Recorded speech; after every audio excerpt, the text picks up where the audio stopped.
This is a stream test. I am testing the stream. 1, 2, something like that.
Good morning, everybody. Welcome to Bristol. It is fairly dark, but it is thankfully dry, and we're ready for this County Championship Division 2 match between Gloucestershire and Derbyshire. Derbyshire coming in and deciding to bat first, having won the toss under quite grey skies, but the last two times that Gloucestershire have been inserted, they've scored 409 and 706 for 6. So potentially David Lloyd feeling that he didn't want to repeat past sins, or perhaps he genuinely thinks that this pitch is going to be best first up. It looks a little bit green. The boundaries are in a fair distance again, as they were for the last home match, which was played on the hybrid surface. So probably expecting some quick scoring in this one. Gloucestershire making their way out, led by captain Graham Van Buren. As far as they're concerned, there are a couple of changes to the bowling lineup, meaning that Marchand de Lange and Ajit Singh Dale both return after having played in the win against Northamptonshire, but not played in that record-breaking, but in the end draw against Leicestershire last week. My name's Ed Seaborn from BBC Radio Bristol and BBC Radio Gloucestershire. From BBC Radio Derby, Dave Fletcher. Ed Morning. Seaborn, how are you? Dave Fletcher. Everybody loves a high-scoring draw, don't they? Everybody loves what a waste of time they are. Morning. A couple of changes for Derbyshire. No Blair Tickner for personal reasons. Everybody in Derbyshire knows that his wife Sarah was recently diagnosed with leukemia, so they felt it was better that he stay in Derby, which I think everybody would agree. No Ross Whiteley either, made a half-century in his first game back for Derbyshire since 2013, last time out, but he's not in the side. Sam Connors and Alex Thompson are in, so they're actually playing a spinner in this match. I'm not sure it'll ever catch on. Gloucestershire missing their spin option Zafar Gohar, who has a groin injury, so their second overseas is Bo Webster again for the second match running. He's standing at first slip, and Matt Taylor is running in to bowl the first ball of the match, left arm over from the Ashley Down road end, and it's worked into the onside by David Lloyd immediately for a single. So Derbyshire won without loss. Good start. Really good start. I'm going to say it now because I think everybody should know the scoreboard's not working, which is incredible. There's a one of those new fancy scoreboards to our left, but that isn't working either. So, but rather brilliantly, somebody's working on it as we speak. At least we've got some of the finest people in Bristol work. I'm going to have to go for an update in Bristol working on it as we speak. You carry on, Ed. I will. I'll carry on for as well. No, I won't carry on. That'll make you disappear for 10 minutes if I say I carry on as long as you like. Here's Taylor bowling to Lewis Rees, and this has been edged, but down into the ground and stopped in the slip cordon. So, bit of swing from Taylor, and finding the outside edge second ball, just a hint of away shape, but Rees playing it with soft hands down into the gully. So 3 slips, a point, a cover, a mid-off, a mid-on, a forward square leg and a fine leg is the field, as Taylor runs in and bowls to Rees, who chops it away, and that'll be 4. Down to deep third. He played it late, and with the usual speed of the outfield at Bristol, it's a little bit sort of darker green, the outfield, than it can be here, but it is always pretty quick, despite the fact we had a deluge a couple of days ago. It absolutely poured down for pretty much the entire day and night, but it's still going to run away quickly, and as I mentioned, the boundaries are in a long way. 5 without loss, just 3 deliveries in. Taylor runs in and bowls to Rees, who turns it into the onside, and it's fielded by de Lange at mid-wicket. So yeah, quite a bit has changed since we were last here, we being me and Gloucestershire streaming setup. Gloucestershire picking up their first win of the year and the first win since September of 2022, 593 days between victories, but they were pushing for a second in a row at Grace Road last week. It's Taylor bowls to Rees, who plays round the front pad up to mid-on, and Singdale does the fielding. Quite a lot of off-field news as well, including the news coming out a couple of days ago that Gloucestershire's Chief Executive Will Brown will be leaving the club this summer after 11 years of service to the club, as Taylor completes the first over of this one, and there's a strangled appeal for LBW. Might have been some bat involved, possibly also going down the leg side, but either way it didn't really interest umpire Naeem Ashraf too much. Naeem Ashraf and Paul Pollard, the two match umpires. But yeah, Gloucestershire at the moment in search of not only a new chairman, but now a new chief executive for next year after Will Brown, who, as I say, he's been with the club for 11 years. He's taken them from a position where really international cricket wasn't even a guarantee, and you'd think, gosh, what a mess things could be, even potentially further in terms of being in the black last year if there hadn't been an international at all. And so I think that, among other things, will certainly be his legacy with the club, and of course has still an awful lot of work to do this year, as I'm sure he'd be the first to say, with the talks about the future of the 100, Gloucestershire bidding to try and host the Women's World Cup in 2 years' time, be one of the host venues for that. Tier 2 business as far as the women's county setup goes next year. All sorts still to be decided even this year. Ajit Singdale from the pavilion end bowls a short delivery that's cracked away very much in front of square by David Lloyd for 4 runs out to one of the many short boundaries here in Bristol, and Derbyshire move on to 9 without loss. That was a real loosener. That was rather friendly, wasn't it? Was a real loosener. Don't think we'll see too many deliveries. Well, you'd hope if you're Singdale, you're not going to have too many. The more the better. Loose as that. Yeah, I like them. We like them. Yeah, well, yes, Derbyshire's chief executive's going nowhere. Chairman's in for the duration. Here's Singdale on his way in again. 3 slips and a gully. Bowls to Lloyd, who's beaten this time. That's a good delivery from Singdale. Goes past the edge of the bat and through to Bracey behind the stumps. Pitch has got a sort of dark green tinge to it, doesn't it? I mean, it doesn't make very much difference at all what the pitch actually looks like here. It still tends to play the same. Same at Derby. But it does look slightly different from others. We're a little way towards the car park side of the ground, but not much. Lloyd waits. Singdale bowls to him and he goes back and forces this up to mid-off, where it's fielded by Graham Van Buren. Moving to his left at mid-off. And there is no run. Always nice to be in Bristol. That's how it's as much as I've got, really. Right. But it is. It's always nice to be in Bristol. Good. I like coming up the hill in the car in the morning to the ground thinking, I wonder if I'll actually get there, because if somebody's coming the other way, I've got no chance. Well, I made it this morning. So that's either good news or bad news, depending on your point of view. 9 without loss, Derbyshire. Singdale ball strikes the pad as Lloyd tries to flick it away into the leg side. Actually bounces down to gully. And then he practices a defensive shot, which he wasn't playing. That was almost like a royal wave from Paul Pollard to signal the 2 remaining in the over. Very sort of, raising the hand daintily and a little sort of dab of the wrist towards I think they practiced the umpire. Stuff like that.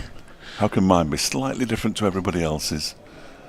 Singdale in and balls. Oh, that's hit very high up on the bat and looped up towards mid-on Matt Taylor, but it hit the ground a long way in front of him, fortunately for David Lloyd, who's been troubled a couple of times in this over so far. Doesn't look the slowest at the moment, has to be said, but we do have Singdale bowling, who is one of the quicker men out there. No, sharp.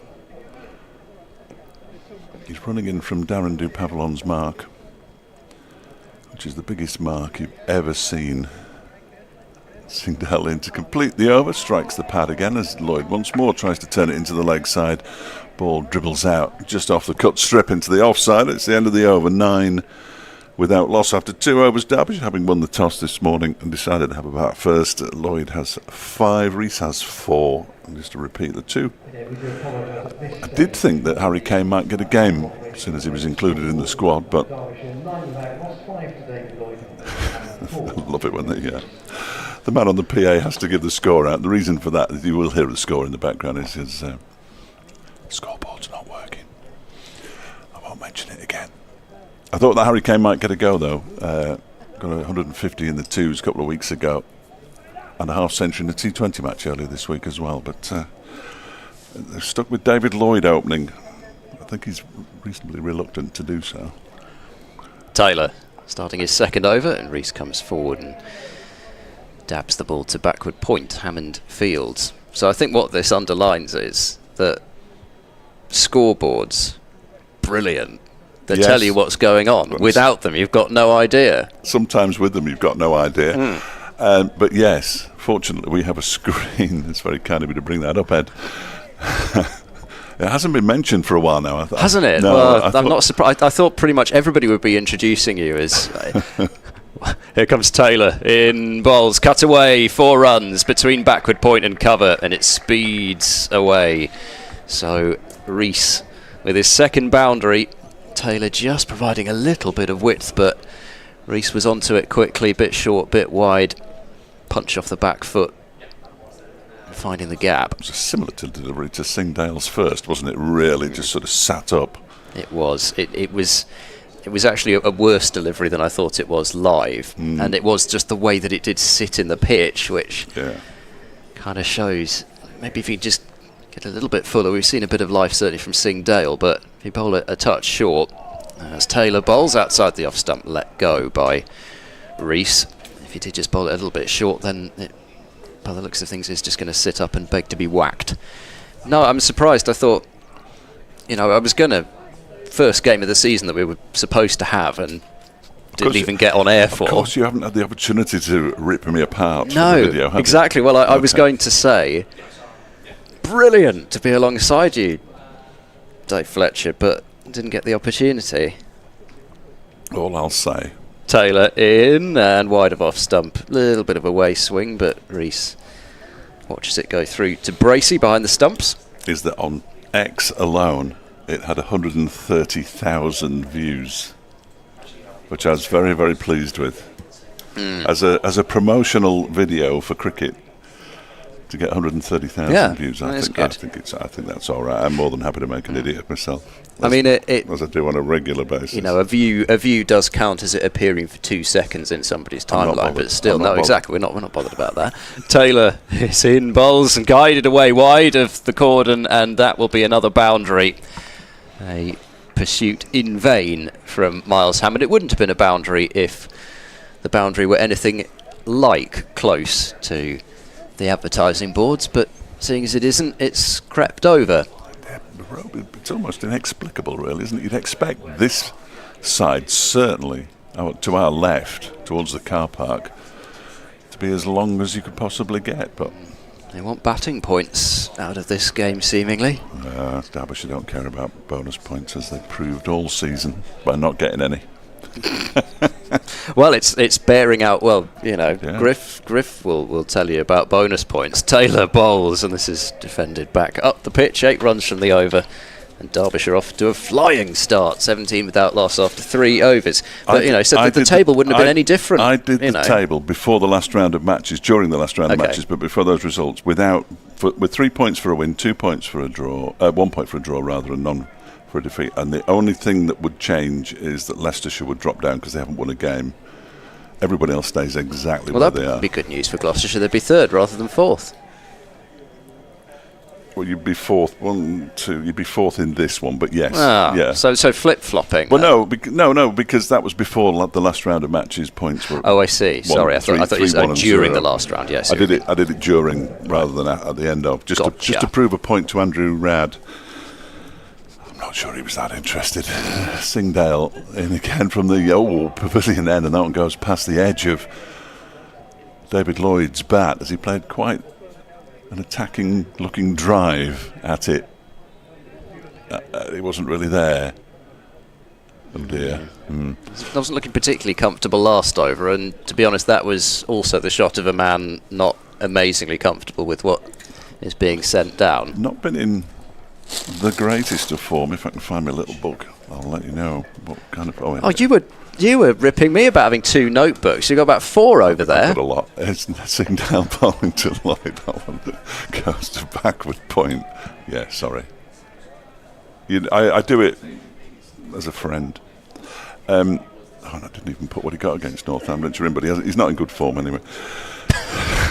That's what your notebook has told you. You've just written down in the notebook, not in good form. I don't. The Dave Fletcher form notebook. I'm afraid I've opened myself up to real criticism there. I've made a bit of a fool of myself, if I'm honest. Here comes Singdale again. Bowls to Lloyd, who turns this up to mid-on this time. And there's no run, because it'd be easy to find out what he got last time, because that was the most recent game, wasn't it? So I can tell you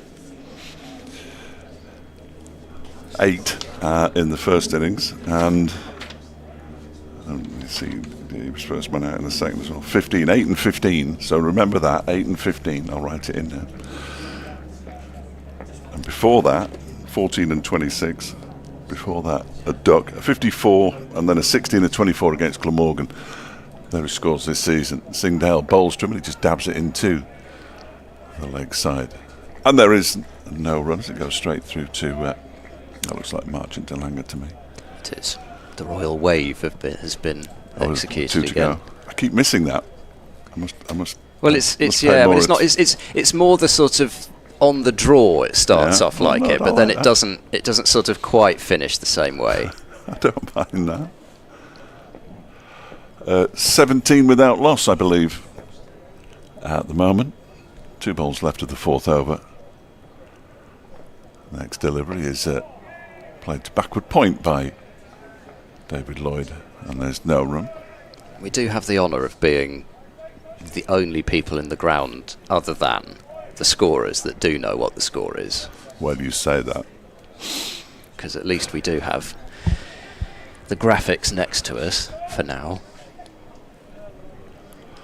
I was going to say thank you to Stephen for that last message rather than having to reply to it. Here's Singdale then to complete the 4th over. 17 without loss. Derbyshire having won the toss and decided how to bat first, and rather uncertainly pushes that up towards mid-off when it's fielded by Van Buren, and it's the end of a maiden over. The first of the match. Derbyshire remain on 17 without loss after 4. The forecast for the first couple of days looks okay. Yeah. Sunday. It rained this morning. Perhaps a little less so. It wasn't supposed to. No. Well, they've got 10% chances for the rest of the day, so I guess the issue is if you add up all those 10%, then you're sort of quite likely to get some rain at some point, I guess. And but you're looking at the BBC one as well, aren't you? No, I'm looking not? at the national. Oh, well done. That's the. Don't look at the BBC one. It's hopeless. Meteorological office, something like that. Here comes Taylor with a shortish extra cover and a wide third now in position, and he bowls wide outside the off stump, and Rees has a good go at that one and misses it as Bracey takes. So they've tried to cut off some of those runs that were being scored down fine on the offside. He really, I mean, first couple of boundaries Rees hit, he did just try and time them. That one, he attempted to knock the cover off it, and as so often, that's less successful. Matt Taylor in over the wicket, bowls. That's a beauty, which straightens on Rees and beats him cleanly that time. So just enough on offer. Not a huge amount of swing, but enough that Taylor will be feeling he's certainly in the game. A man who made his way back from a recurring toe injury in the last game. First appearance of the season, and just what you want when you're making your injury comeback. Get hit on the toe. Taylor bowls edged. Oh, has that been dropped by Webster at first slip or just in front? He's taken enough pace off that it won't go to the boundary, but they'll come through for 2. I think, judging by the body language, it hasn't quite carried, but then the question is, was he close enough? Is that on the half volley? It's very close to not being on the half volley if it wasn't on the half volley. Lying sprawled on the floor is Webster. After that, we might have to slow that one down ourselves, or possibly have a look at the end of the over. 19 without loss anyway. As Taylor runs in, he bowls, and this is driven squirtily by Rees to deep backward point. And one more run makes it 20 without loss. Such is the excitement, I've completely forgotten what I was saying before. Somebody had a toe injury. That's right. To get hit Matt on the Taylor toe. coming back. Just what you want when you're coming back from injury is to bowl 41 overs in 2 days. 2 days straight. 41 overs. overs. That if you'd not had a toe injury. I know. Wow. So 3 for 62 in the first innings in 22 overs, and then he had to come back and bowled 19 overs, 0 for 42, but certainly he was arguably the pick of the bowlers across both innings at Grace Road last week, and he seems to be running in well here as he bowls now to Lloyd. That's down the leg side. Lloyd tries to whip that one away, but I think he sort of knew he was never quite making contact with that, even though he did play a shot at it. And we can have another look. If you are watching on the stream, you can't, obviously, if you're watching on the radio now, it's definitely short. Only just, but I'm pretty sure that is just in front. So, yeah, again. While you were looking at that, umpire Naeem Ashraf just had a little look at Taylor's follow-through. Taylor into Lloyd, who plays a And I'm not calm forward defence to And I'm mid-off. not surprised. You have a look. Oh, he's finished. If you see that last, I'm not suggesting they replay that last delivery, but if you look at where his foot lands, it's in front of middle stump. You can't land there. Well, it depends if it's before the 5 foot mark, doesn't it? He's not that tall. He's got a stride that big. I think that's highly dubious. Anyway, well, Derbyshire are the ones who'll be bowling last on this. So Thompson, I guess, will be landing it in there to the right-handers. Might like it. They might not if in the first innings Gloucestershire score as many as they have in the last 2 first innings. They might be. Well, might just be batting. It might once. Gloucestershire. It might not matter. No. I guess then. No. David Lloyd, who was caught brilliantly by Justin Broad in the first innings last week, the catch of the season without question. Ajit Singh Dale begins a new over to Lewis Rees. There are stifled appeals for a ball that pitched 8 inches outside leg stump before hitting the pad, and therefore they didn't go through with the appeal. It is actually, having mentioned it was pretty dark up front,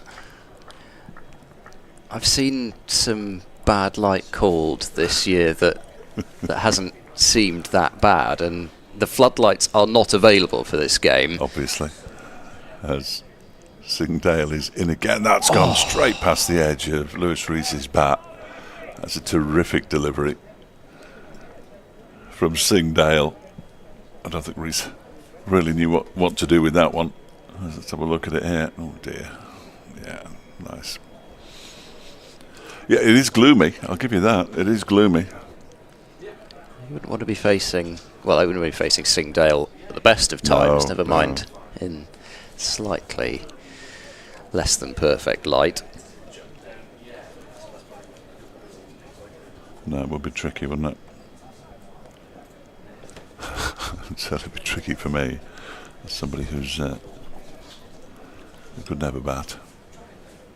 As Rees waits, and this next delivery from Singdale is guided into the floor. The gully and third slip both dive towards each other. Neither of them get hold of the ball, and it races away down to third man for 4 runs.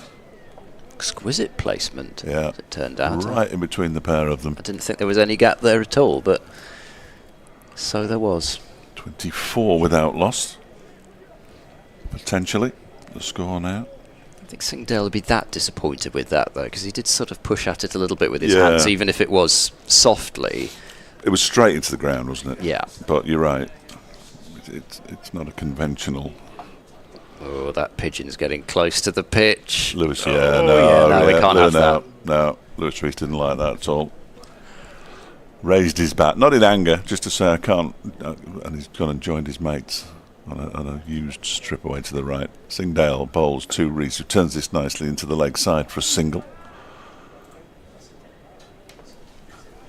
Up towards square leg off his hips. Who's that in the cowboy hat? That is Ed Middleton. Thank you very much. It's not a bad name for a cowboy. Name for a cowboy, No, Ed Middleton. right. It sounds like a it does good name for a cowboy. It does look like a cowboy hat, though, doesn't it? I'll make a note that he's the only one actually wearing a sun hat, which is good to see. Only one. It's one too many, but Taylor does like to wear them, but does he? we'll see when the sun's out. Singdale bowls to Lloyd, who clips this up to mid-on, where the cap-wearing Taylor does the fielding. Yeah, I'm not a big sun hat fan, I've got to say.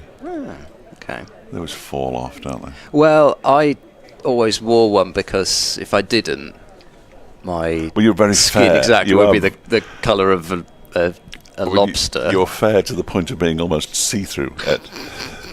That's how fair Ed Seaborn is, if nobody's seen him. Very fair. Here comes Singdale and bowls, and that one is defended by Lloyd.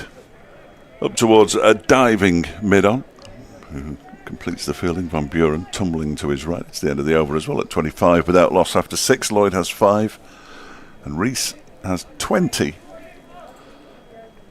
4 boundaries to Lewis Rees already. We've got the scoreboard. Look at that, sprung into life. Brilliant. Absolutely. It's the same style of scoreboard as well that was in the video. Well, there we go. I'm still going to look to my left because it's closer to see the score, but yes. Anyway, at least the spectators can see it. There's an awful lot of cars in the car park today. There's way more than there were for the Middlesex game. But where are they? Taylor bowling to Rees, comes forward and knocks it to mid-off, and oh dear, that was messy from Hammond. It was one of the least successful attempts to flick the ball off the boot up to the hand that I've seen. He ended up sort of booting the ball halfway across the pitch. So Fletcher should be warning him for running on the pitch. Yeah, where are all these people? I mean, everybody in the grounds brought 2 cars today. They've driven to the ground and then they've walked back home and driven another car here. Here comes Taylor and bowls, and this is turned down fine by Rees. Took a hand off the bat and will take 1. 26 without loss it is now. Rees 21 from 21 deliveries. So all this, we thought Lloyd was going to be the attacking one. 5 off 17, and Rees has got a run of ball 21. Lloyd digging in. Something on at the school, perhaps. Are they allowed to park here for the school? Surely not. We can't have that. Yeah. I can't have that. That's what I like. This is for cricket watching only. School kids can come across and watch. They can't. Well, so they can't park. Their parents can't park here. Forward goes Lloyd and blocks out into the covers. De Lange is there to field. So we've got the 100 to attract youngsters to cricket. We don't want to be attracting them with county cricket, do we? No. Absolutely not. Well, they can sort of have a little look as they walk by, but they need to be moved on quickly. They can buy an ice cream. They often do, don't they? They can buy an ice cream, but that's it. Down to 2 slips already. We're only in the 7th over. Taylor to Lloyd, who is forward defending back up the surface. So far, a couple of balls have beaten the bat, but there is nothing much to suggest that Derbyshire weren't right in their decision to bat first. No. Could all change in half an hour, but to be honest, yeah. At the moment, this is not looking like there's a huge amount in this. You'd expect the lacquer to have come off the ball now. So When I come to Bristol, it normally does all sorts. Here comes Taylor. He bowls short, picked up leg side, and for 6. As it clears the not amazingly substantial boundary over there, but nonetheless, it was cleanly hit by Lloyd on his hip, just where he likes it, and he swings it away. 32 without loss. Lloyd moving on to 11. Again, the theme developing is don't bowl halfway down. No, there's no future in it, is there? There's a deep square out and a long leg. The problem is you miss-hit it for 6 as well. Taylor bowls to Lloyd, who drives aerially towards cover. Lands a long way short of DeLanger, but it wasn't a shot of the utmost control. 32 for no wicket, Derbyshire, after 7 overs. So just under half an hour's play. Gloucestershire searching for their first breakthrough. Plenty of people down below us, actually, to be fair, in the on the benches. Always on popular. the picnic tables, umbrellas down at the moment. I went and sat on one of those earlier on today, and I'd forgotten that it had rained a bit. Got it with quite a damp backside, but you know, first world problems. I did my morning video from one of them at about 8 o'clock. I didn't see you here then, Ed. No. How'd you say? Fortunately, I don't have to do a morning video. Sigdale is in and bowls wide of the off stump, left alone by Lewis Rees. You don't have to do anything. You don't have to do any updates either. No. Well, actually, the last couple of matches I have had to do an update. Really? An update. So, you know, I won't have any of that, thank you. I'm just waiting for the nod, because I'm due one fairly soon, but they'll have to tell me they'll have to summon me, otherwise I'm going to stay here, whether you like it or not. There's Singdale. And bowls to Rees, who leaves this one alone outside the off stump as well, to go through to James Bracey. Webster's doing some hopping about at first slip, suggesting that might not be too long before Gloucestershire decide to change it and give him a go. Tall Tassie. I was just going to say, he is tall, isn't he? Very tall. There are quite a few tall men in the Gloucestershire squad. They're captained by Graham Van Buren. Somebody makes everybody look tall. Singdale, that strikes the pad. Big appeal for leg before wicket. Pitching outside leg stump. Surely. Yes. Yes. We do actually have, I mean, well, particularly in the left seat here. Yours. In the passenger seat.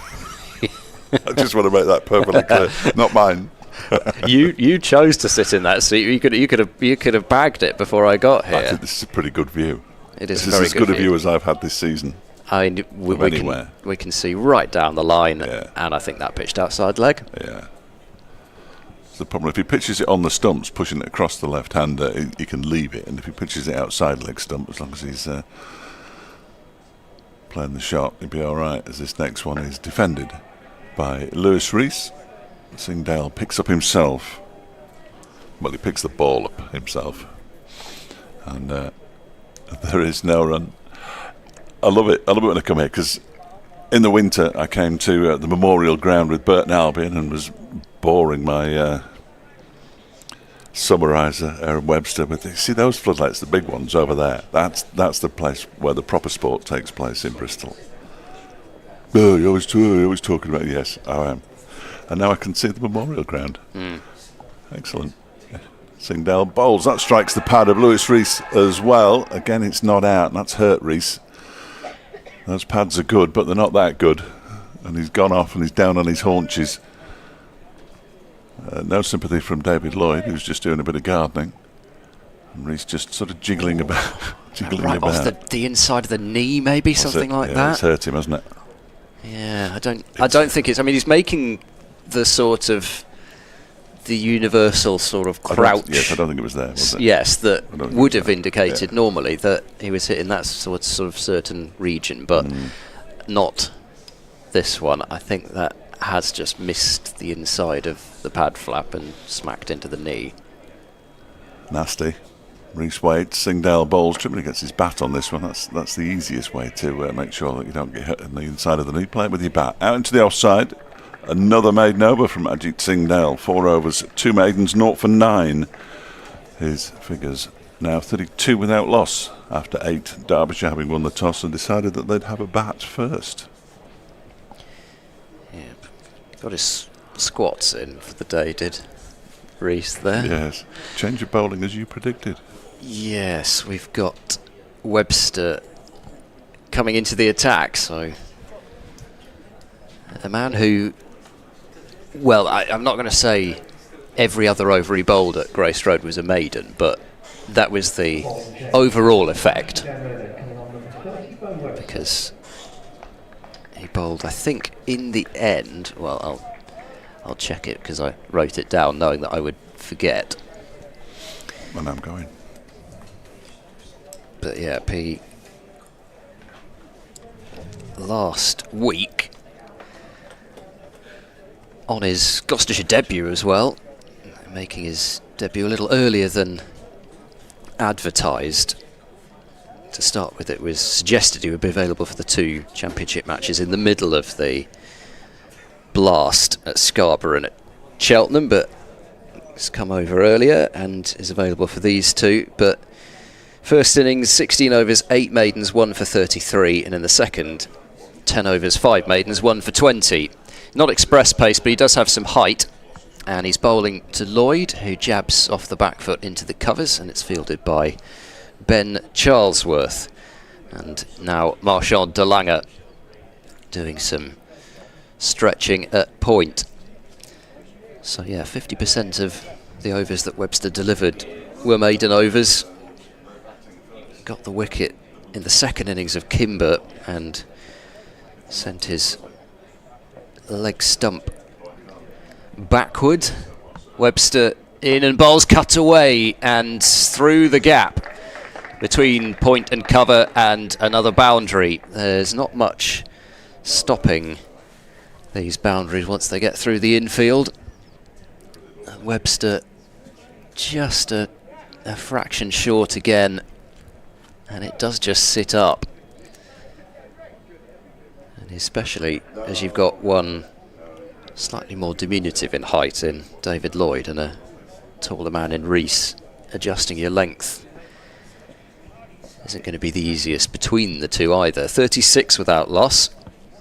Webster in and bowls as Lloyd pulls this one away, and that is going to smash off a car just off the bonnet rather than the windscreen. It goes all the way for 6. A sort of unassuming light blue number down there copped that off the bonnet, and again, not that well. I say it was short. It didn't get up a huge amount, but Lloyd is so good at picking that ball up that you're just not going to get away with it, and it's not a particularly big hit. Yeah, the ground staff are just inspecting that vehicle.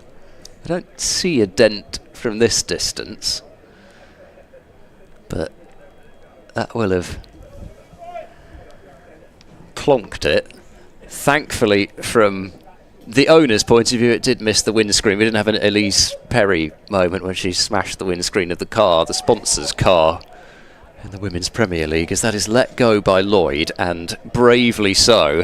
Held the pose for a while after that one. It did not miss off stump by a huge amount. So again, really showing that if you do bowl it that bit fuller, there might just still be something there. 42 for no wicket in the 9th over. Slightly troubling start for Gloucestershire, with Lloyd joining Rees on 21 now as Webster bowls inside edge from Lloyd. Webster starting to settle in these last couple of deliveries as that squeaks away to fine leg. They take a single, but he's playing with his back quite a way outside his body. There is David Lloyd, and he survives and gets up the other end. 43 without loss as two Derbyshire openers confer, and the field adjusts for Rees. Webster looks as though he's decided he's going to come round the wicket to Rees, Singdale having attacked him from over the wicket. 2 slips and a gully as in goes Webster and bowls, and turning this one away behind square on the onside is Rees, fancying a quick second run briefly, but they settle for just the single. 44 without loss, so both these two have 22 each. Should mark your cards as well. We hopefully in the afternoon session will be joined by a couple of guests. David Payne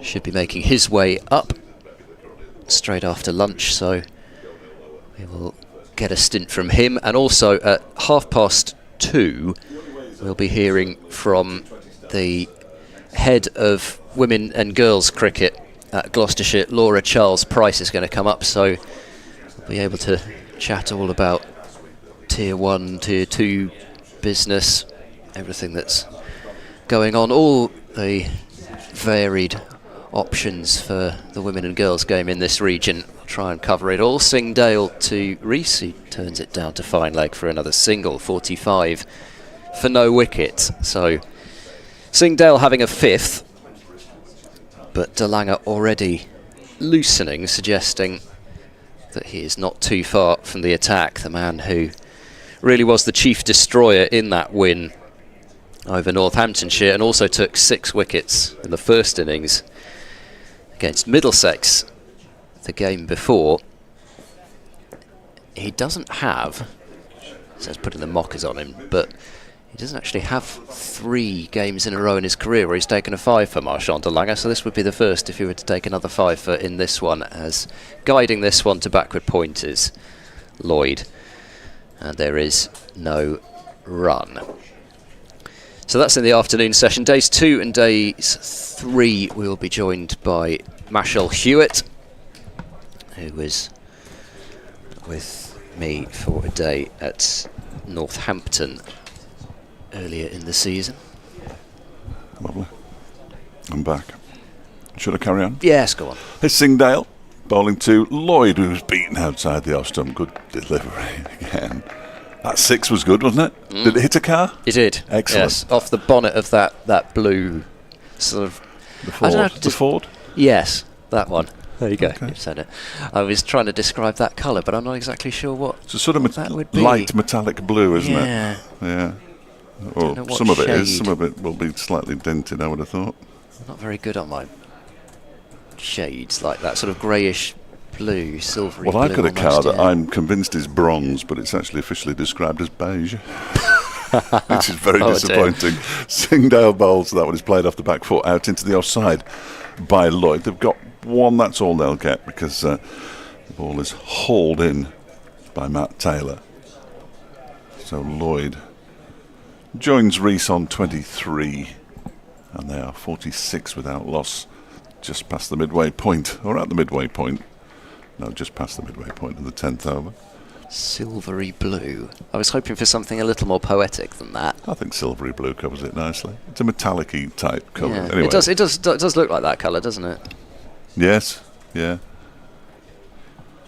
I wanted to have some bizarre sort of Turkish name or something. Around the wicket comes Singdale. That's lifted into the leg side. It's going to go in between the 2 fielders out on the boundary at long leg and at mid-wicket for 4 runs, but he wasn't entirely in control of that one. Lewis Rees does take him up to 27, and the half-century stand is up between these two inside 10 overs, which is a decent effort. It's exactly what they would have wanted. Now that car, incidentally, that was hit is now being photographed for insurance purposes, presumably. Oh dear. Yeah. There must be a dent in it. It didn't look as though there was when they zoomed in on it, but there's definitely a long, protracted discussion. There's Singdale bowls, and that's gone straight through Rees. There's a big appeal for caught behind. Umpire unimpressive. I would say a big appeal. It started off as quite a big appeal. Rees wasn't going anywhere, and the umpire didn't look like he was ever going to move in a million years, so they stopped the appeal. But a good start by Derbyshire, 50 without loss after 10 overs. Can't quite work out what the run rate is. Both batsmen are into their 20s. Lloyd has 20, thank you, 23, and Rees has 27. Yeah, it looked as though he may have hit his pad with his bat, something like that anyway. When it was turned down, Gloucestershire didn't look aggrieved at all. So having talked about how miserly Webster was, he concedes 10 in his first over, but he's bowling now to Lloyd, who comes forward and plays the ball into the covers. Elsewhere, full slate of matches taking place. Well, you say that. At least they haven't all started, No, but they are taking they place. are due to take place, I You're should right, have said, yes. Yeah, Because you're right. I suppose technically if they never get on at either Lancashire or Worcestershire, then the match hasn't taken place at all. It's as if it never existed. Webster bowls, and We know about that. yeah, skewing that one to point is Lloyd. I feel that slightly behind points, so they'll take a single. 51 without loss. Sort of a, well, not really a moral victory because he's conceded a single, but there we go. Well, I suppose that's the point of the moral victory. A moral defeat. Anyway, no wickets yet down in the entire second division. Glamorgan 34 without loss against Leicestershire. Sussex on 56. Clark and Haynes opening the batting there against Middlesex. That match taking place at Lord's. As Webster bowls round the wicket to the left-handed. Rees is looking to steer into a gap on the offside, but can't find it. Fielded at cover. You always have to look to see whether it's the unfortunate team have been plonked at Merchant Taylor's School rather than... Northamptonshire are going there. Are they? Yeah. Oh, what a shame. Poor Northampton. I assume that's in the next round. Middlesex. No, because Derbyshire are playing Middlesex at Lord's. Yeah. Is that in the middle of the blast or something? Yeah. Webster is in, and Rees turns to mid-wicket. Hammond fields hand on head from Webster, but it certainly wasn't particularly close to getting through. Yeah, 23rd of June, so that's the middle of the blast, isn't it? Yeah, one of those ones. It sort of felt that's sort of the time for... I guess they'll have everything set up, won't they, for the blast games that are probably taking place there, so leave them up for the championship match. Yes. Webster bowls and driving in the air, he's caught at cover. Maybe just stopping on him a little bit there. Rees threw the shot early and it just about carried through. I think Ollie Price is the man who's taken the catch in the covers, but driving out in front of himself, and I guess that's one of those ones sometimes you almost time too well. It's not exactly where he intended it to go. It wasn't Ollie Price, so you've trusted me and I've let you down. I know. I've written it just down. Seen that. Who was it? Sorry. It was Ben Charlesworth. See? You see, Randall's listening to us as well. I bet he made it. Did you hear the emphasis on that? Was caught by Ben Charlesworth. I bet he's listening. 31 deliveries. Actually, no, they've got the wrong person out here. Just wondering whether that was an off-cutter from Webster looking at that again, which might have explained why he was slightly out in front of it. Anyway, 51 for 1. Webster's got the breakthrough in his second over And they haven't quite given up on slip catches already, because they had 4 of them for Singdale, but for Webster I think they already seem to believe that they might have to resort to trying to get catches in front of the wicket, and that's what they've got, with Lloyd out for 27. So Reese, sorry. no, it's all right. Dear me. All over the place. Nick Buxton sent an email in which I might have time to read before Brooke Guest faces his first delivery. He said, given the nonsense we've had to endure thus far, and seeing as the previous highest opening partnership of the campaign was 33, I'm counting this as a season highlight. Unfortunately, sent this before Lewis Rees was out. I've just let a flare off in the garden, he says. The commentary distracting him from the looming playoff final on Sunday. He's a Leeds fan. The very mention of it's giving me heart palpitations, much like Derbyshire Leeds aren't good for the health. Is that why Jack Longstaff isn't here today? Gloucestershire's media manager is a Leeds fan as well. In comes Webster, bowls the first delivery to Brooke Guest, who will take at least a single towards long leg. He's sprinting the first one, but Taylor is a left arm throw, so that would have been particularly risky. Guest will keep the strike at the end of over number 11. A lively start, 52 for 1 Derbyshire now. If that's why he isn't here, he's taking a very large run up at it. Because it isn't till Sunday. Apparently. It's the FA Cup final tomorrow, isn't it? The Manchester Cup final tomorrow, I believe. How exciting. Yes, quite. 3 of Derbyshire's squad are currently having a wander around the boundary. One of them is definitely Zach Chappell. He's the easiest Derbyshire player to spot. One of them is Harry Kane, I'm fairly sure. And the other one looks very much like Sam Connors. But I'll wait till I get slightly nearer. I think it is Sam, without taking my binoculars out. Marchant de Lange is on from the pavilion end, much to the delight, I'm sure, of Brooke Guest. Look at the size of his shoulders, for goodness sake, they're ridiculous. I had him on commentary last home game. Yeah? I wasn't going to argue with anything he said, He's enormous. obviously. He's on his way in now and bowls to Guest, who goes back and pushes this one out into the offside. Miles Hammond does the fielding. And it remains 52 for 1. We're in the 12th over. Derbyshire won the toss, decided to have a bat first. And it was all going so well. But, as Nick pointed out, the highest opening stand of the season. Competition wasn't great. And now Hammond's going to go into the slip cordon. Is he going in at 4 slip? He is indeed. 4 slips. As de Lange's on his way in once more. Bowls to Guest, who leaves this one alone outside the off stump. Allows it to go through to Bracey. Somebody in a cream jacket looks around and applauds, although I definitely know he wasn't looking at the time. He's got the first idea what's happening in the car park. He's shielding his eyes against the sun at the moment. Was he applauding because it wasn't his car that was struck, maybe? Well, it could have been. Yeah, that's a good shout, actually. De Lange's in again. Bowls to Guest, who pushes this straight back to the bowler. And there's no run. Now I get the opportunity to double check as to whether I was right. And it is Sam Connors. I know that haircut coming out the back of his cap anywhere. Does he have a mullet? Well, it's a burgeoning mullet, really, as much as a proper one. Here comes De Lange again and bowls to Guest. Push it out to the offside. They're going to go through for a quick single. There's a shy at the stumps, which misses by about 100 yards from Ed Middleton. Be a good name for a band. Burgeoning mullet. Yeah, there probably is one out there, you'd have thought, wouldn't you?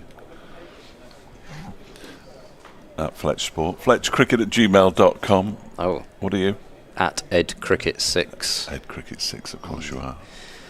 It's been quite quiet so far. We know you're out there.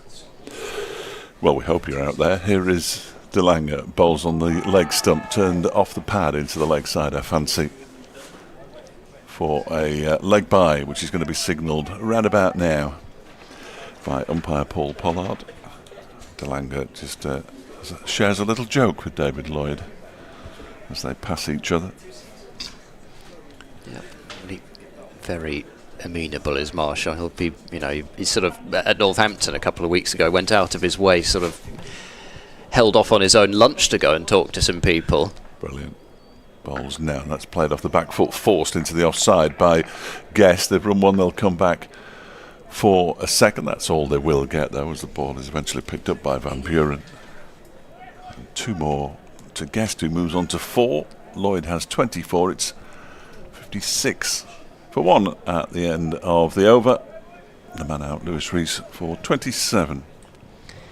Anyway, I had sort of, before that wicket, begun to do a roundup of of course which fixtures were happening. Well, no, I only just remembered myself. We got 3 into them.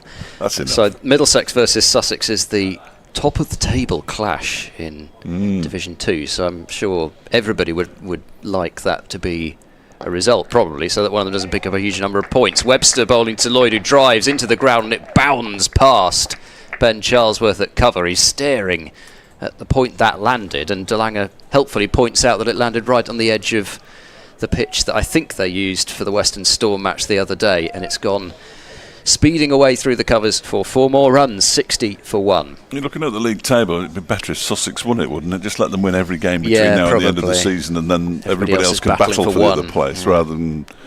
Yeah. Unless Sussex are going to start losing every single game when they lose unlikely. Ollie Robinson and Jaden Seals. Yes, Seals took Derbyshire apart. Webster bowls and Lloyd comes calmly forward and guides the ball to cover. Yeah, he bowled. He tried this new revolutionary method of bowling, which was full and straight. Yes, he did that to Gloucestershire as well. Derbyshire had no idea what was going on. Absolutely no idea. And they were rumbled for 109 in 26 overs. It was horrible. He looked terrific. Yeah, actually, he didn't look that great in the first innings. Oh, right. But second innings was outstanding. Webster to Lloyd, and he's gone searching for that one and is beaten outside the off stump. A ball that he didn't have to play at, but has gone. Trying to feel bat on ball with. I mean, that is at least 2 stumps outside off stump, but he played at it.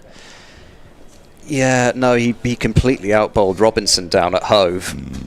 Yeah, although useful, doesn't he? Robinson had his moment last week against Yorkshire. Webster bowls, edged, taken at second slip. Webster's got his second, and Bancroft it is who has caught it. Pretty comfortable height for him. And Lloyd again playing at a ball that he didn't have to play at, just fishing for it, and it, to be honest, it was catching practice, really. As easy as that, with the type of edge, lots of time to see it, and Bancroft makes no mistake. So 1 has brought 2 for Gloucestershire, and Bo Webster has got both of them.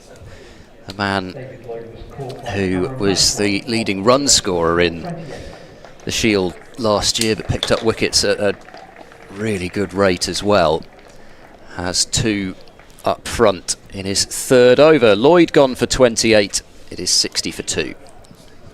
You're right. He didn't have to play at it, and that has been his downfall this season. He's been out a number of times, caught in the slips at not having had to play at the ball.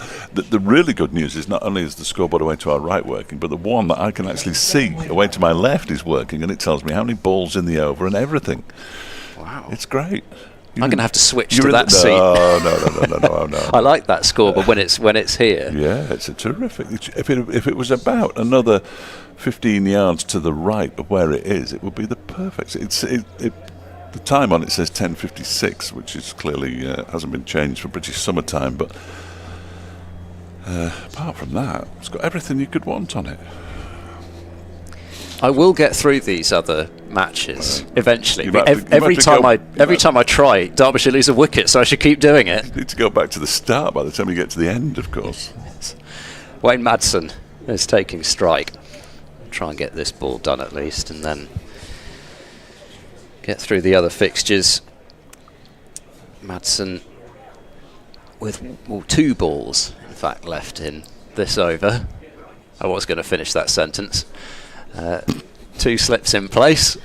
There's a short extra cover as well, as Webster runs in and bowls to Madsen, who knocks that one on the head into the ground to backward point. Northamptonshire taking on Yorkshire at Wantage Road. Yorkshire 35 without loss, as everything freezes, but yes, still wicketless. In Division 1, 2 matches yet to get underway. Lancashire and Warwickshire have yet to play at Old Trafford, and Worcestershire, having at last been able to play at New Road, now can't because the outfield's wet. Webster bowls, chopped into the offside by Madsen, fielded by Ben Charlesworth at cover. There is no run. Somerset 29 for 2 against Durham. Ben Stokes has his first wicket that match with just his 4th delivery. Got rid of Matt Renshaw for 5. Tom Abel returning for Somerset and opening the batting out for 4. So, yep, Somerset 29 for 2 at Chestley Street. Surrey 47 for 1 against Hampshire with Dom Sibley the man out. Liam Dawson brought on very early there for Hampshire at the Utilita Bowl. And Dawson getting rid of Sibley, caught and bowled for 11. And Essex 39 without loss against Kent.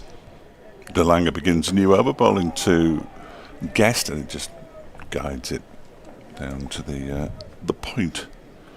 Fielder, who is Ed Middleton, and there's no run. Nick Brown has returned to the top of Essex's order after Feroz Kushi was opening the batting at that match taking place at Canterbury.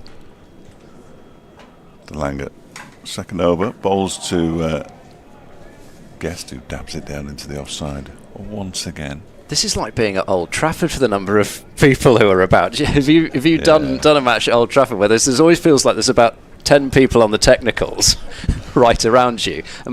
When I did a game there a couple of years back, such was the height of a certain United Arab Emirates-based airlines financial gifts to the club that the director, as De Lange bowls to Guest, who pushes this out to Hammond. The grand solution was the director had to stand there with his hand over the top of one of the microphone leads to make sure that we still had effects.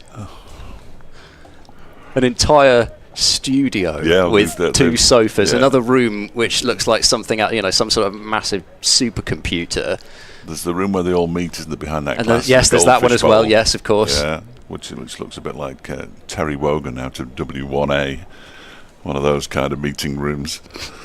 Here is De Lange in bowls to Guest, who leaves alone outside the off stump, goes through to Bracey. Oh, they're doing a fine job. They've got several scoreboards working now. I assume that's what they're working on, because the streams look absolutely fine. I assume the massive digital clock down to our right is working, because... It was before. Well, if that stops working, then we're all doomed. Are we? The largest digital clock at a county cricket ground in the country. Well, anywhere in the world. Anywhere in the world, possibly, yes. Ground, not just at a cricket ground. Times Square is dwarfed by that digital clock. De Lange bowls driven by... Brooke Guest. He's going to get 4. He didn't really mean it to go down to wide third man, I don't think, but that's where it's gone, and he's picked up 4 runs. He's moved on to 8, and Derbyshire to 64 for 2, with 1 ball of De Lange's over still to come, which I'm going to bottle out of due to the time. Was it time again? Yeah, I never stop. We've got a commitment to cricket at Radio Derby. Again, he's played a little bit away from his body, his Guest, so De Lange will want to see that, but he won't want to see the ball going to the boundary. And here comes that last ball of the over. De Lange into Guest. That one comes back in at him, and he's just got some bat on that, down to fine leg, and he will keep the strike, but that one, De Lange really did get to go. So 65 for 2 at the end of over number 14. Guest has 9, and Madsen has yet to get off the mark. Madsen, a man who, when he does really get in against Gloucestershire, he tends to go big. 500s in his career against Gloucestershire. Average of 44, which is obviously very good, but Madsen's career average is really higher than that. Webster starting his third over, starting his fourth over, pardon me, looking for his third wicket as Guest plays into the onside, fielded by Ed Middleton at mid-wicket, and there is no run. It's actually his first-class career average 40, so it is a little bit over that, but not a huge amount. But yes, 500s against Gloucestershire in his career. As driving in the air is Guest, and again he didn't really know exactly where that was going. It has sped away in the end for 4, backward of point. I must say though, off the bat, I thought that one was heading more towards the fielder there. Again, Derbyshire they're reaching for everything, aren't they? So they really want to feel bat on ball all the time, but it's getting them in as much trouble as it's bringing them runs. Guest 13, 69 for 2. It's another flying start, 13 from 14 deliveries. Webster runs in, he bowls wide of off stump. Why not when they're playing out there? But this time Guest doesn't. Too wide to interest him. Must have been very wide. It was quite wide, yeah. Which way does the weather go here? Usually comes from sort of our left that's good shoulder. Then. Yeah, that's good then. It's much more pleasant to our left than it is to our right. Been all over the place though. Yeah. The usual rules are out the window. Webster bowls, comes back a fraction on Guest, maybe just on with the angle rather than the away shape, and Guest this time decides not to play a shot at it. Yeah, the general direction of travel is that way, and considering it's got a little bit brighter than when we started, you'd like to hope that does mean that it's coming from the usual direction today. Webster bowls and tucked off his pads by Guest to mid-wicket, and there's no run. So I think look to see if I can. No, I can't. Can't peer down to see the flags on the top of the club offices down there. Suspect even you might struggle. Can't see them. I'm sure they've moved this pavilion. We used to be able to see those. I'm sure they've moved this since 2 weeks ago. We do seem a long way anyway. Here comes Webster, and he bowls, and Guest has played slightly across that one, but in the end gets his bat nice and vertical and keeps it out in defence. So odd looking figures for Webster. He's gone for 22 runs in 4 overs, but as long as he's picking up wickets, he won't mind too much. 2 for 22, and Derbyshire 69 for 2, scoring at 4.6 and over, but they have now lost their openers. This was the very first ground I watched Derbyshire on in 2016. Alongside the great Bob Hunt. I walked in and he greeted me as only Bob Hunt can. I'd known him obviously from football as well. Of course. But I hadn't realised that I was going to be doing my first game with Bob. So yes, that was an absolute treat. The game was an awful, dreadful game. But always... It was always something to look forward to, wasn't it? A trip to Bristol and a custard slice. In comes Marchant de Lange. That's off the edge of Wayne Madsen's bat, and he's been caught by Bracey behind the stumps. He actually rolled down the face of the bat on the way through to the wicket-keeper. What kind of shot he was trying to play, I'm not entirely sure, but Derbyshire have lost their third wicket. 69 for 3 now, and de Lange strikes. Yeah, did not look really as though his feet were particularly ready for that delivery from Marchant de Lange. That is a real fend at it, and he's sort of half played, half left, and as you say, sort of really left the face of the bat there for it. Rolled down the face of the bat. What kind of shot is that? A very indeterminate one. So de Lange strikes, having taken a 5 and then a 3 against Northamptonshire and a 6 in the first innings against Middlesex. He's got his first here, starting to get his pace up, and Gloucestershire starting to get their tails up after what was a slightly worrying start for them, it has to be said. Even if they didn't win the toss and bowl first, which Be interesting to know what they would have done if they'd won the toss. I wouldn't have been at all surprised if they wouldn't have bowled first, because generally the feeling here is the pitch is going to be at its quickest on the first morning, so you want to make use of that, especially if you've got quick bowlers. So if it's going to get slower as the match goes on, it suits Gloucestershire to be bowling first and third with the likes of DeLange and Singh Dale.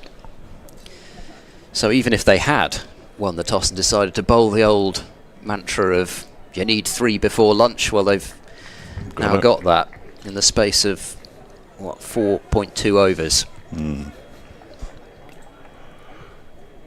Derbyshire's only centurion of the season has gone. DeLange bowling to the new batsman Matt Lamb, who drives the first delivery for 4 runs. It was very full, and he was basically jamming the bat down on it, and it's raced away to long off for 4 runs, and Matt Lamb is up and running. Wow. 73 for 3.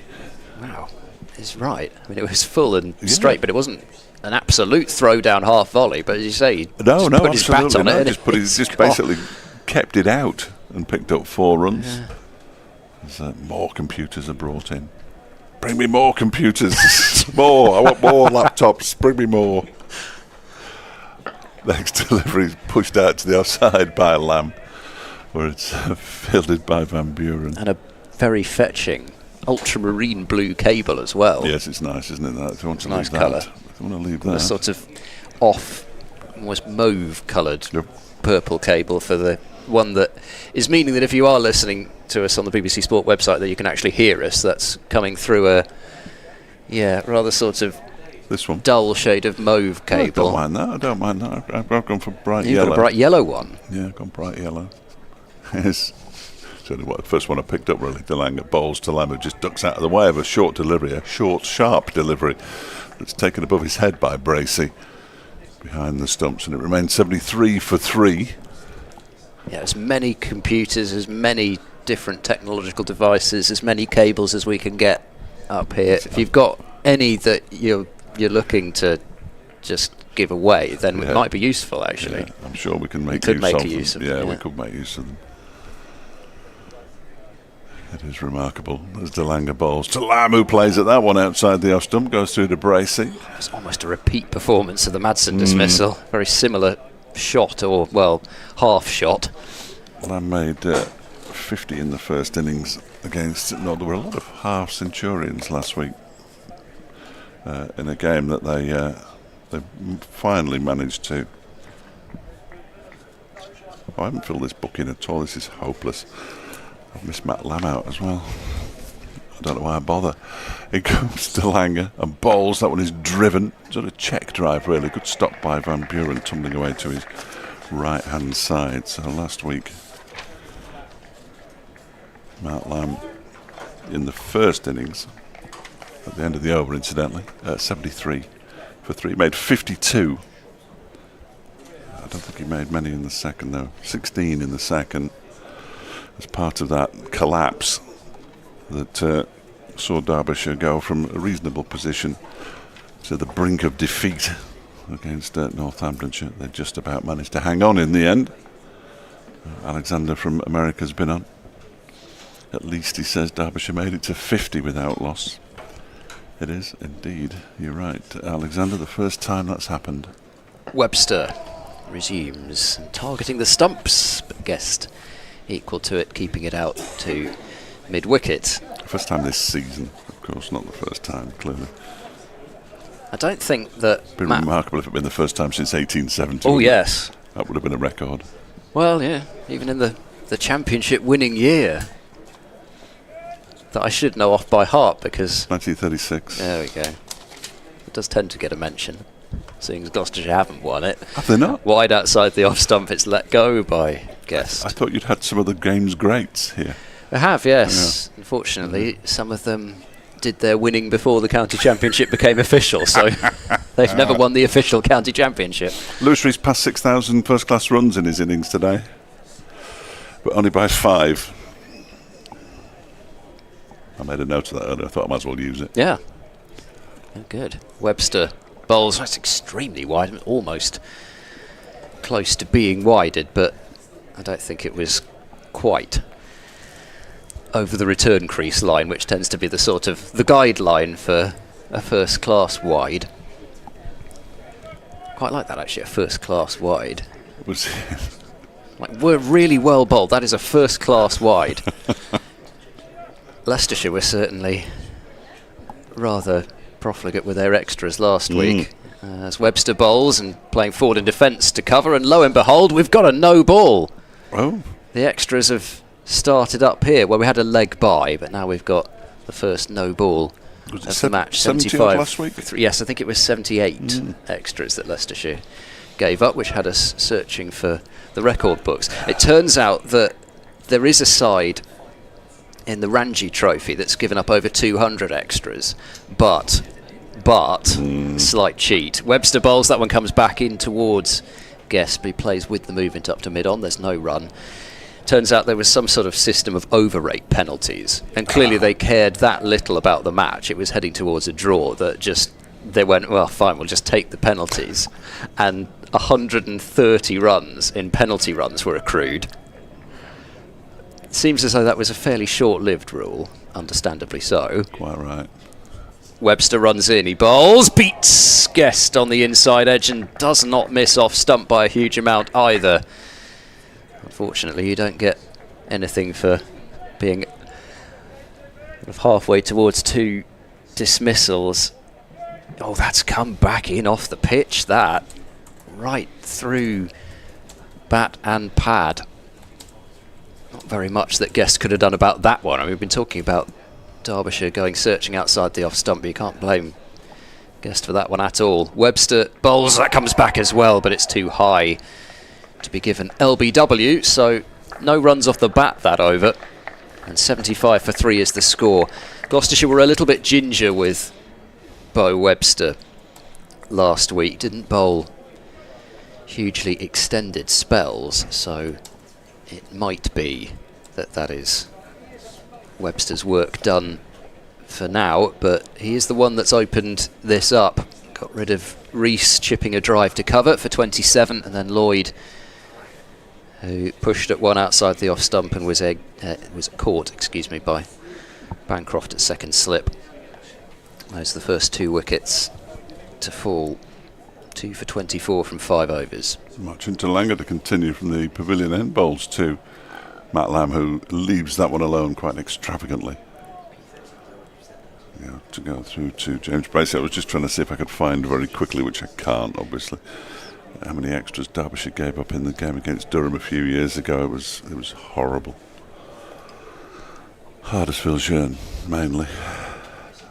Yes, he has been known to give up a few extras. Darren Smith keeping wicket. Darren might be listening, as this one is, that's guided off an edge down to third man for 4 runs by Matt Lamb. He goes on to 8. On his day, Huddersfield unplayable, as his 15 wickets at Hove in a match proved, but not on his day.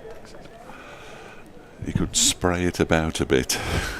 Yes, he was involved in the most recent edition of the SA20 competition, and I think sort of proved that at times was either deadly or rather expensive. Like a short delivery that sits Matt Lamb down on the floor as he tried to get out of the way of it.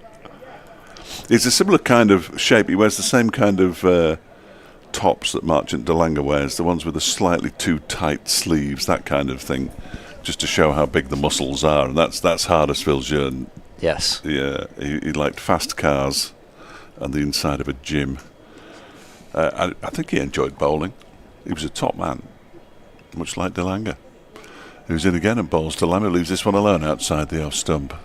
But you wouldn't want to be on a cricket field with them necessarily at any point. Whether I don't think even you'd want to be on their side, let alone even against them. But certainly Hardus was an interesting individual. Well, they're both sort of same cloth in that they give it an absolute welly with the bat when they go out there as well. I mean, de Lange has talked about the fact that he actually looks to entertain as well. Yeah, which is exactly what you want. Of course it is.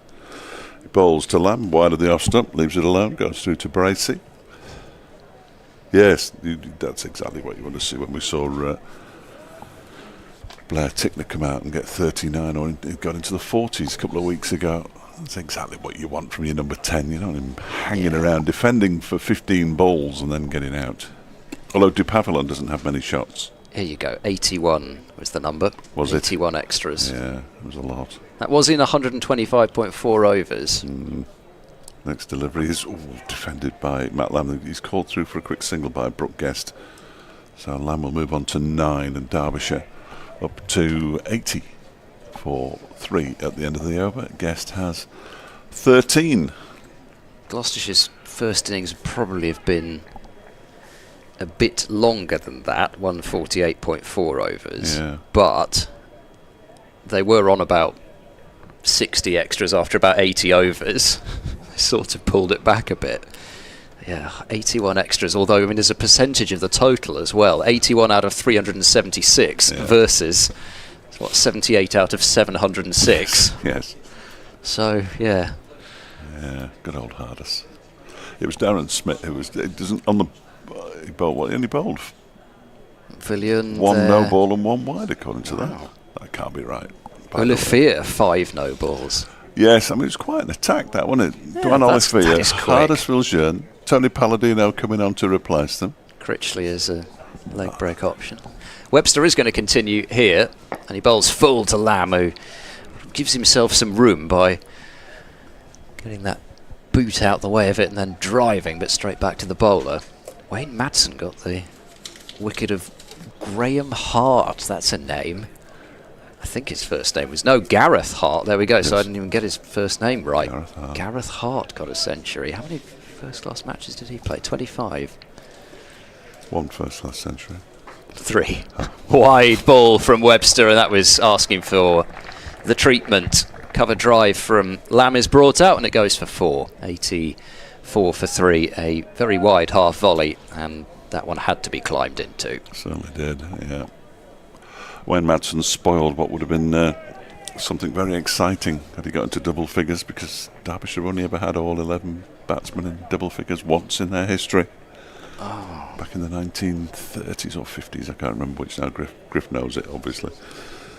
But it's something I look out for every innings now, because I'm desperate to see it. Neither he nor I have ever seen it, and he's been watching cricket solidly for the last 15 years. Does it have to be everybody dismissed as well, presumably? No, I mean, they could retire hurt.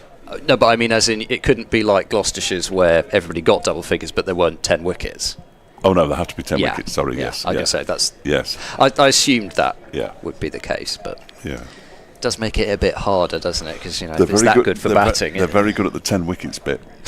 They're just not very good at everybody getting to double figures. Webster bowls, and Lamb defends into the onside, and Middleton comes in to pick up. Yeah, they've got the 10 wickets bit sorted. It's the everybody into double figures that they haven't quite mastered yet, but they will. How is Dupavilon's batting down there? Have you had a chance to experience that yet? I think stoic. Is that the right phrase? Stoic, is that the right word? I think he's got 1 shot. What's wrong here? What's ball. Happened? Oh no. Is it? Matt Lamb needs a new bat, I think. The ball's been thrown the to umpire. the I thought they were having a look at it, but yeah. But yeah, no, Matt Lamb's requires a new bat, and it's been brought out by Harry Kame wearing his shades. And here's a look at one.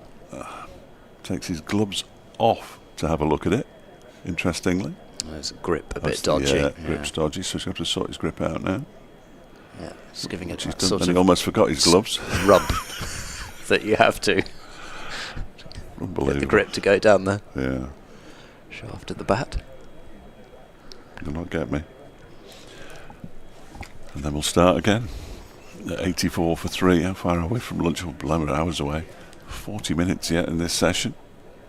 Although, as I said, the scoreboard away to my left still insists it's 11:21 rather than 12:21. It is you. Oh, it's Webster. Sorry, of course it is. Webster bowling too.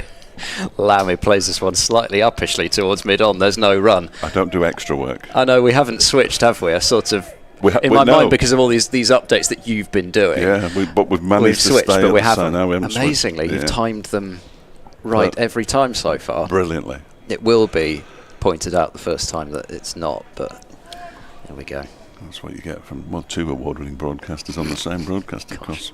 Webster runs in, bowls, and forward goes Lamb, steers the ball to mid-on. Almost a decade apart, but...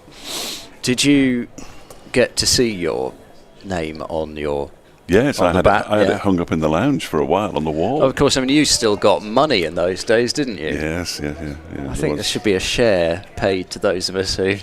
A dividend. Yeah, spread it out a bit, come on. I'm not sure I've got that actual money left anymore. Last ball of the over. Webster is in. Oh, he's trying to force this one away somehow. I thought to start with he was looking to go through the offside and then played a almost self-defence, martial arts style jab at it into the onside in the end. There's no run. 84 for 3 with both Lamb and Guest on 13. Still fairly gloomy out there. No breaks in the cloud, but at least it is dry for now. Yeah, it's perfectly pleasant. These winners will be slightly tinted as well, won't they? I'm sure they usually are. They look tinted. Here comes Marchand de Lange, bowling to Brooke Guest, who just leans on that one, pushes it out into the offside. There's no run. Terrific vantage point to watch this particular game. As Matt Taylor goes through his bowling action at mid-on. He did bowl a fairly short first spell, did Taylor, just the 4 overs. De Lange in again and bowls to Guest, who pulls this around the corner. There is a man down at long leg, so he's only going to get a single for it as the ball is hurled back in. I was just going to say by somebody, but it's by Ajit Singh Dale. That's probably a better way of telling everybody, isn't it, really? Rather just being lazy. Sorry, I just pushed my table there. We're terrified of tables that move. 85 for 3. De Lange. Bowls to Lamb, who's edged and dropped by Bracey, diving away to his right-hand side. It was about 8 inches off the ground. Probably should have pouched it. First slip went for it as well, but of course Bracey got there ahead of him, and Lamb gets a life on 13. I got the impression that was one where Bracey moved late because he thought possibly it might be going to first slip, and then realised that it had to be his catch. And yes, that's why it's gone down, yeah. De Lange in again and bowls this one. He's just guided square, backward of square on the offside by Lamb for a single. 86 for 3, both batters on 14. That really would have put the icing on the cake for the morning for Gloucestershire if they were able to take a 4th wicket there. And De Lange coming towards the end of his spell there as well. It must be frustrating knowing he might only have a couple more deliveries left in it. He'd have to move a distance, Bracey, but as I say, he just felt he was a bit late off the mark for it. De Lange bowls to Guest short. Guest ducks underneath it, allows it to go through to the keeper. His keeping has been magnificent so far this year, Bracey, as well. That's, I think, really the first blot that I can remember. He's pulled off some terrific stumpings down the leg side, and one catch up to the stumps in particular off Tom Price at Wantage Road. I'm used to saying edged and dropped, though, as De Lange bowls. That one is pushed into the offside square by Brooke Guest. He picks up a single, moves on to 15 at the end of the over. Lamb has 14, 87 for 3. I've got 3, 6, 9, 13, 14, 15 slip catches that have gone down. Wow. So far this season, which is too many. Yeah, I mean, he's had to go a long way there, Bracey. I think he's also been wrong-footed a little bit because the ball was edged almost off the stumps, I think, in the end. Quite a thick edge. And so he has been sort of, wasn't necessarily moving down the leg side, but he wasn't thinking about having to move to the offside because it was quite a thick edge. Anyway, it has been grassed, and that would have been Gloucestershire's 4th wicket of the morning. Matt Taylor is back, 4 overs for 23 up front. Was a little bit short on a couple of occasions and was punished severely with 2 sixes off the bat of David Lloyd. Here he comes bowling down the leg side. First up to Brooke Guest, and Guest has shouldered arms. Hasn't even had a cursory flick at it. Middleton down at fine leg. The way that it's gone now, he might not get more than the obligatory over before lunch, because sort of an hour, well, not quite an hour in, but 40 minutes in, with Derbyshire rattling along at 51 without loss, it felt maybe Gloucestershire might need to see whether a bit of spin could buy a wicket. But going through the seamers for now as Taylor left arm over into Guest, who tucks it away to, now it is Ollie Price in close at mid-wicket, and there is no run. Singdale also loosening, so they've tended to keep one of their really quick men on at this pavilion end. Have Webster and Taylor run from the other end. Taylor is in bowls, very full, it's squeezed down the ground. Good sprawling effort from Van Buren at mid-on, but they will take a single. 88 for 3. Guest moving on to 16. And there's the, if you're watching on the live picture feed, the artist in today. I'll find his name. You're all right. I've got no. I'll tell you how I can find his name. I can remember his surname, I'm afraid. What's his but surname? The first Brown. Andy. Andy. Yeah, I've got his card here. In goes Taylor and bowls, and Lamb is forward defending. Andy Brown. There you go. Was up at Derbyshire the other week. And he's got a picture of. Is that the Boston? Well, it's Detroit, isn't it? Oh, Detroit. Is it? Sorry, that's a D rather than a B, isn't it? I think so. Baseball, cricket, NFL, football, polo. Polo. I asked him how he managed to paint polo, but the horses move really quickly. No, not the mint. But thank you. No. Thank you. Taylor bowls, shout for leg before wicket. It was very full, but was probably leg sideish. Braces had a shy at the stumps, which has forced Singdale into some last minute backing up manoeuvres, and he's done very well there as Singdale, because it would have been 4 overthrows. And after all that, they get a single. 89 for 3, leg by, to be precise. Yeah, I don't notice Dave Fletcher's visage in the top right of the pavilion up there.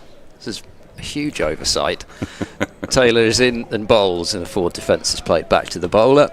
So 2 from the over, 89 for 3 after 21 overs. Yeah, but the Detroit.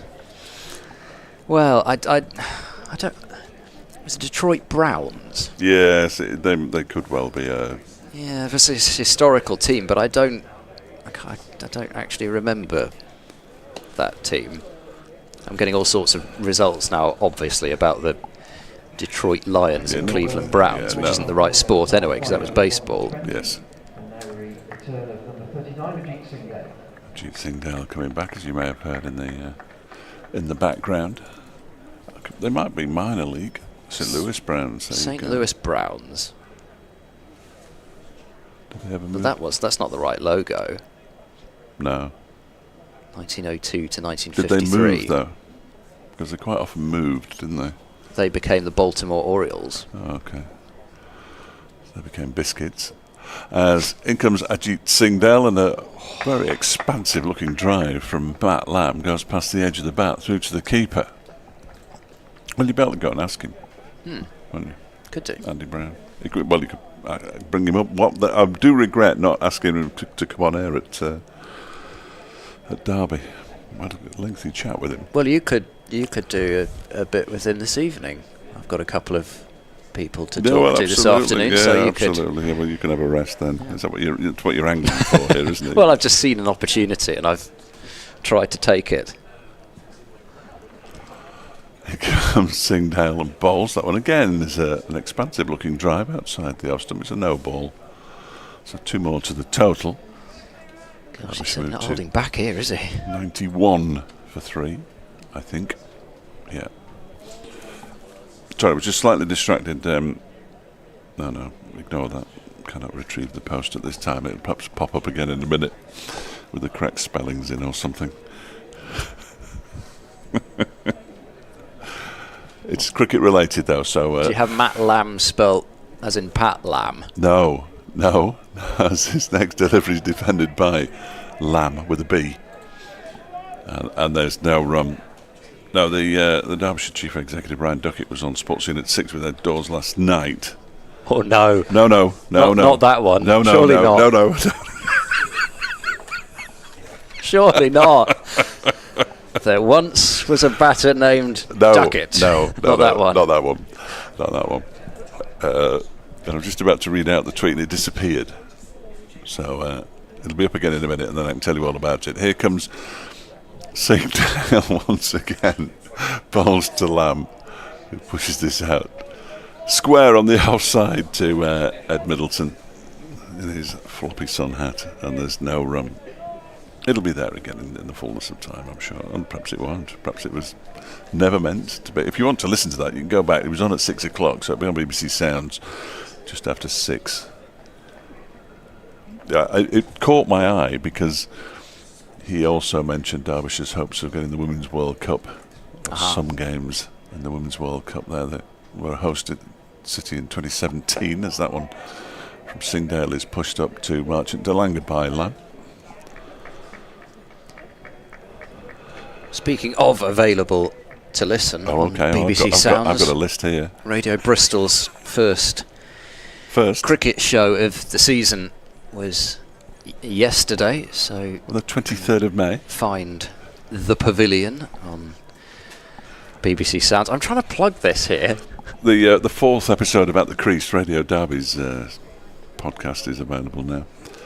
Singdale bowls. That one's turned down towards fine leg. There is somebody down there though, so they only get a single. The man who's down there is Taylor. One more to the total. No, it's laudable. 92 for 3. On BBC Sounds, that's where you need to go. Yes, yeah. You'll find the Pavilion. I might have listened to that tonight when I jump into bed. Be off in no time.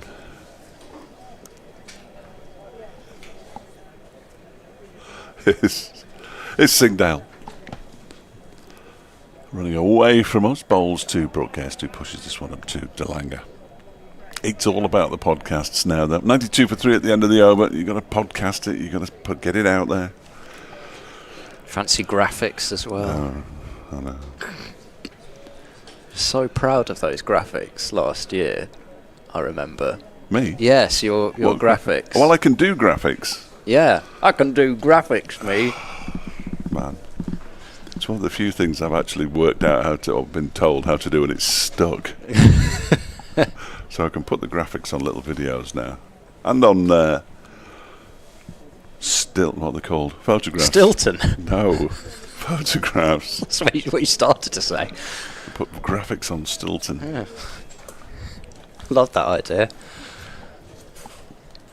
Oh dear. Right, Matt Taylor running into bowl to Lamb in and bowls and trying to whip this one off the hip area, and I think possibly doing it rather literally.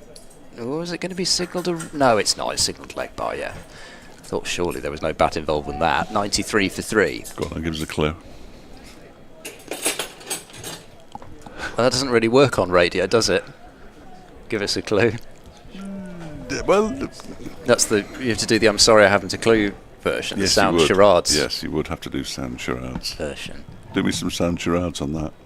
In goes Taylor, bowls, and a shot for leg before that again doesn't look too convincing as Lamb was looking to flick it away.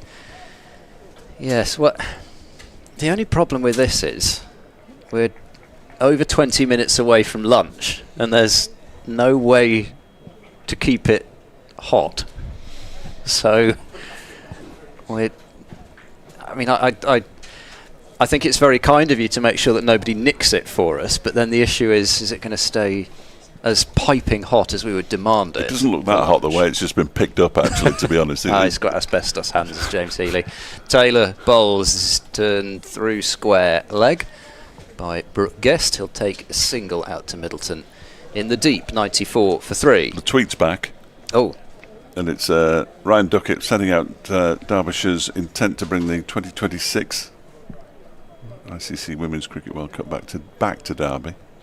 The County Ground, of course, hosted games in 2017, and you can hear the full interview.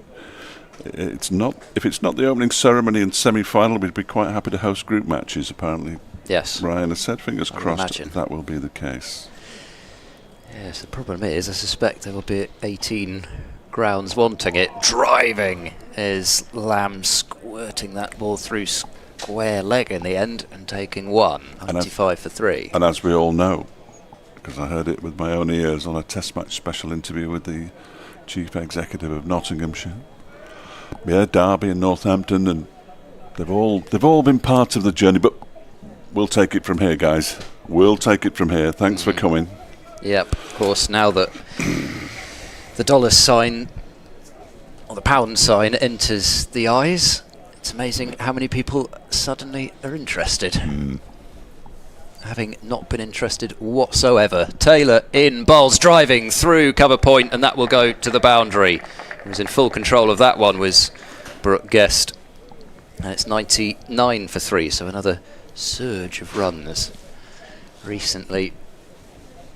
Taylor putting it up there, asking for the drive, and he got it. Yes, I seem to remember there was still the stat that Nottinghamshire's women have never played at Trent Bridge. So, yes. Anyway, there we go. Look, Derbyshire did an interview with Heather Knight before the game that was played at Derby yesterday, in which she described the atmosphere at Derby as being reasonable. Comes Taylor and bowls. And that's off. I think maybe the thigh pad down to fine leg. Indeed, it is a leg by, but it brings up Derbyshire's 100 in the 20, or at the end of the 23rd over. 8th extra. Guest 21 and Lamb 16. Lamb having got that life a few overs back, but these two just beginning to build something of a recovery after a serious wobble, with Derbyshire losing 3 wickets in the space of just over 4 overs. Actually, that is quite high praise, actually, from some quarters anyway. Yes, I think they were hoping for a slightly more ringing endorsement, but they won. They did. There was a time when it looked as though they might not, which would have been exciting, albeit hand-wringing starts whenever England lose any match that they feel they should win. Would have been the County Championship's fault, as Singdale bowls it's an inside edge onto his pads from Brooke Guest. But it remains 100 for 3. Well, it's usually the County Championship's fault, isn't it? I don't know. It's a Test team, T20 team, the 50 over side, not winning County Championship, not producing them. The women's county setup's fault. I'll put that to Laura Charles Price when she comes this afternoon. Did you feel that England's slight underperformance in the first ODI was due to the women's county setup? Singdale bowls, that's let go by Brooke Guest. Lead question. Yeah, I'm sure Don Topley will be able to work out a way that it was the County Championship's fault. If he tried very hard. He won't rest until it's... Oh, I've got it, till it's gone. Talk about pitch quality. If they played fewer county championship matches, then you'd have you'd have more pitches available. More time to prepare the pitches. Yeah. That's it. Sorted. Those pesky county championship clubs wanted to play on their own grounds as Singdale bowls, turned into the leg side by Guest. Hammond gives chase. They've run one. They're going to come back for the second as well. He might have to hurry here. In fact, he does hurry and gets back in time, and Hammond threw at the stumps whilst falling backwards, which is never easy, and missed. And they do pick up 2 more. Guest moves on to 23. Derbyshire 102 for 3. Somerset have fallen further into trouble up at Chesley Street, 57 for 4 now, 2 wickets to Ben Stokes, 1 each to Siddle and Rain. It's a tricky game, isn't it? Can't work out who to support in that one. Singdale bowls, that's defended by Guest, out into the offside, and there's no run. Liam Dawson's at it. Is he? Again against Surrey. He's got all 3 wickets to fall. Surrey 67 for 3, Burns for 33, Sibley for 11 and Pope for 15. Well, they'll have to send the pitch inspectors, surely. Dawson 3 for 22. Good grief. Spin being doing bowling on the first morning. They're playing with the white ball.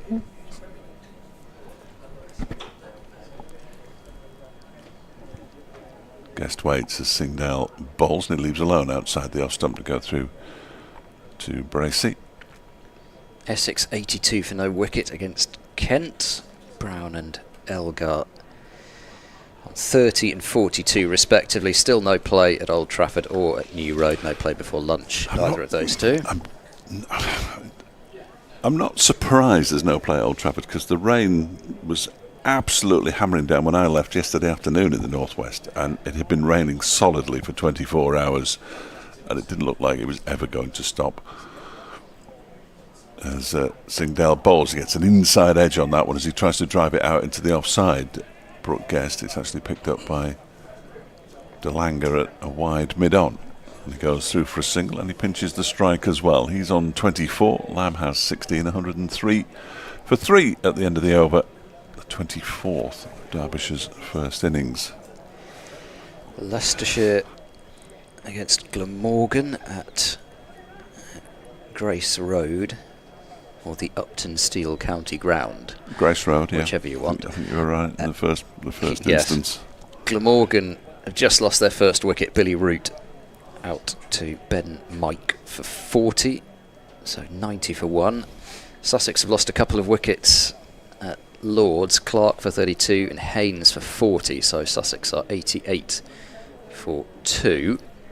Taylor switching to round the wicket now to Guest, who's driving into the covers. Nice controlled punch there. Hammond's quick, so we'll get to the ball before it goes to the boundary, but also the 2 batters are pretty quick. As I say that, when you say it wasn't the quickest finish from Matt Lamb. Matt Lamb isn't remarkably quick. I was looking too much at Guest. Yes. Matt Lamb has been struggling with back issues for more than 12 months, I would say now, but certainly 12 months. And he runs a little bit stiffly. It's sort of, it was almost as though he was running so casually to make Bracey think that he was going to make his ground so easily that he didn't need to take the bails off. Anyway, 3 runs are taken. Down the pitch walks Lamb, and in the end just blocks it out into the covers. The score at Northampton, Yorkshire 78 without loss, a 50 for Adam Lythe, 50 from 86 deliveries, and Finlay Bean is on 16. No game has advanced as quickly as this one, though, has it? No. Nobody yet reached the 100 mark other than Derbyshire. Full delivery, and Lamb has stroked that one away through the covers majestically for 4 runs. Again, it was a half volley.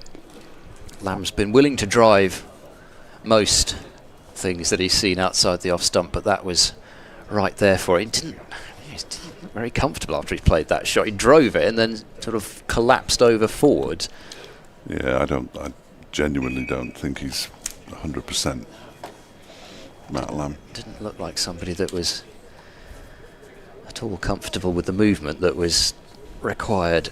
However, if he's going to keep hitting them that hard, it won't matter. 110 for 3. Of course, those A couple of recent boundaries from Lamb would still have gone even if the boundary had been further back, as he comes down the pitch and then just pushes to cover point. Hammond across the field, no run. But I guess this is the sort of game that Gloucestershire have been after here. They want it to be moving quickly, one way or another, seemingly. Yeah. Brought the boundaries in a long way. They did that for the hybrid pitch, which I felt was maybe just because they were a bit concerned that the scores might be a bit too low.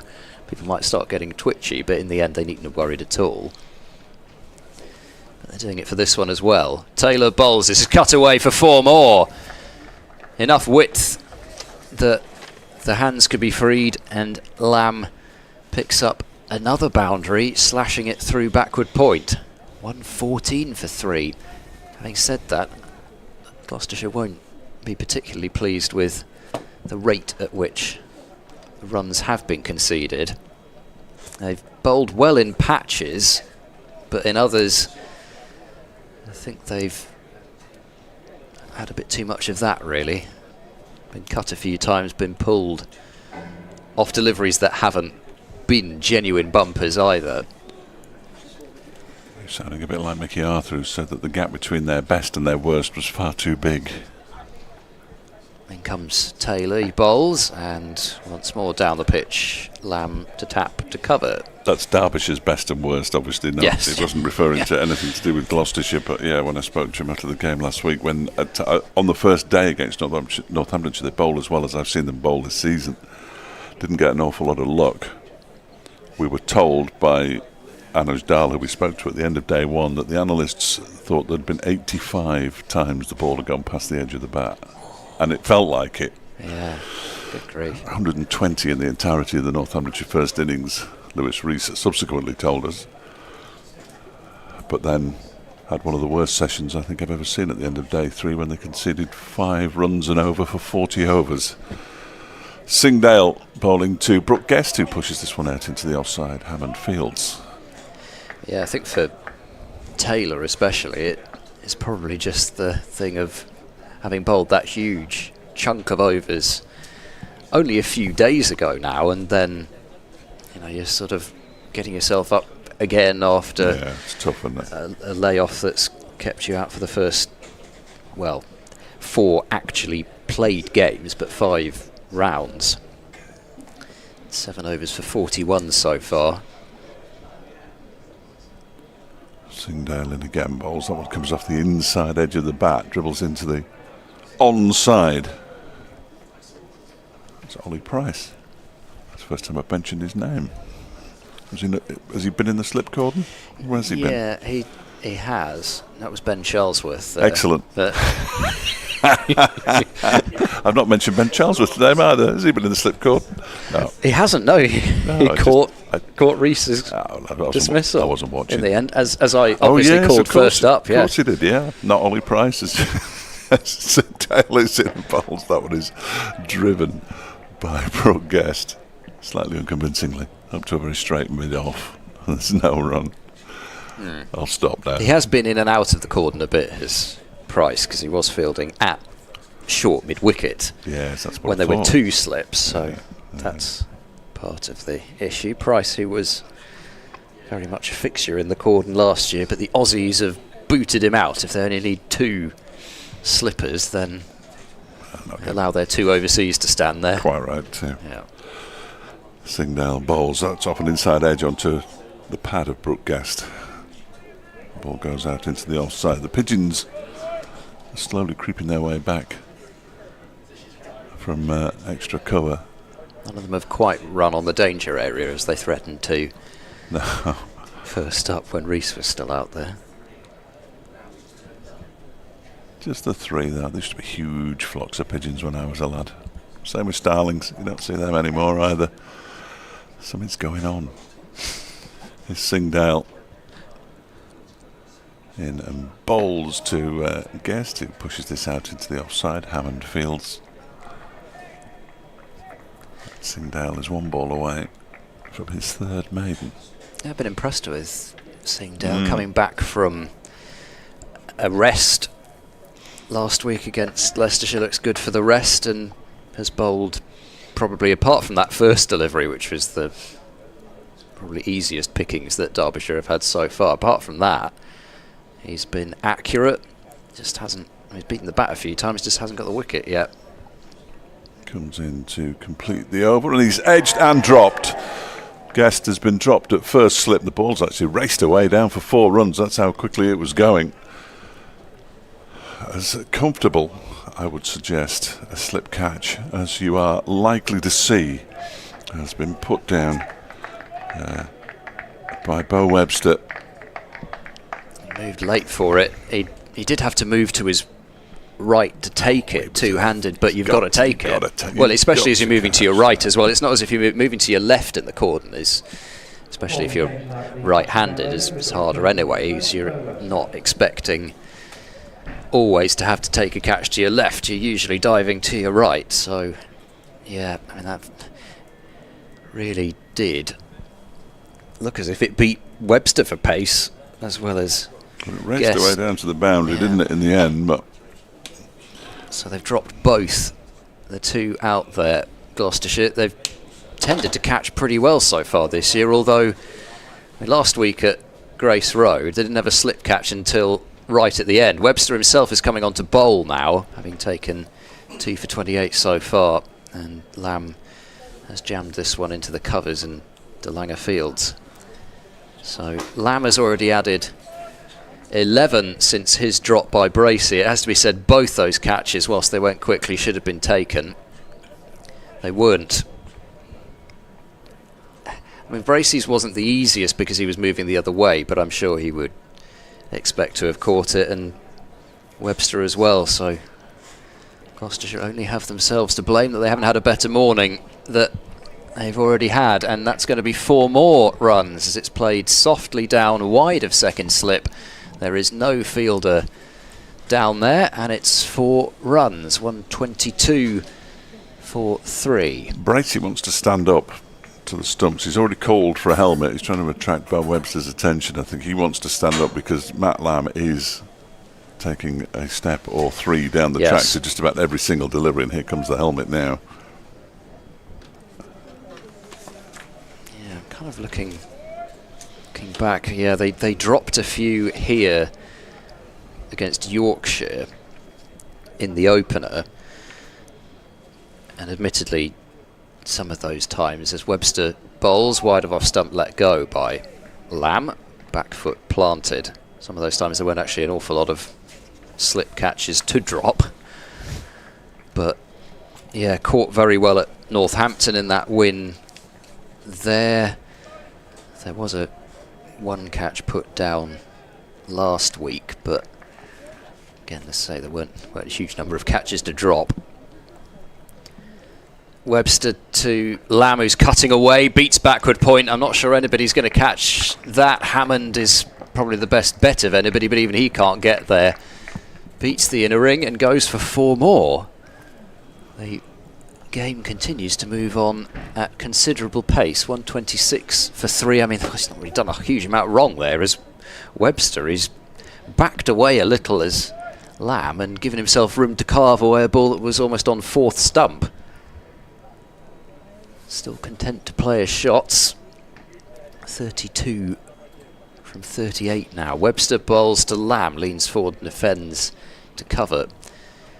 And this will be seriously frustrating for Gloucestershire, knowing that they could have had Derbyshire 5 down at lunch, which Derbyshire have scored a fair few runs as well, but you need this part of the game especially to move on if you're going to get results at Bristol. The early stages have got to move quickly. Webster bowls very wide and Lamb leaves. End of the over. 8 runs from it. 126 for 3. Might just have time for 2 more before the lunch break.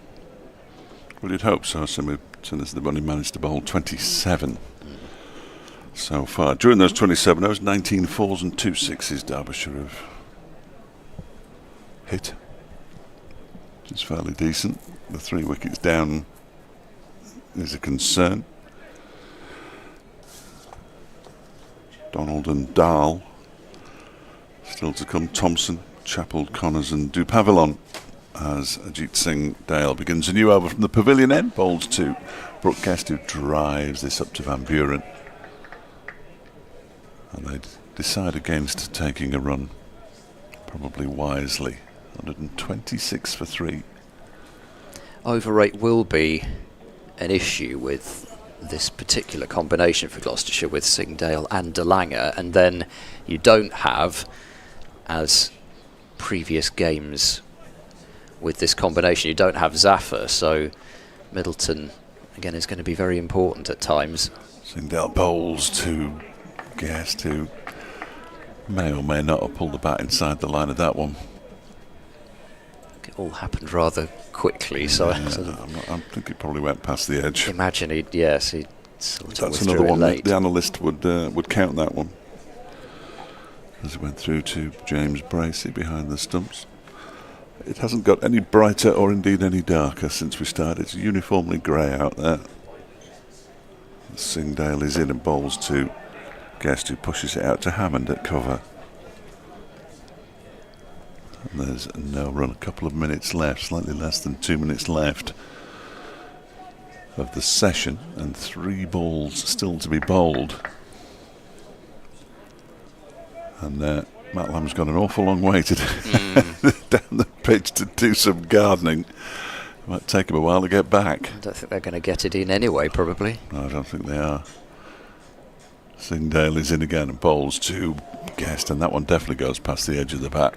He didn't even pretend to bring the bat inside the line on that occasion. Lost Lewis Rees for 27 and David Lloyd for 28. Both to Bo Webster with the score on 51 and 60, and then Wayne Madsen. One of the more bizarre Wayne Madsen dismissals as the ball just rolled down the face of his bat and through to James Bracey off Marchant De Lange, as Singdale bowls to Brooke Guest, who turns this one up to De Lange. Madsen out for a 3-ball duck. Matt Lamb dropped on 13, Brooke Guest dropped on 27. Both still there. Lamb has 32 now, Guest 31. As surprisingly, Matt Lamb's left shoelace has come undone. I've no idea. 12:59. Who'd No have thought idea it? how that's happened at all. And he apologises as the clock continues to tick. And here is Singdale in and bowls to Guest, who leaves this one alone outside the off stump. Now Gloucestershire desperate, but of course it's the umpires. It makes no difference how quickly they do. They might be able to force the umpire to walk a little bit. This is going to be very close. 5 seconds left for the umpire to get there. He's not going to get there. He is. But he's got to be in position technically. No, so he's no, not. They not. If he's not behind the stumps, then they can't bowl it. Webster's saying, well, I'm ready, but unfortunately, even if you've handed the sweater to the umpire has to be in position. So that is lunch. 28 overs bowled in the morning. So they've been a little short-changed in the morning session in terms of overs bowled, but not in terms of excitement. We've had 4s, 6s, dropped catches, wickets. Just about everything you could wish for. 126 for 3 is the score. 2 wickets to Webster. Got rid of the openers in successive overs from him, and then Marchant De Lange removing Wayne Madsen. But Gloucestershire will be seriously ruining those 2 dropped catches. They could potentially have had Derbyshire 114 for 5. As it is 126 for 3. And Gloucestershire will have to come back out after the break and put those drops out of their mind and take those wickets again. Guest 31 and Lamb 32 have added 57 now for the 4th wicket. So real rebuilding job after Derbyshire were 69 for 3. We're going to go off and have our lunch. Myself, Ed Seaborn, Dave Fletcher, and hopefully David Payne will be back with you after the lunch break.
Welcome back to Bristol. Time for the afternoon session of day one between Gloucestershire and Derbyshire, with the score 126 for 3. It's pretty murky, but we are ready to get underway with Bo Webster bowling the first ball after lunch, and standing tall in defence is Lamb, with Bracey still up to the stumps. Exciting morning. 19 fours and 2 sixes were struck by Derbyshire, but 3 wickets taken by Gloucestershire, 2 of them to Bo Webster. He removed both David Lloyd and Lewis Rees for 28 and 27 respectively. And then Wayne Madsen feathered one through to James Bracey off the bowling of Marchand de Lange without scoring. Those are the 3 Gloucestershire wickets. As Webster is in, bowls cut away through deep point. Hammond is not going to get there, I don't think. No, sprawling effort, but the ball just beat him for pace. So it's another boundary, and 130 for 3 is the score. Lamb on to 36. Ed Seaborn alongside David Payne to start off with this afternoon. Good afternoon, Ed. Good afternoon. What have you made of proceedings so far? Have you been able to see much of it? I have actually. I watched the whole session for a change. I'm here till tea time, which is nice. In goes Webster, bowls, and that's defended away by Lamb. I think with the boundary size where they are, which I quite enjoy, I'll say is the tactic of bringing the boundaries in slightly to help the scoring rate. I would say it was about even Stevens at lunch, I would have put it. I thought we bowled a little bit short, was mine, as we obviously dropped 2 catches as well, which could have changed things drastically if you're 120 for 5. Webster bowls, that's a leading edge. Oh, it falls into no man's land in the end, out to Charlesworth at cover. For a moment it looked as though it was going straight to short extra. It had been a short cover and then the extra back, but there we go, just the way that these things fall.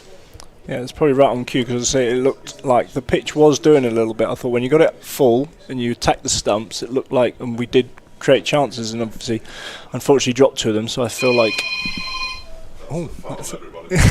Webster bowls or beats Lamb as that passes the outside edge. I thought for a moment that was one of those alarms. I thought there was a fire alarm. Yeah, so were you here last year for that? No. The alarm which told everybody to evacuate the building. Oh wow. For one of the days between Gloucestershire and Leicestershire. Did you manage to stay calm, or was there? Yeah, well, it was almost too calm, because you almost thought, well, this must be a test. Surely this is one of those things that they've just got to do every once in a while. You know, it's health and safety has stipulated that they need to do this.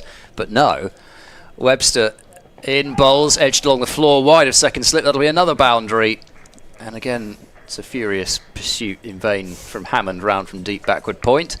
So the afternoon session starts rather as the morning session finished, with boundaries coming at a rate as Lamb's moved up to 40, but also some, well, in this instance, half chances being created, and it's 134 for 3 with Marchand de Lange ready to bowl from the pavilion end. So would you agree with me in that? What was your take on the first session? I kind of felt the same. I thought the Gloucestershire bowled well in patches when they tended to bowl, as you say, when they tended to bowl full, but anything short just went.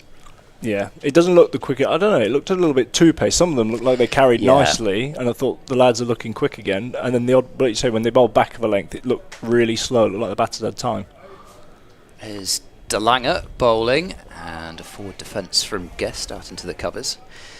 Yeah, it looked as though probably Rees's, where he was out in front of it and was caught at short extra. I didn't quite see in the end whether Webster had bowled an off-cutter or something like that. But anyway, I think there were enough others that it did look as though some were stopping a bit in the pitch. Yeah, I think it looks a little bit soft in places, the wicket.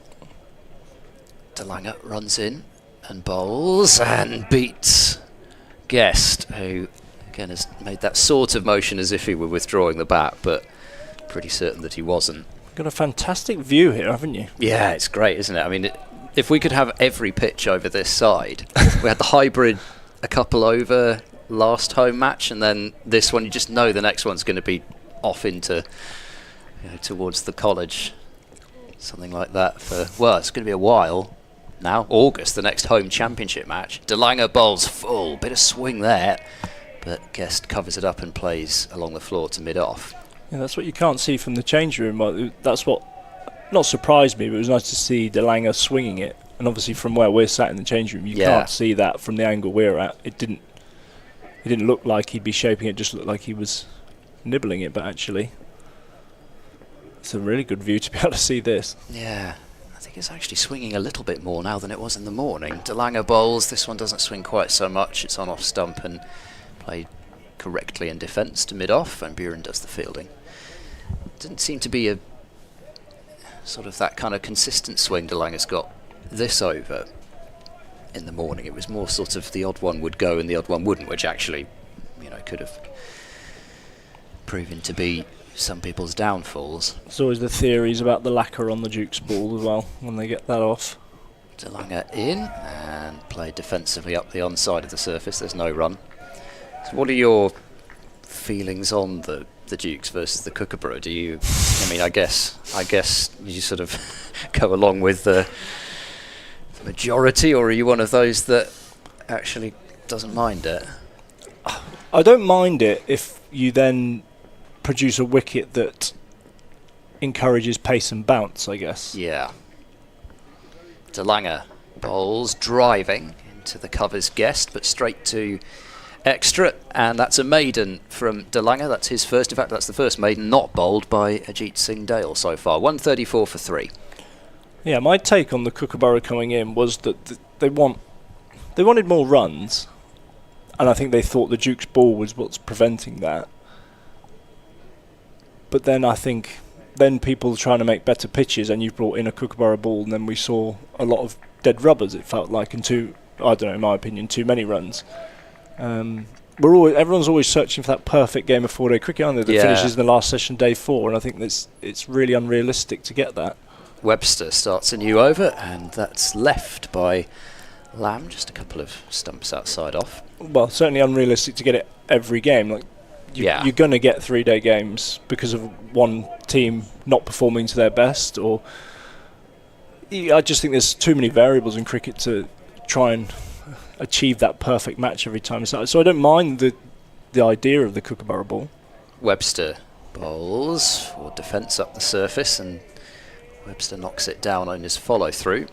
As I say, my take would be then, I thought it was in the hope that you could allow, if we're trying to produce as England fast bowlers, I feel like part of the battle is giving them pitches to encourage them. As a fast bowler, you want to see the ball carrying through to the keeper. You want to see them reverse, cupping it at their head height and not taking it round by their ankles. So Webster to the crease, bowls, and there's a shout for leg before. I think there may have been some bat on that, looking across to my left just in time. It was quite straight, but possibly an inside edge there saving Lamb. We'll get a second look at it ourselves. Yeah, I think you're right. Looks as though there was a deviation. Lamb looked straight at his bat as well, which is usually an indication, but then he might be trying to fool us. Short extra and short mid-wicket in place, 2 slips. Webster is in and bowls, and Lamb leans over that and defends it. I think you make a good point in terms of always searching for that ideal game, in that, especially as we demand these pitches out of ground staff week in, week out, in demanding the perfect pitch therefore as well, and actually sort of what was said at Grace Road for that game last week, as Webster bowls wide and cut, not really timed. Charlesworth across to his left, and they'll take 1 for that at cover. 135 for 3. The feeling was they'd left almost too much grass on it, but the margin between, you kind of, I don't know, you sort of take a little bit off of what they ended up leaving on. You're almost worried at that point it's either going to be a 2-day game or a 4-day, not quite board draw, because Gloucestershire made it very close in the end. Webster runs in, bowls driving back to the tall Aussie, and there's no run, so a couple of quieter overs after the first over contained 2 boundaries, 135 for 3.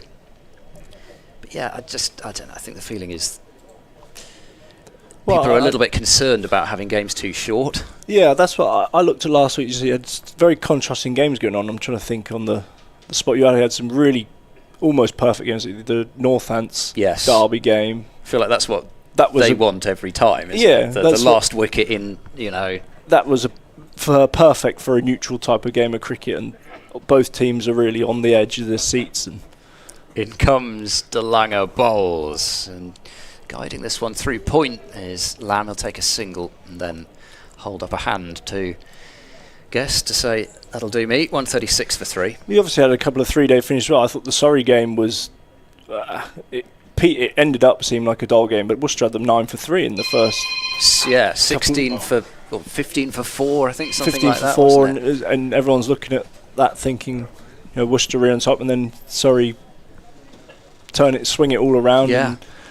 And, I'm trying to think, I can't remember what game it was now, that was about average score of 200, finished in 3 days, but it was both teams scored about 200, and it wasn't Yeah. it might have been the Glamorgan game, Yes. and actually That that finished could well 8 be down, right. Yeah. but it was within 3 days, but it was still a good game of cricket, I thought. DeLange bowls, worked into the onside, quick single taken, and well taken by Guest, wide of mid on 137 for 3. So I think it's such a difficult sport to kind of, I guess, please everyone. Maybe it's the right way. Like you say, if you're trying to get that last over finish of day 4 every time, it's just not going to happen, is it? Yeah, and I think it's also, you talk about pleasing everybody as well, and it's also, I'm not going to push you too hard on the schedule as DeLange bowls an away swinger that's I'm left happy to alone. give my view. Yeah, no, I'm sure you are. But again, I was listening to Daryl Mitchell talking, the PCA's chairman, and he was mentioning, in terms of the schedule, the fact that the feeling is this year, it's basically the schedule that counties feel they can make the most money out of. Whereas the Strauss review didn't succeed, as this is driven down the ground by Lamb, not really with a great deal of force. Allows Van Buren to get across from mid-off. No run, gives the ball a furious shine. But the feeling was the Strauss review didn't succeed because it was purely high performance, whereas now you're sort of looking at it purely from what can counties make the most money out of, and there are a lot of other interested parties as well. DeLange bowls a short ball down the leg side, swivelling on it is Lamb, but he's hit it straight to fine leg, so it's just the 138 for 3. But yeah, I guess it's led to these T20 back-to-back situations, for example, which, I mean, talk about what those back-to-backs are like to play in. Yeah, we start obviously next Thursday for us, and we start with a back-to-back Thursday-Friday. The main thing with that, actually, in between that, because it's a block, we get a week then between the next game. DeLange is in, punching back foot drive from Guest, but straight to cover. End of another over, 138 for 3 Derbyshire. So almost, in terms of a T20, you don't mind playing Thursday night, Friday night, if then you've got like a week to then get ready for a decent block between, which is what we've got this time around. I think that's pretty much how the schedule runs for the T20. It's then when you chuck in the 4-day cricket back in the middle of that, and obviously the example that's been highly used for this summer is us playing, I think, Thursday night in Cardiff, Yes. Friday night in Bristol, drive to Scarborough on Saturday, start Sunday morning for a 4-day game, play till Wednesday, and then back in the T20 something like on the Friday or the Saturday or something. Webster continuing, and another drive from Lamb only succeeds in finding mid-off.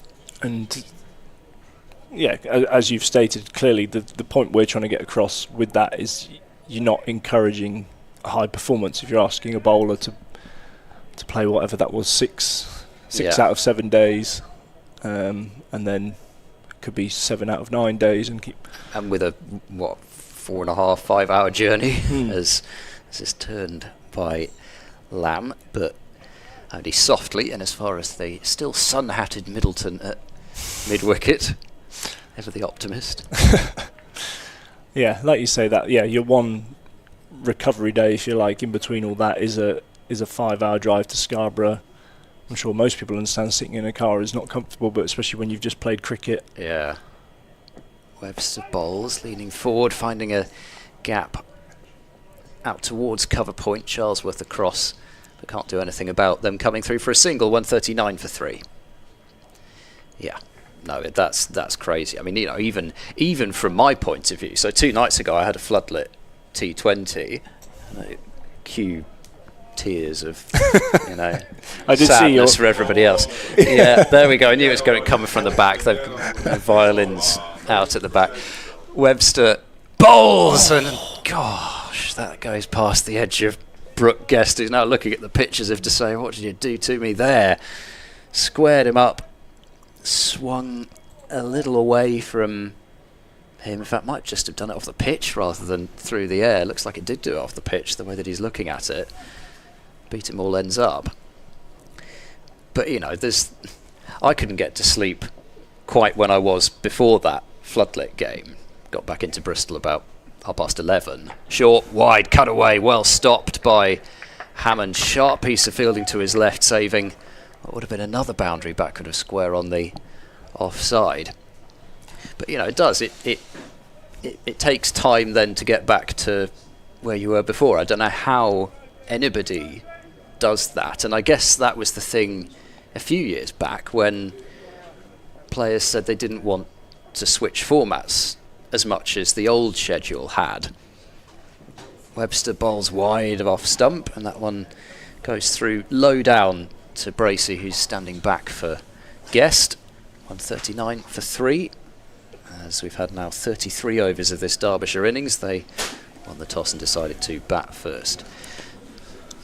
Yeah, I think the biggest difficulty is we're constantly trying to find that perfect schedule. You're trying to find the perfect pitch to play a 4-day, and you're trying to find a perfect schedule to play throughout the summer. And I think, you know, these are challenges that probably don't have perfect answers, but I guess the least we can do is try and constantly trying to search for improvements in little areas. And yeah, like you say, I think the late nights are kind of a part of it now in T20. Here's Marchand de Lange bowling. Oh gosh, I thought he got a nick on that one because it moved a little bit, but obviously not off the edge, just through the air. He had a bit of a waft at that one, did Lamb, wide outside off stump, and he's almost played slightly over the top of that.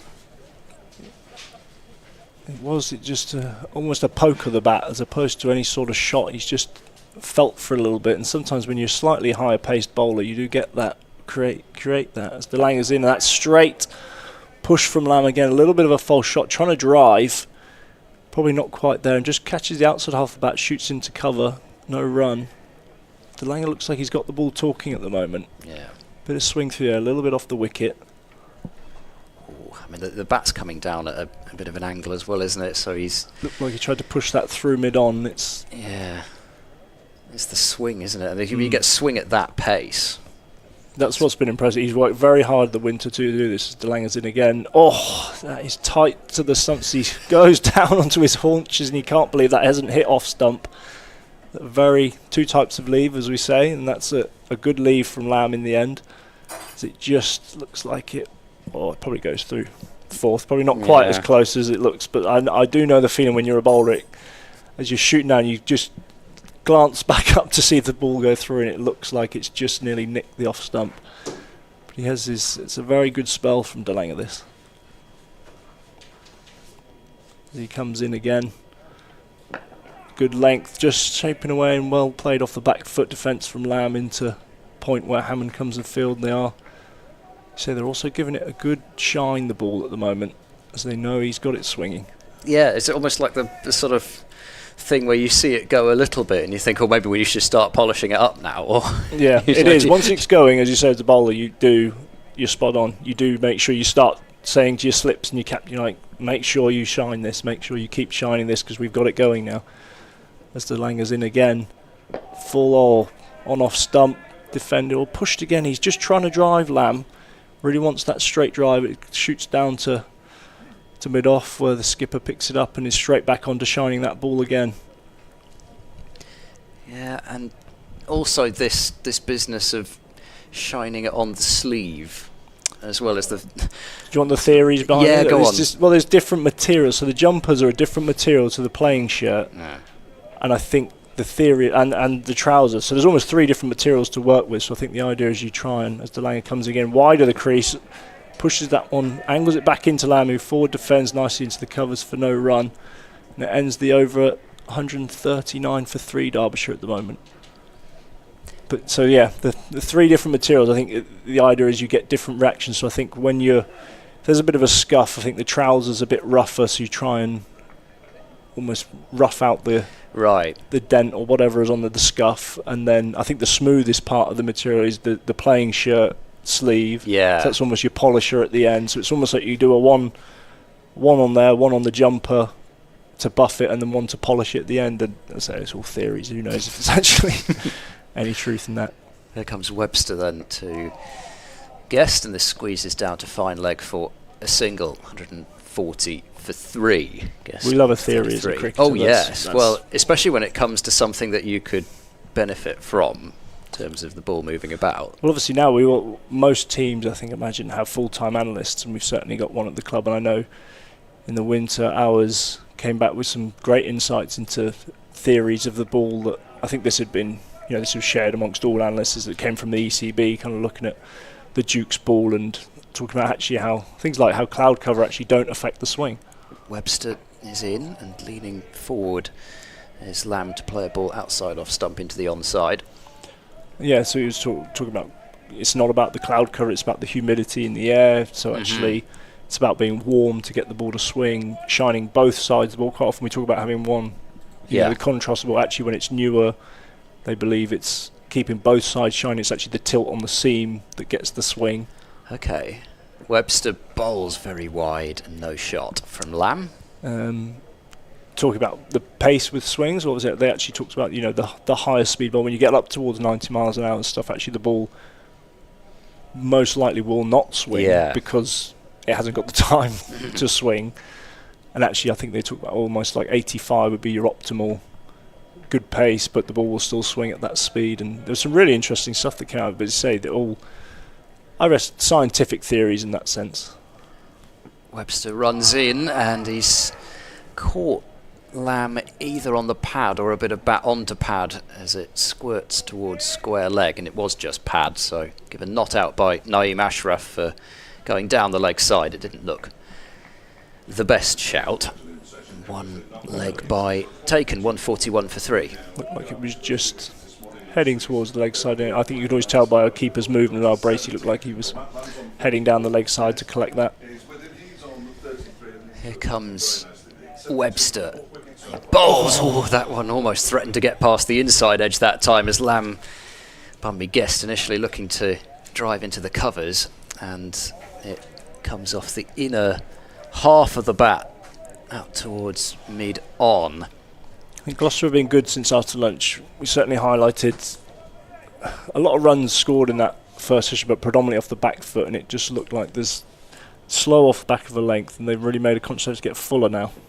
Webster in, an away swinger, which I guess doesn't have anything to do with, so 141 for 3 at the end of that over. That business about cloud cover, I never understood why just having clouds should, why people thought that having clouds should make any difference at all. It is about the atmospheric conditions that is often, I guess, associated with there being clouds there, but just the presence of clouds, this sort of business of you look up, not down. Well, yeah.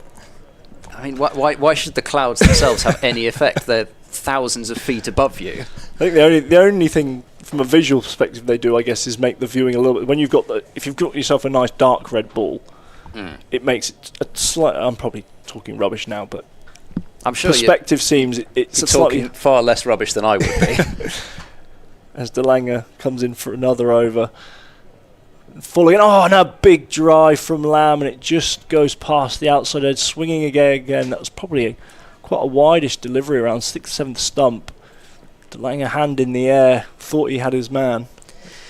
I'm going to make way for Dave Fletcher, but I do just want to make sure I ask this. Yep. First win for a little bit of time for the squad. What has that done for the squad? Yeah, obviously that was a huge monkey off the back as Delanger comes in again. Full delivery, driven again in the outside half of the bat. Squirts out to point. Miles Hammer doing the fielding. Delanger really looking threatening at the moment, but on a nice full length, getting the ball to swing, inviting the drive from Lamb.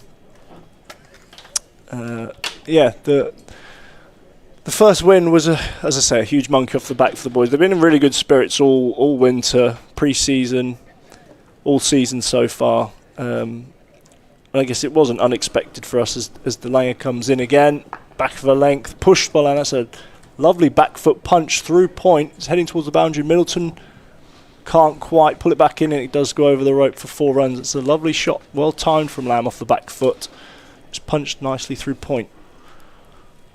Hello, David. Hello. You'll have to explain to me what a win is, because I cover Derbyshire, and I haven't seen one for a long, long time. They didn't get one last year. Haven't got one this year. Well, we've been in similar boats, it sounds. No, but as I was saying, the boys are in really good spirits, and it's been a really, really good environment this year. And obviously, we had a really good game last week. We nearly got the win against Leicester, but pretty much dominated the game for 4 days and just couldn't quite get it over the line. I know it was contrasting for Derbyshire last week. I saw that last over against Sanderson. So Langer's in again, just turn on the pads to Lamb, who works that way through square leg, and that will go to the boundary again for another 4. Just lost his line a little bit there, De Langer straying onto it, and that is 50 for Lamb. 71 balls, it looks like. Yeah, absolutely. Played a good knock for Derbyshire there. And does that also takes the score to 149 for 3? That was his 11th 4 as well. He's not a big runner between the wickets, Matt Lamb. My kind of batter, that. Absolutely. Well, he's troubled with a back problem, and he's had it for 12 months now, and right. You know what back problems are like, I'm sure. As De Langer's in there and bowls full again and defended by Lamb, off down to third man when Middleton comes in and does the fielding. It's 1 raw run, which takes the score to 150 for Derbyshire. How many overs has that come in? 35.5. 35.5 overs. Decent. That's a decent run rate of 4.19. So it is, and as we touched on, the boundaries have been brought in by Gloucester again. We did this the last home game, and it is just to encourage that score. In previous years, it's been really difficult with quite odd, turgid games of run rates of 2 and over. And we know batting points are really crucial in the league as Delane comes in again. Oh, quite short at the guess, just got up a little bit, but he plays it quite nicely in the again off the back foot, just turns it into square leg. And that is the end of the over, and it is 150 for 3. I was fascinated by your conversation with Ed about the T20 and the schedule. Derbyshire play next Thursday at Northampton. They've then got a home game at Birmingham in that ridiculous blast nonsense, which is 2 days after the damn competition's already got underway. It's part of a double header. That's at 2:30, and the following day at midday they're at Old Trafford. Wow, 3 in a row. Part of a double header with Lancashire Lightning or somebody. Wow. Webster's in, and just a good length and pushed to mid-on by Lamb off the back foot.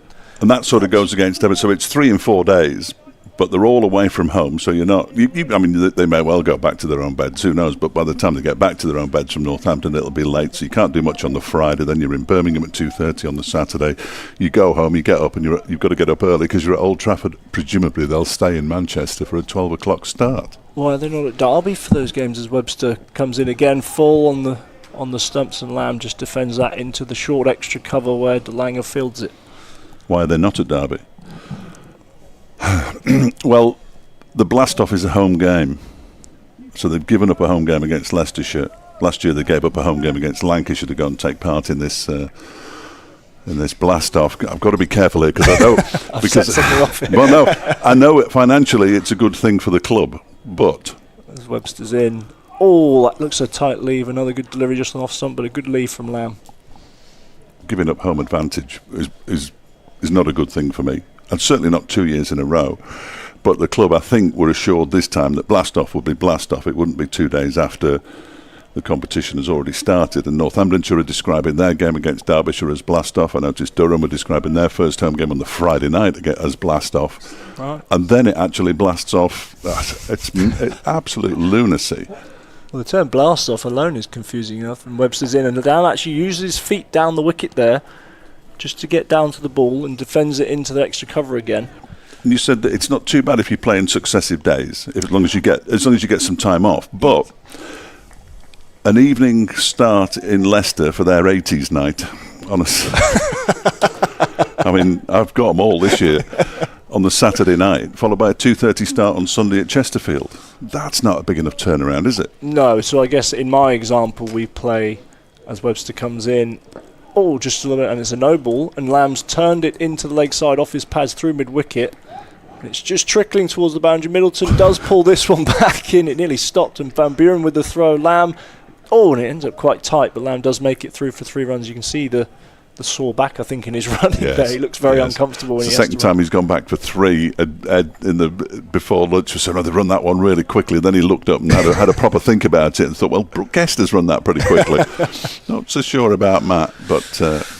Yes, no, so the example, when we play Thursday night, we're in Bristol, and then Friday night, we're in Sussex. But it's still, as Webster's in, and on the pads again, Guest this time turns it through mid-wicket. It's Van Buren will run around for mid-on to do the fielding this time, and it'll be 2 runs to Brooke Guest.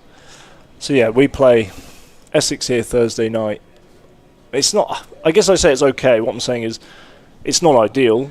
Obviously, we have to then get up the Friday morning, drive all the way down to, get the bus down to Sussex, whatever it is, play that night in Sussex. We'll probably be travelling back that night, and we won't be arriving here till 2-3 a.m. So the next day's a write-off. Usually, it's not okay then when, like you say, if you're then playing the next day off that, as Webster's in, very full. Guest drives of great fielding for Miles Hammond at backward point, diving to his left, saving probably another boundary, which brings an end to the over, and Derbyshire move on to 157 for 3. I do think the South Group has the worst of it, because I know you can go from Worcester to Durham, but there's an awful lot of teams who are within an hour or 2 hour drive of each other in the North Group. Yeah. If you're playing Kent away and Essex away, and all of a sudden you're travelling right the way across the country, that's a fair undertaking, isn't it? It is in anybody's book. Yeah. Even Ed Seaborn would complain at that. Although I must point out that the T20 floodlit game that he was doing the other night was nothing to do with Gloucestershire, so therefore can't really count.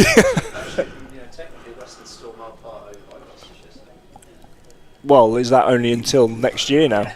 But March and De Lange begins a new over from the pavilion, and it's pushed by Matt Lamb, who goes through for as quick a single as he can muster. And moves on to 57. Derbyshire up to 158 for 3. No, but what I'm saying is it's unlikely that somebody was going to be playing for the Western Storm on that night and then in the championship match a bit later on in the week. So if you get him middle up, I'm going to ask you what the answer is, because I don't know what the answer is. But we seem to be playing less and less cricket as De Lange is in again, and that was left alone outside the off stump by Guest. So what is the answer? Is it even less cricket? Because pretty soon we might as well just not bother. Well, this is I guess presents part of the problem that we got. Even as players, when we sit down and discuss it, you've got so many different opinions because you're now breaking into that section where we have got some white ball cricketers. We've got some people who I think of a Chris Rushworth who just plays the red ball for. Warwickshire, just an example, you've got players who just play red ball, players that do just play white ball, players that play all formats. Mr. Langer's in again, and that one is driven very pleasantly, but nicely stopped at extra cover. So, as I say, discussing a schedule, so I can give my personal opinion, which is the only way to free up, and it comes from a place of almost like the Strauss Review, ironically, of how do we create high performance as much as possible. My argument at the moment is that there's too many games where fast bowlers are not able to bowl at their fastest. Certainly now when you've got Rub Key also telling us we need to bowl fast to play for England. Yes, indeed. The lack of bowls to Guest, who pushes this one out into the offside. So the theory I have at the moment is, it is going to have to be reducing cricket, and it is going to have to be from the county championship because that is the only way I feel like you actually create space. If you take 4 blast games away, say, it feels like you're creating only 4 days space, and it's not really creating actually much time for what we're asking for, which is time to rest and time to get in the gym and make sure you're fully prepared each game. DeLanga bowls. That one is driven for 4 by Brooke Guest. That's a glorious shot. It's about as well as he's timed a shot in his entire innings so far. He's been out there for 79 deliveries now, and he hasn't looked massively fluent for a lot of that, Brooke Guest, but he's stuck at it. A fair play to him, and he moves on to 39, and Derbyshire move up to 162 for 3. That was a beautiful drive, but yeah. So cutting to the point, my idea is to cut down the championship to 10 matches, and actually I would move the format of the championship into 3 divisions of 6 teams, and you play each team twice in your division with possibly a 2 up, 2 down scenario. And DeLanga bowls to Guest, who just turns this one down towards long leg for a single, 163 for 3.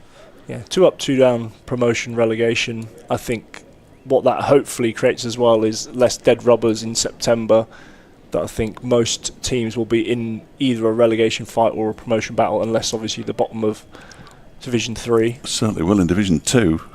There'll be something 2 up, 2 down, and 2 staying where they are. Yeah. Blimey. Well, I'd say it hopefully creates excitement all year round, that there's something always on it.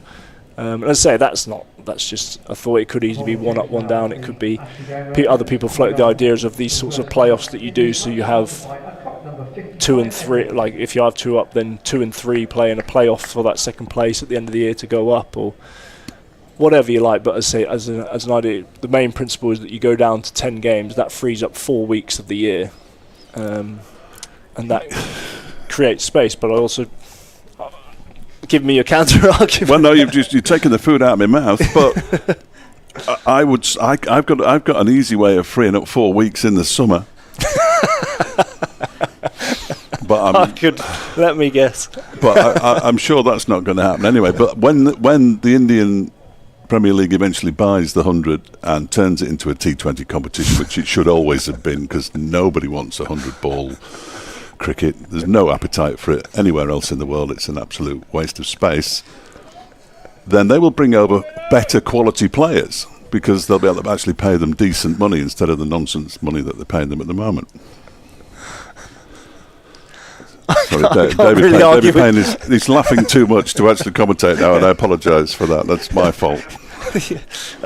I can't argue with much. That is also part of the. They'll pay much better money. We'll get. Steve Smith won't go and play in the Major League Cricket. He'll come and play in the English Premier League. We should say, because of this commentary, there has been a change of bowling at the Ashley Down Road, and Ed Middleton has come on to bowl, and he's just bowled a low full toss that's been clipped by Brooke Guest into mid-wicket, which is half stopped by Bancroft, and they do come through for the single. And because fewer players will be taken out of the county system, you could actually carry on playing county championship matches then. Some counties will lose a lot, and you think immediately of Surrey, but they've got the resources, surely. It's Middleton now into Lamb. Good length, pushed into the offside, and Brooke Guest starts to look for a single, but it is well fielded by Miles Hammond at point, and it is just a dot ball.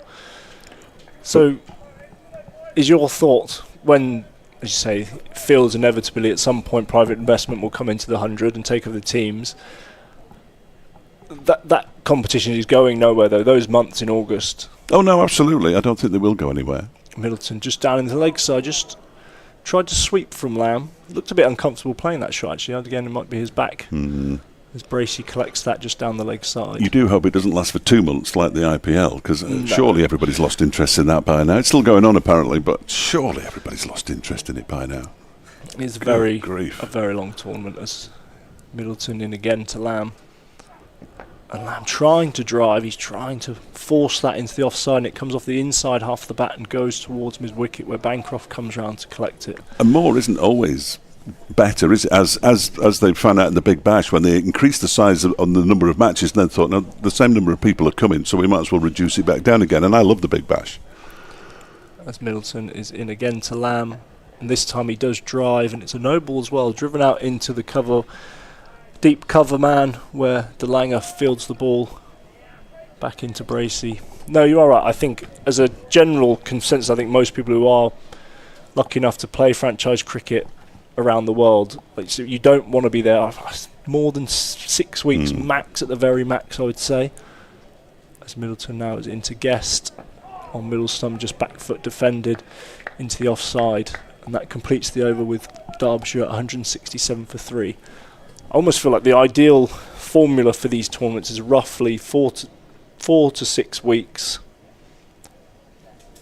And I think players, the money is now, with any tournament that has these IPL owners involved in, the money is very good, it seems. And like you said, the 100, there is an element already. When the 100 came in, from our perspective, I thought it was fantastic. Well, from a domestic cricketer's perspective in this country, absolutely. Looking at that sort of money, the bands, you're like, this is brilliant to be able to, for us, as you say, as a domestic cricketer, this is brilliant. But very quickly, in terms of the overseas players, it's been very interesting how quickly we're almost being blown out the water with this competition. Like you say, that money's becoming quite small to an overseas player, which is remarkable. I think it needs a top-down looking at, though, doesn't it, so that none of these competitions overlap, because you've got the CPL as well as the Major League Cricket, as well as the 100, and obviously the South African competition, because of when they're situated, that's okay. Australia, because of where they are, that's okay. Will you ever be able to get the IPL to reduce in size? Almost certainly not. No, it does. I think that's going to be 2 months, if not longer, for the rest of its days. Matt Taylor's the new bowler from the pavilion end, bowling to Matt Lamb, pushes that one into the onside where it's fielded by Ed Middleton. So that's something that needs looking at straight away. When the investment comes in, they will be able to attract, surely to goodness, the best players. Because that's what the whole competition, when Strauss came up with it, and everybody laughed at him, quite correctly, for saying, it's so that women and children can come to cricket. Well, we've never banned them. They've always been allowed. As Middleton's in again, bowls to Lamb, pushes it out into the offside. It was, we're going to get the best cricketers in the world. You're not, because the Indians aren't going to let their players come and play unless they own it, and they never have. And at 100, it's an enormous sum of money to an awful lot of people. It certainly is to me. But 160,000 quid just doesn't cut it anymore. And like you say, I agree. It is crazy, but unfortunately, it's the world of Indian cricket, like you say, at the moment. Middleton around the wicket, bowls to Lamb, who cuts that one to Miles Hammond at But like you said, for a player as well, we're very aware now there is this whole new situation arising. So when you say now the Indian teams are buying so many teams in so many different leagues, there's these contracts cropping up of, right, if you come and play for the Kolkata Knight Riders in these 4 tournaments around the world, we'll give you such and such salary, which is going to blow county cricket contracts out the window to an extent. No, I couldn't agree more. And I'd let these players go. Let them go. Well, prevent them from ever coming back to county cricket, of course. I'd let them when all of a sudden the money dried up, as Middleton bowls, and that one is pushed out into the offside. The problem is the genie's out of the bottle. In football, even Lionel Messi can only play for one team. Even Cristiano Ronaldo can only play for one team. But in cricket, David Payne can play for 7 franchises around the world. Won't earn anywhere near those 2 footballers' salaries, by the way, no matter how much cricket he plays, if he plays day and night for 365 days of the year. But because that genie's out of the bottle, it can't be put back, can it? You can't undo what's been done, unfortunately. As Middleton bowls, that one is played off the back foot by Lamb into the offside. Well, that's from that perspective, I guess. I don't know, maybe you have an approval in a sense to then if David Payne was signed by Kolkata Knight Riders, he just plays for one team for the Knight Riders all around the world. Yeah, I'd be happy with that. I'd be happy for you. I think my wife would be happy. Yes, as somebody I met, I'd be very, very happy for you. But it's like, I can't believe in the last, I don't know, it only feels like 2 or 3 years, but it's obviously a bit longer how quickly the game is changing. And has changed. Sorry, Middleton bowls to Lamb, who pushes this one out into the offside. Made over by Ed Middleton. Matt Taylor. Was it Matt Taylor? Oh. Yes, because Middleton bowls slightly slower by Matt Taylor. But it was a made no, Brendan. That's about the only thing I got right in that entire over. You commentated it beautifully. You just had the wrong name. Just had the wrong name. Yeah, you should have punched me earlier. I was too busy thinking about my Kolkata Knight Riders contract. Well, yeah. So where are you going on holiday this year? No, but as I say, the game is changing so quickly, and even for players, it's hard to keep up with and where it's going to go next. Like your guess, like you say, with the 100 stuff, there's all this speculation. As Ed Middleton comes into Brooke Guest, nicely bowled. It is Brooke Guest pushed, and he sneaks a quick single, which I'm not sure Lamb will appreciate. He doesn't, does he? He's clapping. Well, no, good run that. Yeah, don't do it again. Yeah, I think he'll farm the strike now for the rest of this over. But Well, I asked him at the media. Sorry, I asked him at the media day because obviously he missed a lot of last season with his back injury. I said, "How's the back, Matt?" He said, "Oh, it's getting there." And I thought that's not the answer I really wanted to hear. He said, "I'm doing less driving now because he had to come in a fair distance to play." As Middleton is into Lamb, and he's driven nicely through extra cover, passed by Webster as DeLanger comes round the boundary to pick it up and throw it back into James Bracey, and they'll pick up 2 runs. And what's happened here? Is that the century stand? I think it is the century stand. Between these two. Pair. Just gone about their business quite quietly, and then suddenly there's a 100 partnership. Much needed after losing those 3 wickets for 18. We're ruining those couple of drop chances now. Did they drop these 2? Yes. As Middleton's in, defended by Lamb into the offside for a dot ball. Yeah, they've both been dropped. Matt Lamb was dropped on 13, Brooke Guest on 27. They've certainly capitalised on that at the moment, putting together a nice partnership. As Middleton comes in again to Lamb. And just pushed forward by Lamb, another forward defence into the offside. Miles Hammond is at a fairly short extra cover, not quite catching. Again, they're vigorously polishing the ball, trying to get it to do something. I know we're going to get kicked off in a minute, but I've got a couple more questions. No problem. Middleton. You say that. Again to Lamb. And he's off the back foot. He's tried to pull that. He didn't quite get all of it, but he will get 4 runs still. A couple of bounces over the rope, over just a wide mid-on. Matt Taylor will pick that up. It has looked like Lamb's tried to latch on to anything from Middleton, not try and let the spinner settle, and he managed to just get that one away. I'm not sure we can. I think in this instance the women's game is leading the way, and what will happen with first class cricket is that the franchises that currently exist will be the 8 top tier teams. And that is Middleton, short and wide from Middleton, and Lamb cuts that hard out to the deep man. DeLanger is back into Bracey for 1 run, and that's the end of the over, and it's 175 for 3. And I know it's more contentious down here than it is at Derby, because Derbyshire clearly are not going to be one of the top tier teams. Leicestershire aren't, Northamptonshire aren't. I know down here it's much more contentious with Gloucestershire and Somerset and Glamorgan and all that business, but they'll be the 8, and I'd let them go. Just let them go, because the county championship can be the next tier down, a bit like the Football League letting the Premier League go. So then you've got your championship, and if you want, you can add Norfolk, and you can add Cornwall, and you can add Cumberland. I quite fancy going to some new places. That'd be very pleasant. This is Taylor bowling. Pretty much as he was in the previous over.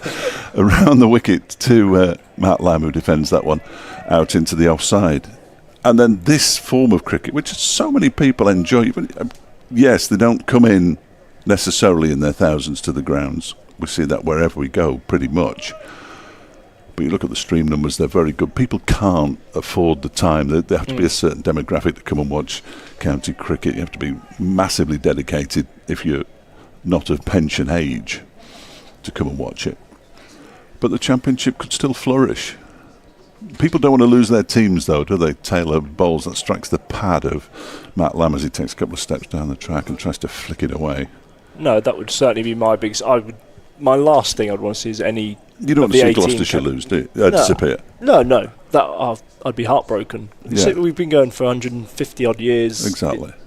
Any team, and I would say that's strong about any team. I would feel, obviously, not as much, but to an extent, heartbroken to see any team disappear. You've got the 18. I think that the first priority should be that 18 teams remain, and I don't see any reason why that should be any different. Taylor once more around the wicket, balls to Lamb, who carves this really off an outside edge down to wide third man for 4.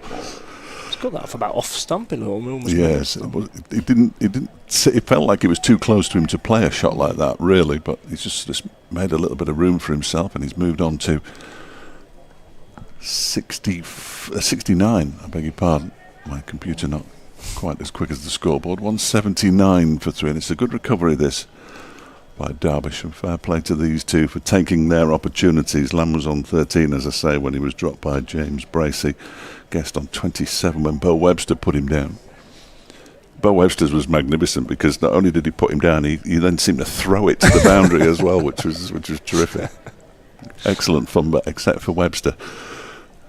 Here's Taylor in and bowls down the leg side. That's a good half stop by Bracey. Blimey, he's had to move an awful long way there to a ball that was speared down the leg side.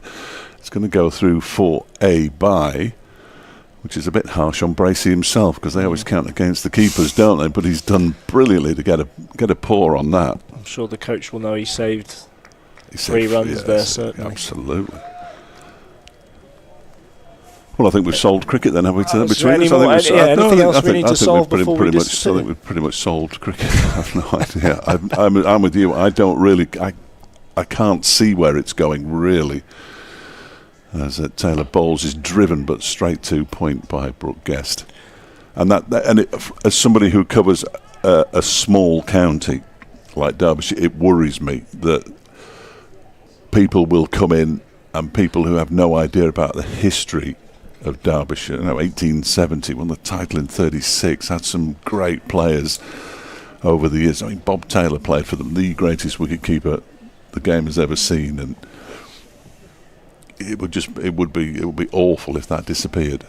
Taylor bowls, and that is pushed into the offside by Guest, which is why I always sort of counter all these which is why I'm slightly belligerent in my views of the 100, which I very rarely mention by name, because I knew the moment it reared its ugly head that somebody somewhere was going to be in trouble. I mean, I didn't like the 100. I thought that was slightly nonsensical. I'd have been probably happy with a Premier Division and a First Division or a Premier Division. Call them what you want. Certainly, when it got pitched to us, our initial thoughts were probably very similar. Like, why put all this money into a new tournament? Why not put it in the blast? As Middleton starts a new over, comes into Lamb, who drives again out to the covers, out to DeLanger, who fields a long barrier. It'll just be 1 run. And I think the answers were very similar to, imagine what you've heard, that is a new audience needs a new product as such. To attract a new audience, they want something different. And Middleton now into Brooke Guest, just on the leg side, and that's turned. Ajit Singh Dale, well fielded at a backward square leg, diving round to his left, saving 1 run. It ends up just being a dot ball. Do we need a DJ at every game now? Well, this is, I'm going to show my age now, but I think, this is all about the new generation. It's all about the kids. Yeah. Middleton is into Guest, who pushes this one out to the deep cover again, and it will be run through. Yeah, no, I hear what you're saying. I do. I genuinely hear what you're saying. I also find some of the commentary as well, where it's overly positive when there is some awful cricket played in every form of cricket, isn't there? I mean, you can't get away from that. Middleton into Lamb, diving attempt from, I think that's Charlesworth, at backward, or Webster at backward point, doesn't quite stop us. They do come through for 1 run. It's part of the reason I can't watch the IPL, because it's a BCCI production there, little logos on the screen, and they can't be critical. If they're critical, they're off. And the commentators are getting paid well as well, and I understand that. I love cricket, so I'll watch all cricket. The thing I find difficult that you touched on with the IPL is keeping up with it. The amount of games, how long it is. The length of the games themselves. It doesn't feel like a T20, does it? It feels like you need 4 or 5 hours to watch it. 73 strategic timeouts and But it does well over there. So yeah. as Middleton's into guest this time, he defends straight back down the wicket to Middleton. Tell me you watch the European Cricket League when it's on. Come on, if you watch all forms of cricket, some of that's almost unmissable. We've obviously got two former Gloucestershire cricketers who play in the Hankins brothers. I think they're playing for Hornchurch, who do very well in that.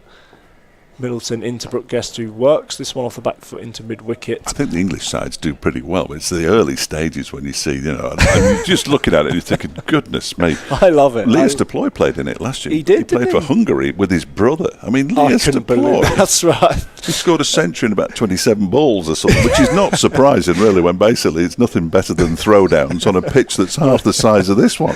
On an AstroTurf pitch. On an AstroTurf. So the boundaries are about 40 yards. Wanted to play with his brother. I'm sure somebody slipped him a couple of quid, though. It looks great fun, I must say. It does, and I think the commentators are brilliant as Yes. well, because they actually, like you say, if there's a poor bit of cricket, they really highlight it and they have a good laugh. And they have about a laugh, which is what you've got to, haven't you? You have. You have to have a laugh. If you can't laugh, you'll cry. So I'll say. certainly as a player, you've got to laugh at it. I mean, it's obviously hard at the time, but it is a good laugh. I think we're going We're to getting kicked off. I think we're getting unceremoniously kicked off here. It's an absolute outrage, but I'm fine with it. I'm fine.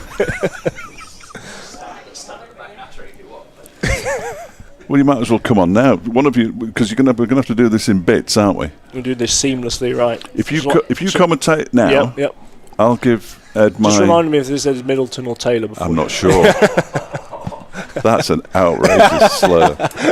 As Matt Taylor comes in for pulling in round the wicket into Lamb, and he's pushed. I really enjoyed that, actually. Pushed it into point where Bancroft Field no run. I think Mr. Seaborn's going to jump on and join me again, and then I'll be kicked off is the next one, where he will be joined by a special guest. I really enjoyed that. Good. Well, just before you go, Go. I have had a question in from Mark from Madrid asking about your fitness, because we didn't do that at the start, which I'm afraid, I just thought usually this is always the way that we start off. As Matt Taylor's in again round the wicket, straight and defended by Lamb into mid-wicket for a dot ball. So we've got the rest of the over to. So I've got to answer quick. To talk. Well, no, can stay on, but No, I won't keep Laura waiting. yeah. So how is the ankle, and is there going to be, which was included in the question, is there going to be, do you think, Championship cricket in the future, or is that still a sort of a wait and see type thing? Let me do this ball, and then as Taylor in round the wicket again to Lamb. Another good delivery, good length, and just defended it into mid-wicket where Oliver Price fields it. Right, fitness is absolutely fine. Ankle's brilliant. I've been great for a few months. Obviously played in the Big Bash. I've been great since then. Obviously I changed my contract at the end of last summer to a white ball deal that I can play red ball cricket almost when I feel my body's good enough to do it. At the moment, so I made the decision that ultimately it's because of my ambitions that I still want to play for England. I want to play cricket around the world. Matt Taylor in round the wicket. Man, he swings that one back in. He's a little bit of half LBW appeal there. I think he must have got an inside edge on it. That looked very close. He set him up nicely there. A few straight ones, and then the big in swinger from Matt Taylor. It's just done too much, probably. It looks quite. Well, you'd want it if you were bowling. Yeah, no, I was going to give it out if he hadn't. Anyway, yes. So I thought long and hard about it. I was prepping to play Championship cricket during March, and then my head just told me that it wasn't. I wasn't doing it for the right reasons, and I have too many ambitions in, I guess, white ball cricket to not do that. As Taylor's in against Lamb, Lamb actually uses his feet down the wicket to negate the swing and pushes it into the offside for no run. So, yeah, I made the decision. I said to Mark Lane, he was very comfortable that I said at the moment, I'm not going to make myself available for 4-day cricket at the moment. I just want to focus on trying to get back into that England setup and have a really good white ball summer. And basically, I would have been, if I'd have played Championship cricket, got injured with my ankle or something, I would have been heartbroken. It's been a long couple of years with my fitness and everything, so it's just about giving myself the best opportunity and also trying to prolong my career. As Taylor is in again to Lamb, round the wicket, swinging back in, defended by Lamb into the offside, and that ends 183 for 3. So yeah, Will I ever play again? I don't know. I've kept it still open. The door is very much open. I will play, obviously, the Blast and the 100 and probably review things at the end of that, how my fitness has been, how my body has been. Certainly open. I'm leaving everything open, as I say. I do want to play around the world. I think that's, come September, if there was an offer to go and play in the Caribbean, that would probably be my preference over playing 4-day cricket, just with where everything's at, as I say. That's just where I'm at the moment, I guess. Well, thank you very much for that note. Yeah, hopefully that answers it. I think that definitely covers it, and also, as you and Fletch were talking about as well, in terms of that's where world cricket is as well. Fletcher Middleton bowls. No, it's not. It's Ed Middleton. The problem is I had Fletcher in my head, and then we had Middleton, so then it became Fletcher Middleton somehow in my head. Anyway, Ed Middleton bowls very wide, turns even wider. The Hampshire opener. Yes, that's where it's sort of got. At least it was a person. At least it's an actual person and a cricketer as well. Other than that, not really much of a similarity. Ed Middleton bowling to Guest, and this is clipped towards deep backward square for a single. But yes, I think probably. Yeah, like you said, it's certainly. I think I've got no problem with being honest at any point, and to say it's certainly what I was talking about previously. That these if the KKR do come in and say here's 2-year deal on stupid money, then Middleton bowls, leaning forward, softly defending into the onside. That changes my family's life really, and I think things hugely changed in perspective for me when I had my first daughter, and I've now actually got 2 daughters, and you look at the world very differently. It's all about providing for them now, and it's very stressful, to be honest with you. Middleton bowls, trying to sweep round the corner is Lamb, missing it. Bracey whips the bails off, but Lamb not going anywhere. Yeah, trying to provide for them in a career that has a very short lifespan and is coming to an end. And as I said, with the couple of years I've had with my ankle, was at times really worried that lifespan was last year and pretty much and coming to an end. So certainly want to make the most of it. Middleton in driving. Is Lamb knocked down by Hammond at short extra, but they can come through for a single as it falls short of mid-off. 185 for 3. Right, I will leave you at the end of this over and I will let you introduce your very special guest. Yes. I know I absolutely love. She's a fantastic person at the club. She is. Couldn't speak more highly of her. Middleton bowls, cutting away. His Guest out to the sweeper on the offside. They'll just take the 1-3 from the over. 186 for 3. Thanks ever so much for your time, David. And well, we'll see. We've got somebody with us next couple of days, but we'll keep updated. I'm sure you hear plenty from David Payne throughout the season. Always an absolute pleasure to have him up with us on commentary here on the BBC Sport website and app, and via the Gloucestershire live stream, as Taylor prepares to resume battle. Since lunch, it's been all Derbyshire. Those 2 dropped catches looming large. Sometimes you get away with them, but sometimes you're made to pay, and Gloucestershire at the moment really being made to pay. The score on 114 when the second of those catches went down. As Taylor is in bowls. Oh, that is an absolute perler, and they've batted so well, these two, this afternoon, I think, Guest and Lamb, because there has been something, in fact plenty at times on offer for the Gloucestershire bowlers, but these two standing firm. They're not going searching like I think Derbyshire did a little bit this morning, and that's another one that has done quite a bit off the pitch, but they've just put it out of their mind when that's happened and got on with the next delivery. Taylor moves in, he bowls, driving in controlled fashion. That's a beautiful bit of time. It'll go for 4 as well, with Van Buren in hot pursuit from mid-off, but there's little chance to catch it with the dimensions of the ground being as they are, and it's now 190 for 3 as Laura Charles Price is alongside me, head of women and girls cricket, Gloucestershire. Good afternoon to you. How are you? Yeah, I'm well, thanks. How are you? Sorry, it would help if I actually pressed the right button. It's all right. If you'd given me instruction, I should have done No, it. that's fine. It's completely my fault. I forgot I'd turned it off. It's fine, though. I am well. Good. Despite that. Taylor in bowls, in swinger, but it starts too straight and it's flicked away down to long leg. Diving effort from Middleton. It's not the prettiest, but it's successful. And they'll take 2 more. 192 for 3, as that is a half century for Brooke Guest. 96 deliveries and 6 fours included in that. He's been, in general, the most circumspect of Derbyshire batters, but when he's got a bad delivery, he's put it away. And he's rotated the strike well at times and seen off what was a nasty period, having come out loss of Rees early on. Lost the other opener quickly as well, and then Madsen, but it was Guest holding all together. That's edged this time by Guest, but he'll get 4 more for it. There's only 1 slip in place.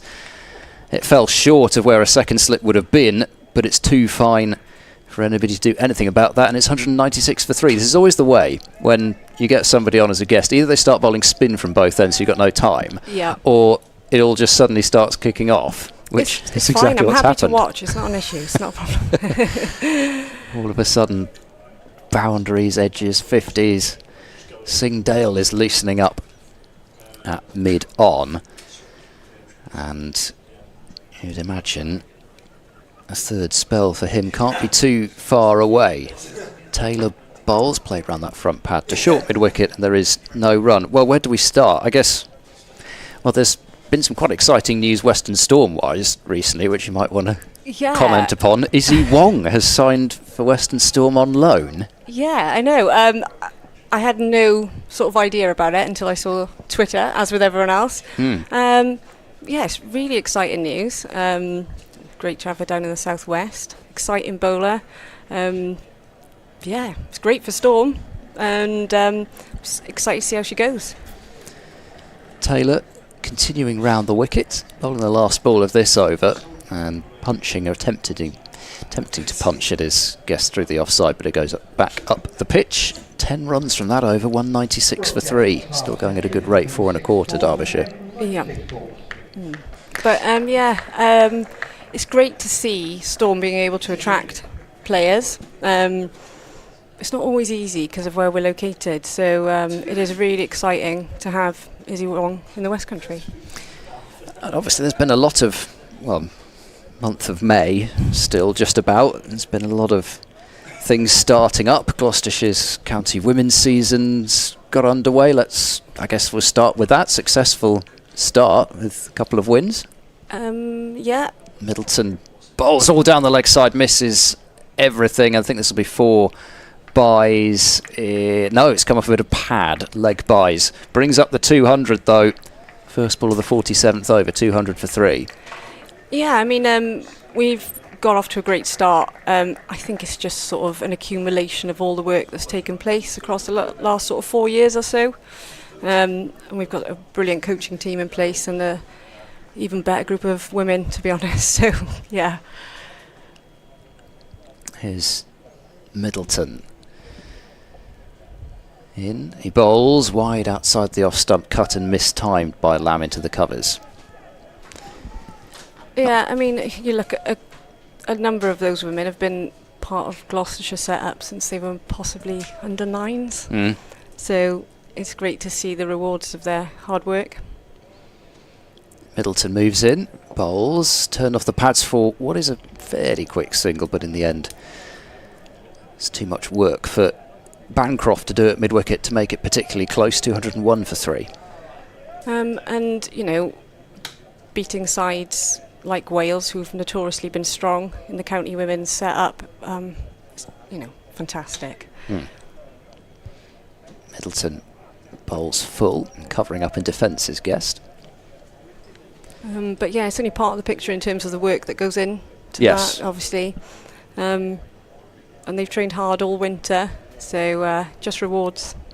All winter, indeed. I shouldn't start that. Middleton bowls driving towards backward point, and there's no run. I should say, you don't have to comment on this at all. That's not universal. No, it's something that we've always done. It's not something that everyone always does, but everyone's got choices to make, I suppose. So. Last ball of this over from Middleton as he's in bowling, and once more a studious defence from Guest brings no run as Middleton fields off his own bowling. 201 for 3, 47 overs have been bowled. The second match was moved to Dumbleton. It was meant to be in Brislington. You Yes. couldn't have had two further. I was going to say, but what a place to move to. Oh, it's beautiful. Absolutely stunning ground, and the work and effort that they put in within 24 hours notice was absolutely incredible. And we were very fortunate that young Katie Jones, who obviously plays for Western Storm, her mum got on tea duty for us, so it was very much a team effort. Right. So, no, it was great, and because of the lack of cricket, the umpires who had been appointed from south of the county were more than happy to drive all the way to Dumbleton to still have a game because they were desperate to get out of the house. So Lovely. yeah, and they knew there was teas. Always helps. Yeah.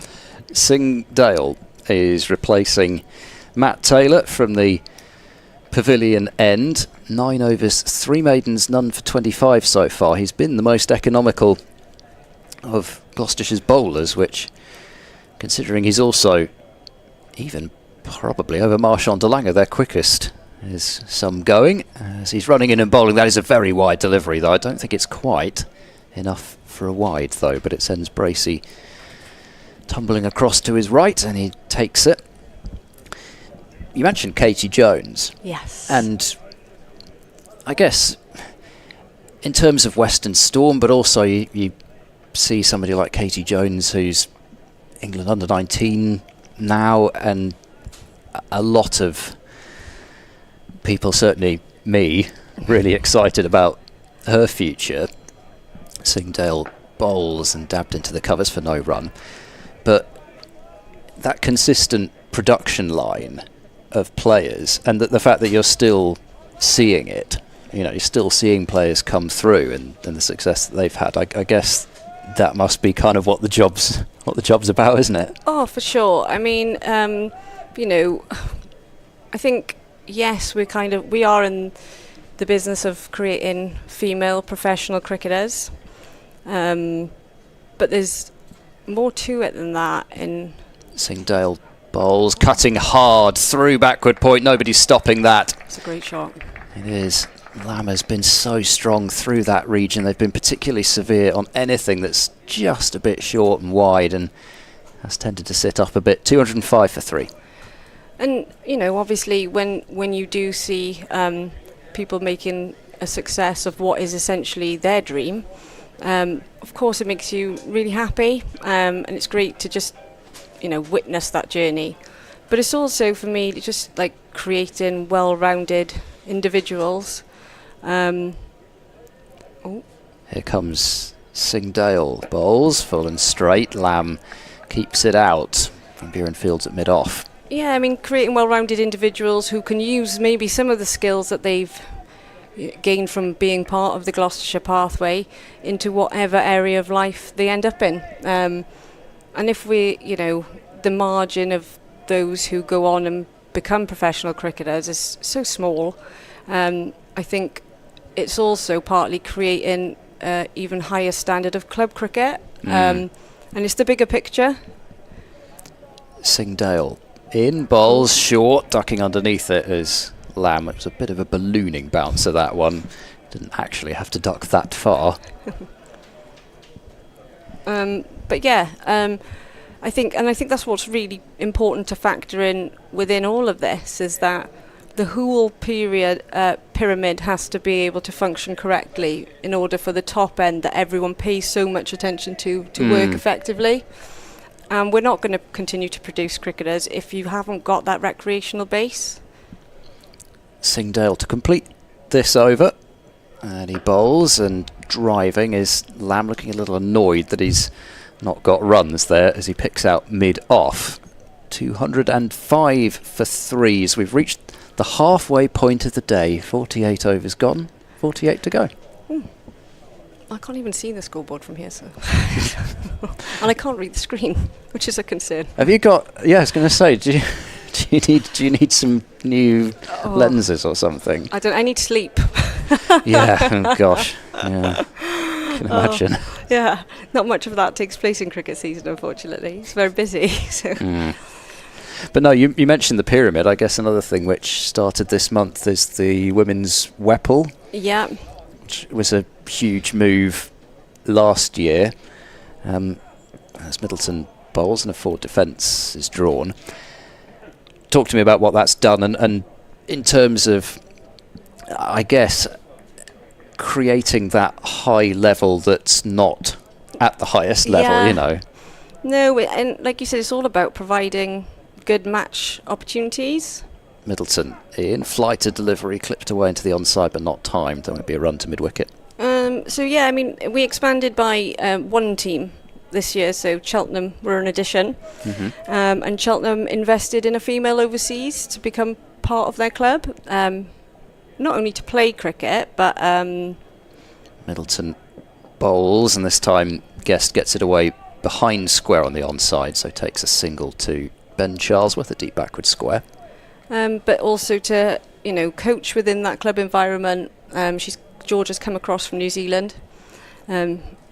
I think she scored about 147 not out on the weekend. So, yeah, it's promising. Middleton to Lamb, who thought about something a bit more expansive and then just dabs the ball to mid-wicket. And I suppose off the back of that, what we eventually hope will happen is that we'll have that sort of tiered system in place as they do with Saturday cricket. We're just slowly making that way. Middleton in. Lamb creates room for himself to drive, but they've got that area in front of square on the offside quite well packed with a short extra cover and conventional cover who fielded that one, and then also the mid-off. But like you say, it's also an opportunity for some of those, other county cricketers to, play additional cricket, keep holding the skills. Last ball of the over. Middleton bowls a little bit short, and he's swivelled on that as Lamb and sent it backward of square for 4 more as he moves to 81, and it's 210 for 3. Middleton just missing his length there and allowing Lamb to help it away. 210 for 3. And, I think it's definitely providing those opportunities. And it's well thought of across the ECB, and other counties look to it as well. I know there's similar situations in East Anglia, and there's a huge sort of league structure in the Midlands as well. So the more opportunities we can provide, the more sort of players that we'll attract from overseas. I don't think there's anything wrong with that. It's really exciting that a club's invested in that. Yeah. It's like huge. But yeah, it's great to have Georgia over here. Here's Ajit Singh Dale running in for his second over of his spell. Rising delivery, which Guest has tried to play away, but it's hit him too high on the bat to do much with. I believe she's also running a workshop up at the new facility, which is 22 yards in Gloucestershire. So she's doing a batting workshop up there. So it's being recognised what's happening over here, because other places are picking up on that, whether it be facilities and looking to run girls' workshops, and it's great. Singdale starts his long run, steaming in past the umpire. He bowls all that comes back considerably on Guest, but again he's managed to cover the movement. They've dealt so well with the moving ball, these two. Just played into the onside for no run. Normally when I comment on how well people are batting, they get out, so maybe I should say it now. The thing is, it never works when you want it to happen, though, as we know. You only ever do it unintentionally, or Well, they seem to be going well. They are. That's normally the kiss of death. 131 they've put on, as this is turned into the onside for a single. As there were more yelps out in the middle, but still unbroken, these two. 211 for 3. Lower down then in terms of sort of recreational level, and the wide variety of options that are available for women and girls cricket in the county. As pulling his next delivery is Lamb, but there's cover at deep square in the form of De Lange, so it's just the single 2-12 for 3. For those who don't know, what are the options on offer, and I guess can you give some sort of an overview? Yeah, no, sure. I mean, in terms of women's cricket, what we've got in Gloucestershire is like the 35 over women's hardball league that sits just underneath the Wobble Premier League. Then we've got the 3 T20 development leagues, as we call them. In comes Ajit Singh Dale, bowls full, driving towards mid-off and coming through for a quick single. Van Buren probably won't appreciate that one, but he was deep enough to allow it. 2-13 for 3. We've created the sort of like development leagues, as we call them. So those clubs that started off as the softball teams way back when the ECB started that initiative, they can sort of have the opportunity to transition into hardball should they wish to.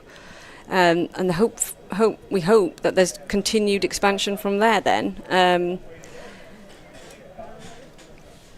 Singh Dale, last ball of this over, bowls wide of off stump, and Lamb not interested in that. 58 to Guest, 82 to Lamb. It's 213 for 3 after Derbyshire won the toss, decided to bat, got themselves off to a good start, 51 without loss and 3 wickets falling for 18 runs. But since then, Guest and Lamb threatening to take this day away from Gloucestershire. And then, beneath that then, we've got 7 women's softball leagues as well. We've got a 100-ball hardball cup, 100-ball softball cup, and then you move into the girls' area of the game there, where we've got under 11 softball and hardball, 13 softball and hardball, 15s league hardball, 18s league hardball. There's plenty. Pick what you want. You can do it. If you're looking for something, it's available. Yeah, and I guess in terms of softball and hardball as well, it's really important, isn't it, to have those 2 options available? Absolutely. I mean, what we're seeing is a huge increase in the amount of schools that are entering competitions in Gloucestershire, whether that be the Lady Taverners, which is ECB run, or the chance to compete, outdoor entries. But there has to be something for those girls to feed into. Change of bowling. Marchand De Lange returns from the Ashley Down Road end, and a quick delivery, but Guest has played it comfortably enough in the end up to mid-on, and there's no run. But yeah, I mean, if there's no option for them to continue that outside of school, then you've got to ask yourself the question as to why not. So it's very much, it has been well thought out in how we've implemented that to ensure that is available to them. De Lange slings another one down wide of off stump, let go by Guest. So yeah, we that's why there are those offers, because there's more and more young women and girls entering the game at a late stage, and we want them to know that you can do that. It's not something you have to have been doing since under 9s, and it's really important that there is a cost-effective way for them to get involved in cricket where they don't need to go away and purchase a load of kit. De Lange races in, bowls. He's tried to drive there as Guest. That's the cover drive to mid-on in the end, and maybe again just a little sign of what we're talking about with David Payne, in that kind of the feeling is occasionally there's one that doesn't quite come on as well onto the bat. But yeah, and I guess also the running theme in a lot of this, which is so important, as De Lange bowls, clipped aerially but a long way in front of square out towards deep mid-wicket. Charlesworth pumping the legs, will get round and cut it off, keep it to 215 for 3. The board's already moved on me, but it's that kind of the way it used to be, in terms of you had to be, basically, if you weren't in the system early, then it would lose you. And almost at every level that kind of applies, doesn't it, in terms of, if you miss the boat right up front, then you've missed it for sort of age group level. Delanger bowls leading edge, which goes along the floor out into the covers. And then, just in terms of progressing, I guess, to county as was, and also then internationally. But having this kind of looked at and overhauled, it's so important. It is, and we have the ability to buck that trend, so let's do it. And it's it's very much been the case. Cricket, it should be, and it is a game that everyone can access. Delanger bowls tucked off the hip, down to deep backward square. Charlesworth, more work for him to do this time. It's just the single. 3 from the over.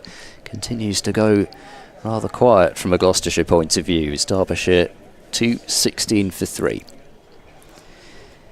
And I guess also in terms of pure numbers, talk to me about Gloucestershire versus, in terms of, come on, this is your chance to blow your, I'm giving you the chance to blow your own trumpet here, which you deserve. Yeah, I mean, it's exciting.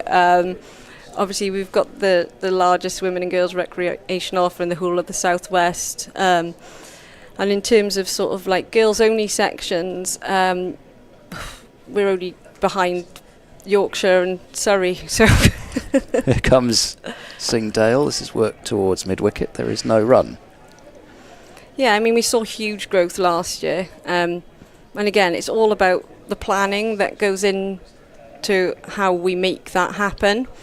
And we've got some brilliant people that work for Gloucestershire Cricket Foundation. And yes, I am head of women and girls cricket, but the ideas come from everywhere in that office, which is great. It's very much that is your area of work, but not limited to. Singdale runs in, bowls, takes a bit of pace off that one. Tried the slower ball, but Guest waits for it and runs it to backward point. There is no run. Yeah, so, there's a very conscious effort made in terms of looking at where the young girls are coming from in terms of all-stars, dynamos. I mean, clubs it might not be on their radar initially, but we just used the reports that come through on a weekly basis, saw where there was high volumes in national programmes, and very much targeted those clubs with support in order to produce those girl sections. Singdale bowls driving, not really quite timing it, Guest, and it's fielded in the covers for no run. So yes, thriving. So what, in terms of, I guess, what's been the sort of the one really sort of biggest area of growth then? Has it been down to one thing, one particular programme, or has it just been effectively kind of scooping people up from all ages and across different, whether they come from schools or clubs? Singdale wide of the crease, but turns straight to mid-on, no run. I think it's an accumulation of efforts from everywhere. I think our clubs in Gloucestershire are so amazing in terms of their sort of vision and ambition to create an environment that's inclusive to all, that I haven't had to exactly sell the dream to anyone, they're all on board already. It's just that extra support sometimes they need because they're all volunteer based in order to get their ideas off the ground.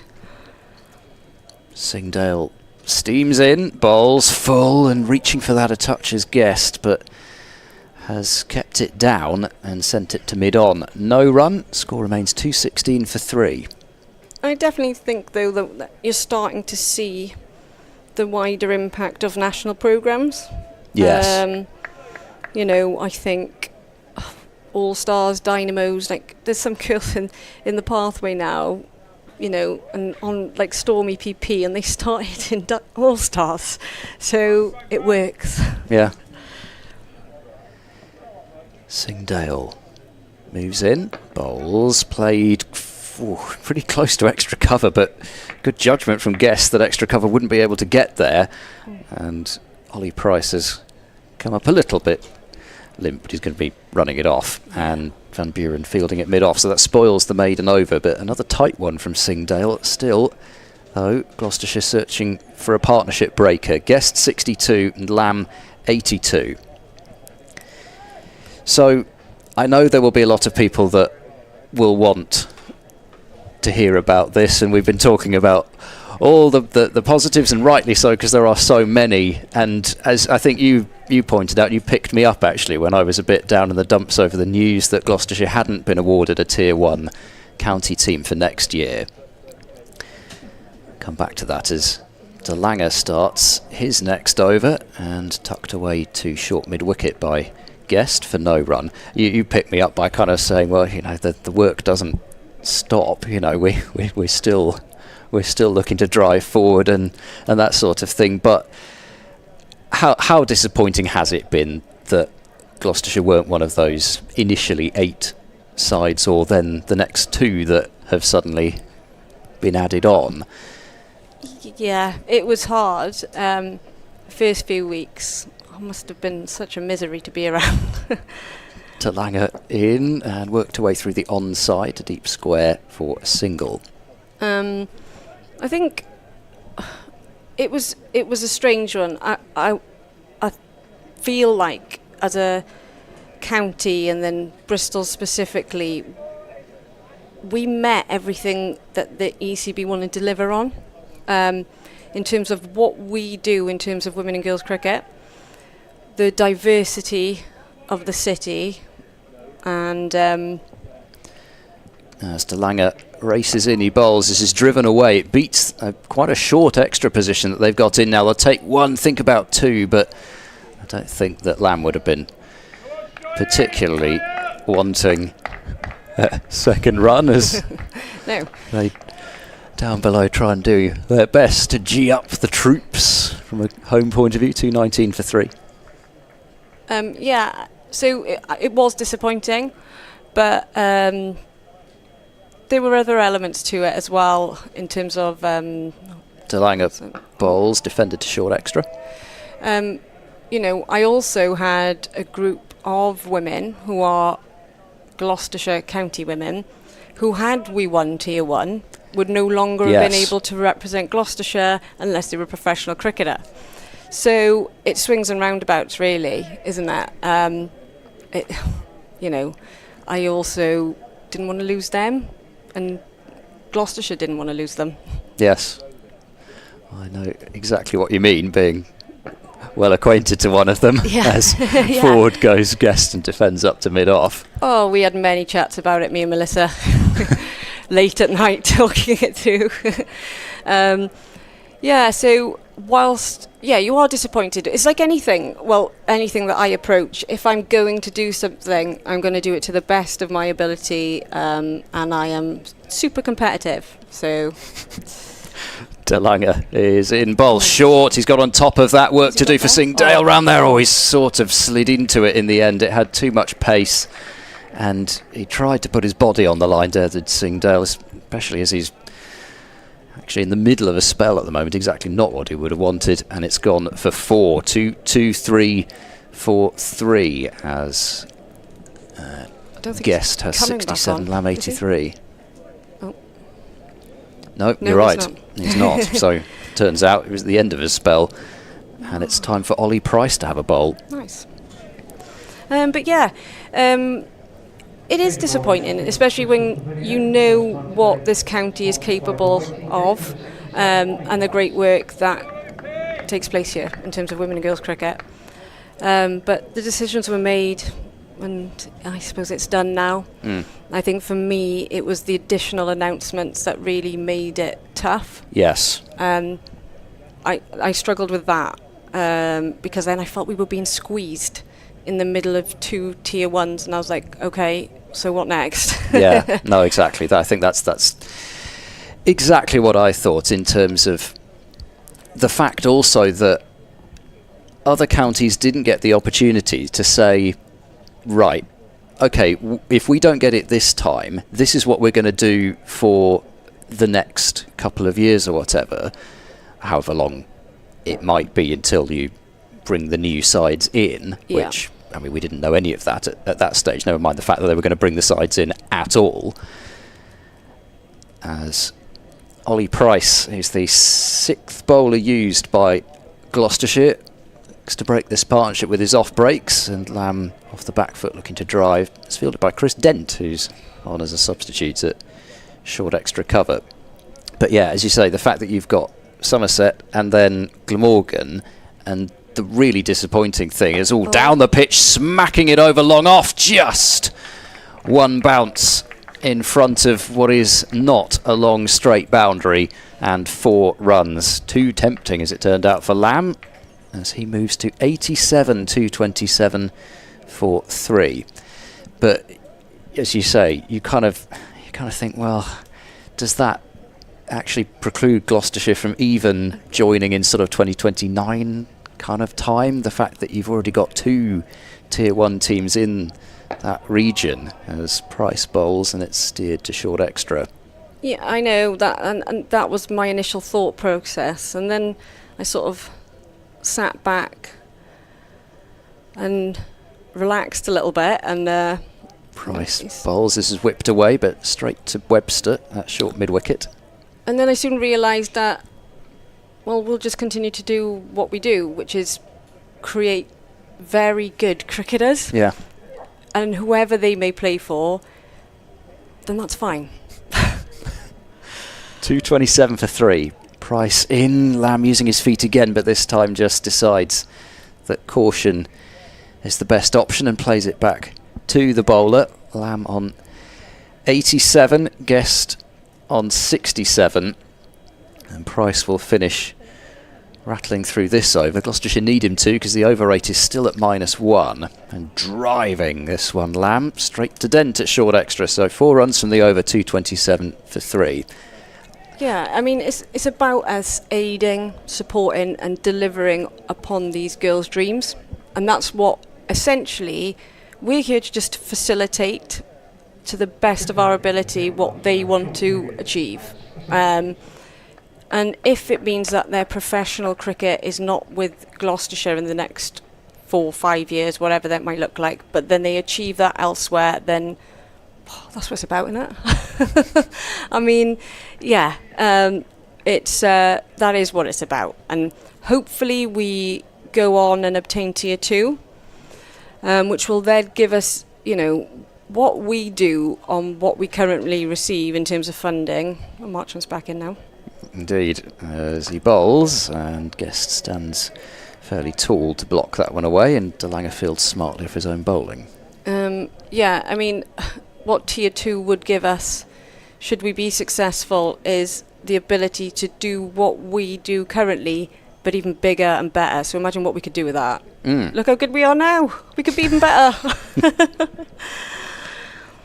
And it will really sort of mirror that of what the boys' pathway are in receipt of in the academy and that, and it's so exciting. Here comes Delanger. Bowls, flash and a miss. We haven't seen too many of those for a while, but Guest really had a go at that one, and the frustration must be building out there for Gloucestershire, not just because they've gone a while without taking a wicket, but also they know that they should have both these two in the pavilion by now. They had the opportunities, but they let them go, and they have been made to pay sorely for both those drops. Delanger in and turned towards mid-on by Guest for no run. So what specifically do you want to see out of Tier 2 in terms of, you know, I guess where you fit in and what you sort of hope to achieve? Yeah, I mean, whilst what it's providing us with is Delanger balls a forward defence up the pitch. I keep thinking he's going to take a wicket. Whilst it obviously provides us with the opportunity to deliver on a larger scale what we already do, what it also provides us with the opportunity to do is provide elevated opportunities for maybe those females exiting the game to get into employment. I mean, that's what it's growing the game as a whole, not just the playing opportunities for me. Delanger bowls driving, finding the gap between extra cover and mid-off. Brooke Guest heading out towards the boundary. It won't get there. And Buren picks up and chucks the ball in. Got the throw away quickly, so it is 2 runs, Guest to 69, 229 for 3. Yeah, so, it will provide those county women with more fixtures. I think, there's going to be a substantial amount more. It allows us to have an enhanced offer in terms of our current pathway, and hopefully provides us with more staffing. So, because, yeah. Talanger, ball, short ball, he's pulled that into his midriff somewhere, has Brooke Guest, and it ricochets out into the offside. No run, 229 for 3. There are still 9 overs left until the tea break. I would have thought that was quite painful for Brooke Guest, but he doesn't seem to be feeling it at all. It must have found some padding, which is rare. Normally it doesn't find any padding at all. But yeah, I think, look, it's exciting, and whilst initially disappointed, all we know is what's up to 2029 currently. So who knows what's beyond that? Yeah. And I think what we need to do is grab this opportunity with both hands and make it the best environment it could possibly be for those talented women and girls to play their cricket for Gloucestershire. I'm excited.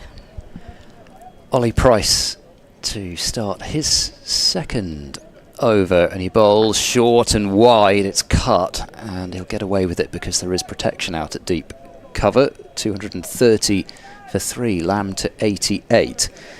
And in terms of Gloucestershire's as a whole future, the new ground is something which is, as down the pitch comes Guest, clipping away through the onside. He wants to, but I don't think he's going to manage it, especially with Delanger's arm. Yeah, I was just about to say. I think you take that on.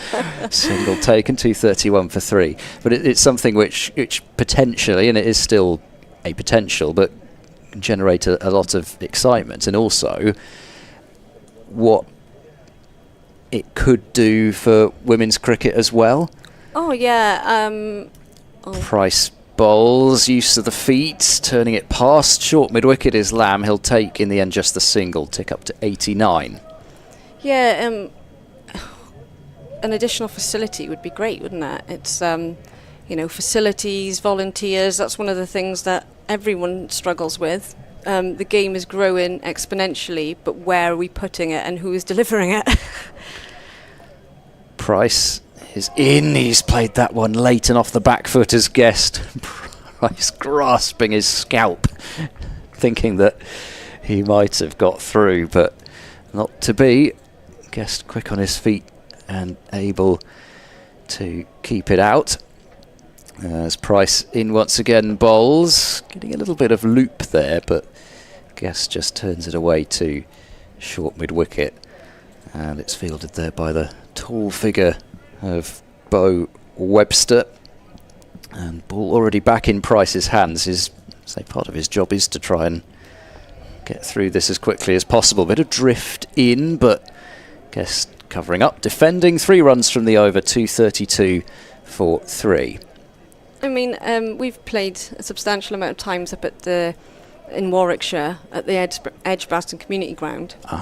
It's a great facility, and I think maybe if that was used as a blueprint across the board, that would be the ideal. And I'm quite good mates with Gary Barwell up at Edgbaston, and I know that he does the wicket at both grounds, so it's not substandard. It's very much everyone gets the same, but it just means there's a lack of clashes, and it's just that high performance facility that we'd all like to have access to, really. So yeah, so in terms of that, do you think that you're going to get a sort of an input in terms of what you would like to see out of it? I mean, I know this is a long way off, but it's I guess it's important that that happens, isn't it? I guess is what I'm saying. Yeah, definitely. And look, I think everyone is Mark Elaine, he's very interested in the women and girls game. Change of bowling from the Ashley Down Road end. It's Webster having another spell. Starts off with what is a bit of a loosener, which is cut by Lamb for a single out towards deep cover as he has moved now into the 90s, 233 for 3. So it does help, I think, when the head coach is interested. Then, I think everyone else will be.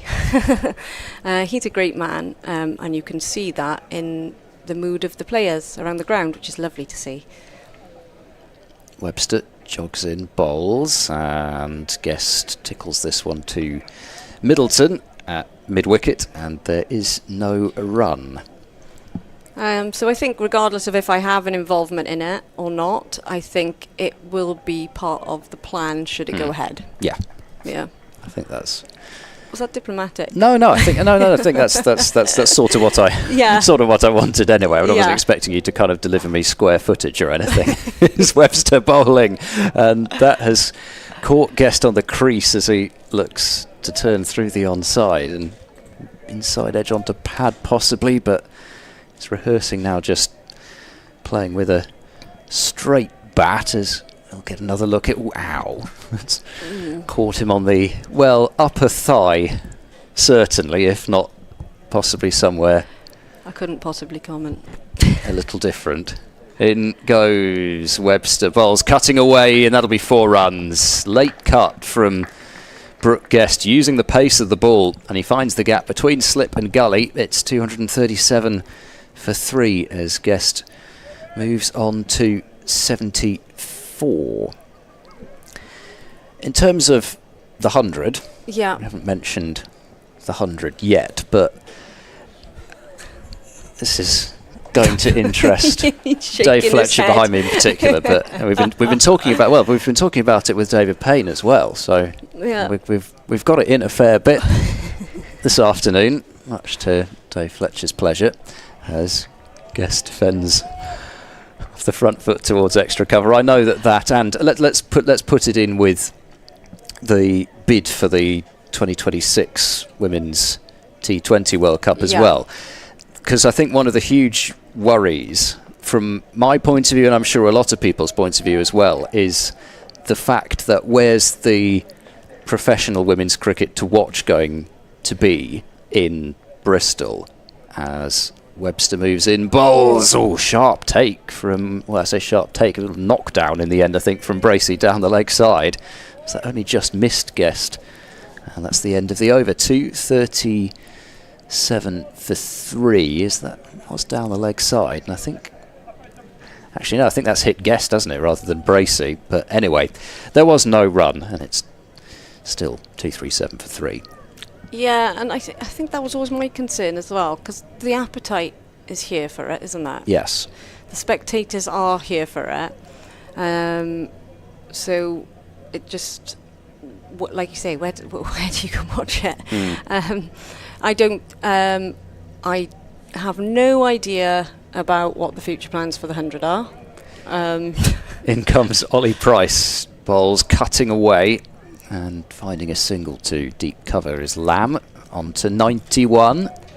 But I know that the World Cup is very much front and centre focus in ensuring that we get a decent amount of games. So, Yeah, because I think there's, in terms of the international fixtures, if I remember rightly, Price bowls and Guest he thought about shimmying down and then it was almost on the retreat as he played a shot that was sort of wristy attempt through the onside that went straight back to the bowler. Not exactly sure who Bancroft was clapping at there. Short mid-wicket. Bancroft was suddenly clapping out towards deep mid-wicket. Use of the feet again from Guest, and Bancroft called into action as he fields at short mid-wicket, and there is no run. I think I seem to remember that after this year, is there even a 2-year gap in the international schedule, which of course could be filled by some World Cup games being hosted here. Exactly. However, of course, that decision hasn't been made yet, but I think that was the worry really, because at the moment one of the great strengths of Storm, and I think actually you'd look at the Southwest and you'd say that's Price bowls and that's defended back up the pitch. The impression I get anyway, I've not of course worked so much in other regions, but I've worked in this region, is that this is one of the regions where the regional setup really did work best. as Price bowls. Cut and all put down at first slip, but it was really sharp, that one. Another catch has gone down. 238 for 3 as they scramble through for a single. In fact, 239 for 3 as Guest to 75. It was quite short. That really flew. That was a one-handed attempt at slip from Miles Hammond that just did not stick. And they're so hard, those ones on the cut, especially moving to the left-hand side. That would have been a screamer if that had been taken. Full delivery driven. Lamb has squeezed it through the offside, and he's going to get 4 runs for this as he moves on to 95. That is the end of the over. I'm wondering whether Dave Fletcher is interested in calling Matt Lamb through to his 100. He's never been interested. Never been interested in anything. Yes, and we're talking about that 100. But yes, You can have me. Mine. It's fine. right. Well, I will. Or you will. It's all right. I'm happy to pass you this. Right. Okay. So Laura will be back in a second. But this is probably not going to be too long. The way that Matt Lamb bats. Here comes Webster bowling short to Guest. He pulls it away into the gap between long leg and deep backward square, and that is another boundary. 247 for 3. Derbyshire approaching their first batting point in just the 59th over. Webster would be a real bonus at the pace that he bowls if he were to create a wicket bowling short. Yes. Sorry, did you want more? No, that's all right. As long as what I was saying made sense. Yeah, sort of. Driving to short extra this time is Brooke Guest, and there is no run. I'm terrified about coming back on air after being savaged by David Payne. Absolutely took me apart. So it takes a professional cricketer to get at you. Is that what it is? No, it wouldn't have worked if I'd done it. But exceptionally unprofessional by me. But there we go. Not for the first time. Here comes Webster bowling, driving through the covers, timing it gorgeously. But DeLange, well, I can see the divot that he's taken out of the ground as he's gone to the floor there. So there we go. He's replacing his divot now, golfer style, and it's a couple of runs that moves the score to 249 for 3. Guest now on to 81. Might have 2 tons to call before too long. Well, it's just another day at the office, really. They've had one all season. Wayne Madsen got the only century for Derbyshire up at Headingley earlier this campaign. Webster to Guest, who's poking this one to short extra cover. It will give me the opportunity coming back on just to mention a few tweets that have come in, largely as a result of David Payne being in the building. Mm-hmm. Mark from Madrid, I think you answered yes his inquiry. Jed, at the moment, too many people coming up with ideas for the game, but no inclusion of supporters who love this game. The competition that shall not be named was brought in to encourage families to see it. Absolutely. That one is pushed up to mid-off by Brooke Guest. David Hughes, who says, "Oh boy, would I like to see Championship cricket down here in Cornwall." You may well get your wish, David, at some point in the not too distant future when the greed of the Test playing counties wins out, which it ultimately will. Here comes Webster bowling, and Guest plays that one towards short mid-wicket. There is no run. 249 for 3. There are 5 overs remaining until tea. And some very kind words from Gary Charles with a great honest chat about the IPL. Yeah, well, I'm not sure so many people would necessarily agree. It's still going on, apparently. I have no idea. It's been going on since 2010, this particular company, and it's still going on now. I think they've got to the eliminators, but I'm not sure you can actually be eliminated in an eliminator. A load of absolute nonsense. I think that one's the eliminator. You just can't qualify from qualify from the qualifier, and then you have to move to another qualifier to then qualify. I think that's what it is. It's absolute nonsense, isn't it? Ollie Price is going to be bowling to Matt Lamb on 95. And Price is in and bowls to him, and he turns that neatly into the leg side for a single. Gary, in fact, is going to Castleton, the Devil's Cavern, which Cavern is the pleasant version of that. It's another word for backside that it's usually known as. He's going to see the selector tonight.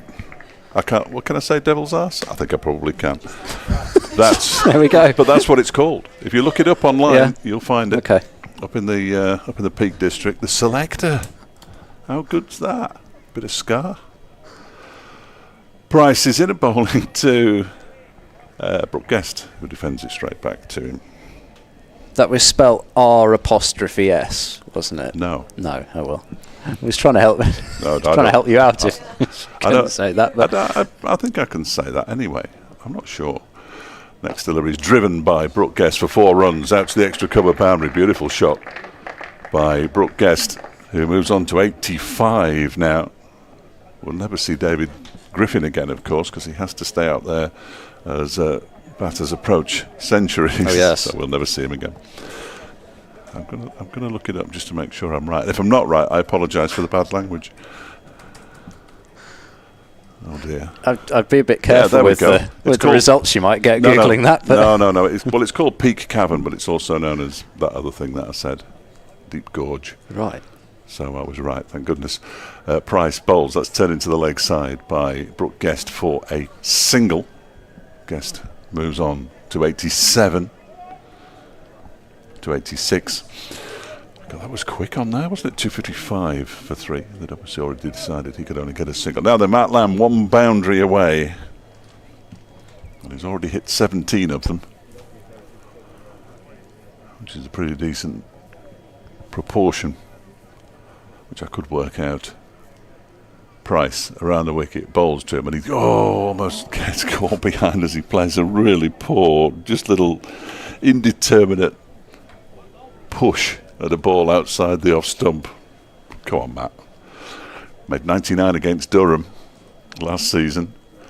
As this next delivery is pushed up towards a long or a deep mid-on. Bo Webster picks up a single, moves to 97. The partnership, and he's kept the strike as well, unfortunately. Partnership's now worth 187. But it's nowhere near the record, which is shared by Wayne Madsen and Alex Hughes from memory. Madsen made a double century, that was and that Hughes one, made a century in a that game. Dreadfully drawn game. So a long way from that. What have we got? 4 overs until tea. Well, Matt Lamb's got a good opportunity to get to 3 figures. I'm not sure whether Brooke Guest will get there before tea. He was on 31 at lunch. Lamb was on 32. Lamb now on 96. Who's this bowling? Middleton. Thank you. Middleton. Not Taylor. No, Middleton in and bowls to Lamb, who drives it back to him. 1 hand, 1 bounce. Don't you start heckling. I already did. Heckling from next door, next to me. Middleton tosses himself a catch. And then bowls to him, and he's driven this out towards the extra cover boundary. I'm not sure it's going to make it all the way. It isn't. It's cut off by Marchant de Lange, but he does come back for 2 and moves to 98. 99. To 99. Oh dear. Everybody up. Apparently not. No, they're going to leave deep cover and deep mid wicket. Yes. Durham. Oh, Chester Street last season. 99. Oh dear. They're bringing deep cover up and moving the fielder from the 45 to short extra and deep backward square still on the boundary, but the only one now. Just a little dab into the leg side will do you here, Matt Lamb. Next delivery's cut away and it's not beaten the backward point. There is Bo Webster. No idea. Somebody's shouting down below us. I think it might be Matthew, yes. Can't see where he is at the moment. Next delivery, he goes back. Oh, and he almost perishes as he tries to cut that one away. What is he doing? Getting sweaty palms for him, bless him. Such a nice bloke. Blighted by injury. That wasn't a great shot. Middleton on his way in now. Bowls to Lamb, goes back and plays it straight back to the bowler. And then has to get... Brooke Guest had to quickly get back into his ground. Guest is as keen for the quick single as Matt Lamb clearly is. Guest just has a quiet... Well, it can't be a quiet long-range word. Here's a long-range word with Matt Lamb. The next delivery is driven by Lamb, and there it is. A century for Matt Lamb as he drives the ball out to the cover boundary. Terrific effort, and he looks quite emotional out there. He's going to remove his hat. Big breaths, big sigh of relief, and now he raises his bat. This will mean a lot to Matt Lamb. His first century as a Derbyshire player. He moves on to 103. That was his 18th boundary. 143 deliveries. Terrific innings from Matt Lamb. The partnership goes up to 193. I go now. Stay if you want. It looks almost as relieved as much as anything else does Lamb there. It's sort of a weary weight off the world. Weight to the world off the shoulders type reaction from Matt Lamb as he made that 100. And it's not been easy, particularly first thing after lunch. The ball was doing quite a bit out there. Ollie Price continuing. This is cut away by Brooke Guest for 1, out to deep cover, 263 for 3. He will be relieved. It's his first for Derbyshire. I should have checked career-wise.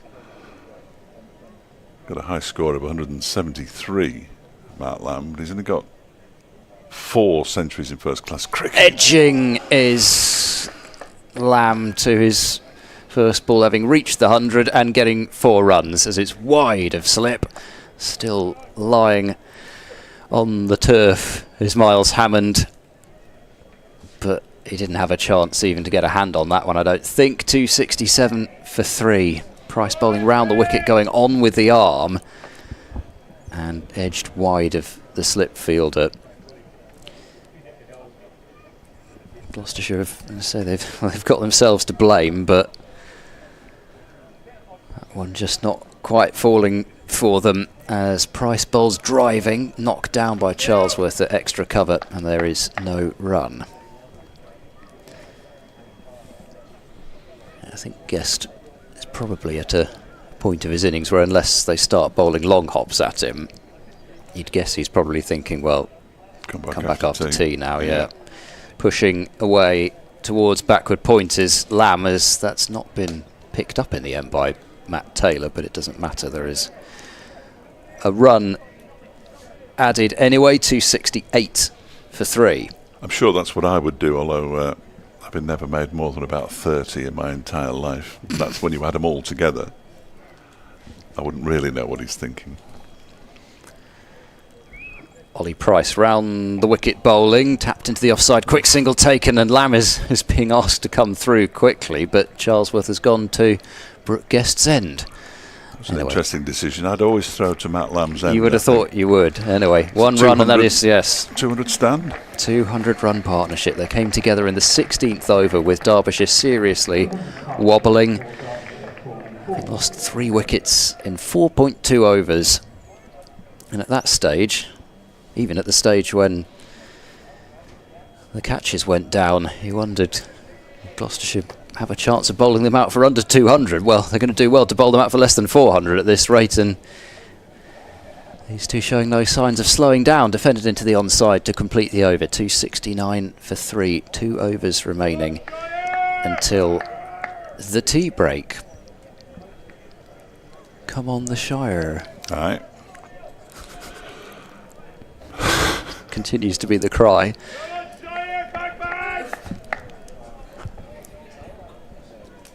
I think it might be, yes, I think it might be David rather than Matthew.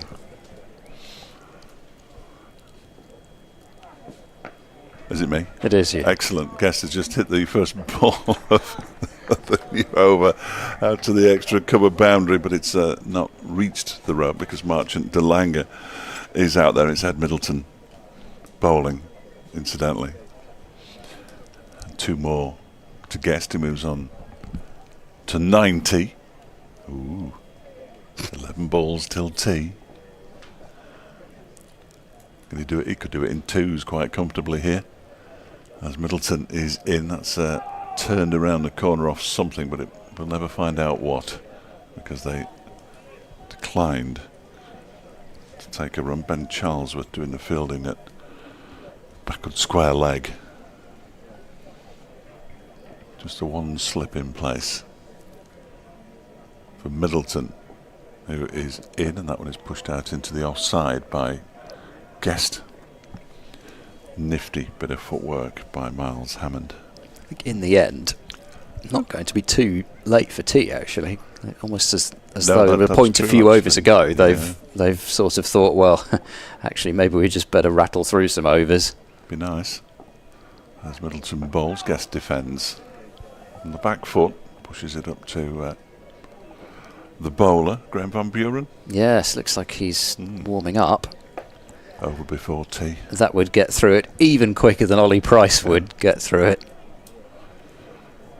We wouldn't be late at all. Middleton tosses himself a catch. He comes in and bowls to Guest, who just pushes this out into the offside. 2 balls left in the over. Did do a really good job on his first appearance of the season, Middleton, last week. Of course, he had the benefit of having 700 runs on the board to bowl with, which always helps, but still, it was an impressive performance, bowled with accuracy and a good pace. There wasn't a huge amount for him, as there never is for a spinner. Middleton bowls. That was the final ball of his over, in actual fact, and Brooke Guest has pinched the strike. Charlesworth does the fielding. Guest moves on to 91, and Derbyshire 272 for 3. Remarkable. They've had some shocking first. They've had some fairly ordinary second innings as well, but they've had some shocking first innings scores this season. Well, this could be another 700 at this rate. Well, nobody wants that, do they, really? Although I wouldn't turn it down at this particular moment in time. Well, they'll do it, I think, probably even quicker than Gloucestershire did it, if they're to get there at this rate. And they've still got an Aaron Donald to come in next. He's not exactly going to slow the scoring rate. 7 batting bonus points so far this season. Only 9 bowling points. Imagine if you got a bonus point for every 50 you went past 400. How many bonus points would Gloucestershire got for the 700? Van Buren bowls. There is a school of thought that says that should be the case. Yes, I think within 110 overs. Oh, within 110, okay. Yeah. Right, not just... But yeah, if you score quickly enough. Van Buren bowls, very slow, loopy delivery, which is trying to tempt Guest into having a really big go at it, but I don't think he's going to. He's defended to the onside. Unfortunately, the leader of that school of thought covers Durham, so I can't really go along with it. Oh, as he said? Oh, right. Interesting. Van Buren bowls, flight to delivery, but it's too full, and it's driven through extra cover, and a really committed effort from Singh Dale at deep extra cover will keep it to 2 runs, 93 to Guest, 274 for 3. Van Buren now the 7th bowler used. That's short and wide, sitting up, and there's an extraordinary piece of fielding from Matt Taylor at backward point. He looked like a listing aeroplane as he went for that one, with one wing out above himself, and there was a lot of tilt on that. Yeah. 1 run, 94 to Guest, as Lamb's on strike and leaves in bizarre fashion, genuflecting as beautiful he leaves. Wasn't that beautiful? Stylish. I thought for a moment he was going to have a sort of little dab at it, but he didn't. Last ball before tea, Van Buren to Lamb, and that's stroked out through the covers for a single.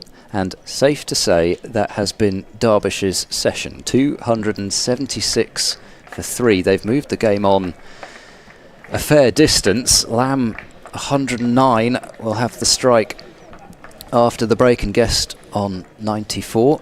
This could set the game up for Derbyshire. Couldn't it just? Yeah. They've got, they put on 207. Was that right? Does that sound right? Yes, I think that's right. Came together at 69. For the 4th wicket, that's a decent effort. And this afternoon, they've scored 150 runs, exactly 150 runs. Take that. Another 150 after tea. And jobs are good. And it's the batters who lead them off. Marvellous. Yeah, job I've would enjoyed that. Indeed be a good one. I've enjoyed that. I can't say I've enjoyed a huge number of sessions over the course of the season so far, but that one was all right. Well, I'm glad you enjoyed yourself anyway, Dave Fletcher. Hopefully, Just occasionally, it's nice if you can, though, isn't it? hopefully also you've enjoyed listening to Absolutely. David Payne and to Laura Charles Price, who's still Absolutely. next to us, and well, you're going to have to go back and do some Really? some work I don't this think- afternoon. I'm sure Well, there's no, no future in that. it's been an absolute pleasure to have you on. Thank you so much for your time, and it's always great to talk through the magnificent work that has been done with women's and girls cricket in And thank the you county. for making way for me. She genuinely had no need to, but thank you. Right, we will take a break as Will it we? is Oh, okay. tea time. Yes, well, we don't have to talk through tea actually yet, and so it is time for a cuppa, and we'll be back after around about 20 minutes with Derbyshire 276 for 3.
Good afternoon. Welcome back for the final session on the opening day of this Vitality Division 2 County Championship match between Derbyshire and Gloucestershire. A match which, unless Gloucestershire are to have a dream evening session, looks to be heading into Derbyshire's control. And that has happened really in the space of just the one session, as Gloucestershire conceded 150 runs and Matt Lamb and Brooke Guest have put on 207 runs for the fourth wicket. Lamb on 109, having reached his first Derbyshire 100, and Brooke Guest just 6 runs shy of joining him on 3 figures. Lamb it is to face the first ball after tea from the Ashley Down road end, and Ollie Price it is to bowl. Off breaks from round the wicket, and the first ball's whipped away to mid-wicket, and there's no run. Ed Seaborn and Dave Fletcher to take you through to the close of play, whether you like it or not. Well, yeah, I'm afraid that's it. You're stuck with us two now. It's quite exciting in the afternoon. Round the wicket goes Price, and forward dabbing into the covers. There's no run. We've had more people in this commentary box today, combined with everybody trying to solve technical issues and stream operations and that sort of thing. We've had more people in this commentary box than I can remember any commentary box I've worked with. It's been Piccadilly Circus in here. Down the pitch comes Lamb, whipping to long on for a single, 277 for 3. It's very bright out there. It is. Isn't it? What's going on? We've suddenly had the sun break through. Beautiful. Feels like a batting evening to me. I suppose you better take this unless, you know. What's he on? 94, yes. Yeah, who's bowling? It's Ollie Price, pushed out into the offside by Brooks. I know who it is. Yeah. I wasn't 100% certain, but he was quite confident he wasn't going to try and whack his first ball after tea for 6. it's good. Yes, will he whack his second? Price is in. The answer's no, as he pushes that up, and Price actually moves across to his right to do the fielding.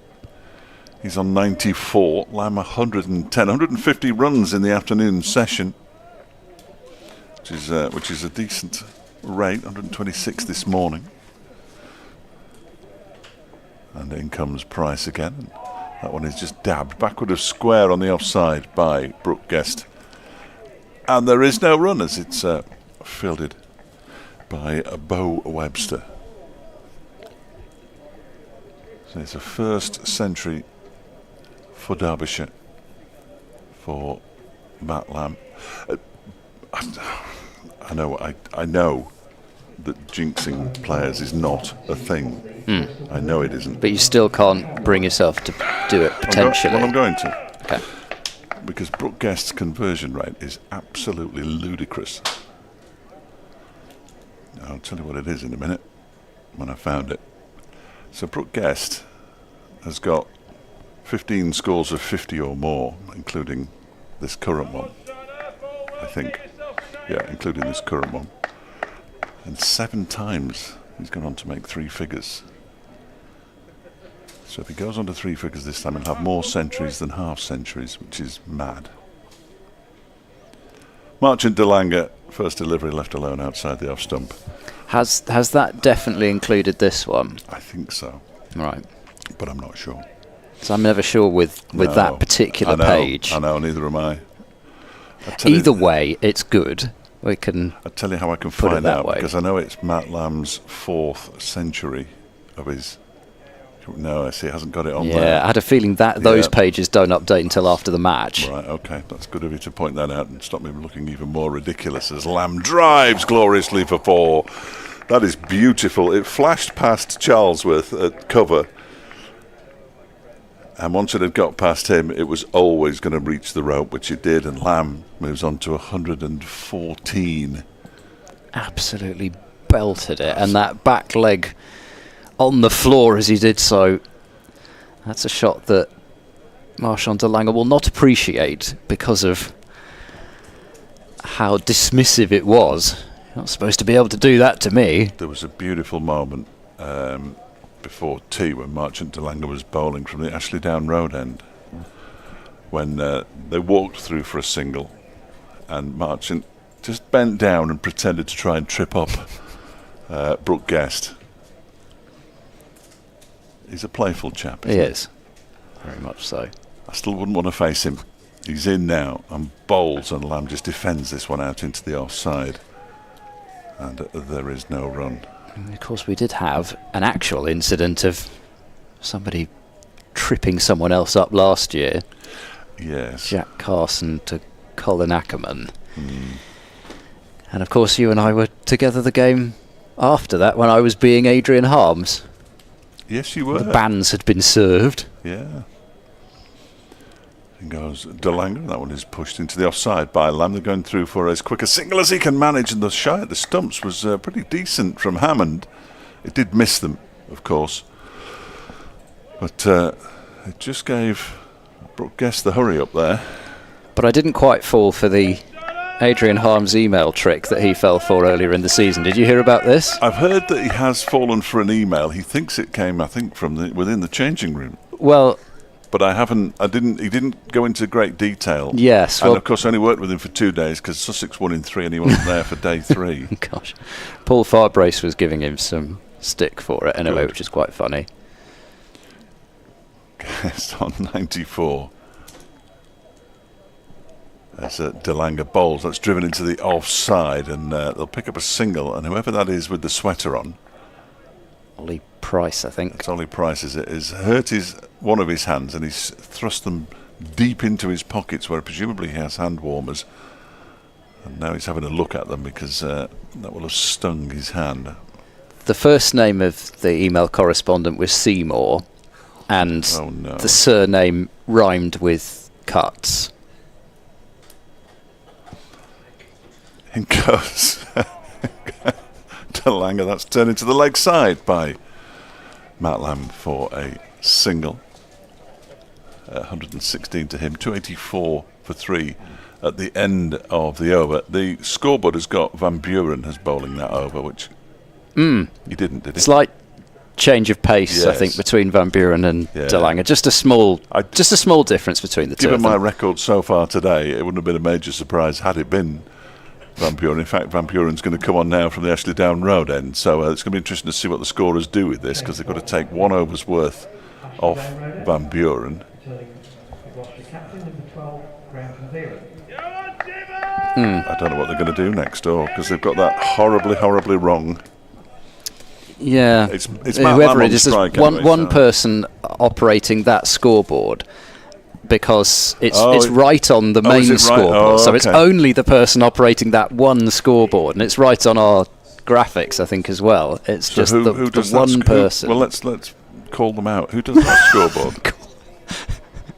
Come on. Van Buren bowling to Lamb, who has leathered that over the sight screen for 6. So Van Buren giving Ollie Price the 1 over, and then coming back and bowling is wishing that he just kept Ollie Price on. A majestic hit from Lamb, soared over the top of the sight screen, I think, and they've already got it back. So His first 6. it is indeed his first. We haven't had any since Lloyd hit Matt Taylor for a couple over backward square leg. Third of the innings. 290 for 3. Lamb has 122, and Van Buren bowls short into the pitch, and it's cut firmly out to deep cover. 291 for 3. Not looking at the moment, Gloucestershire, like a side that really knows where the next wicket's coming from, having first thing this morning. Well, I know what you're we're trying to in. do. Well, Van Buren in bowls to Brooke Guest, who pushes this up towards mid-off, and there's no run. as I say, it never works it when you doesn't. do it anyway. No, So it doesn't do I would. It doesn't work when you do it deliberately. No. But at the moment they don't, you have to say. No, they don't. Bowls to Guest, and that one is pushed backward a square on the offside. Webster Fields. Glorious evening sunshine in Bristol. It has hashtag become glorious. Oh dear. Next delivery's turned into the leg side by Brooke Guest. You might say that. I couldn't possibly.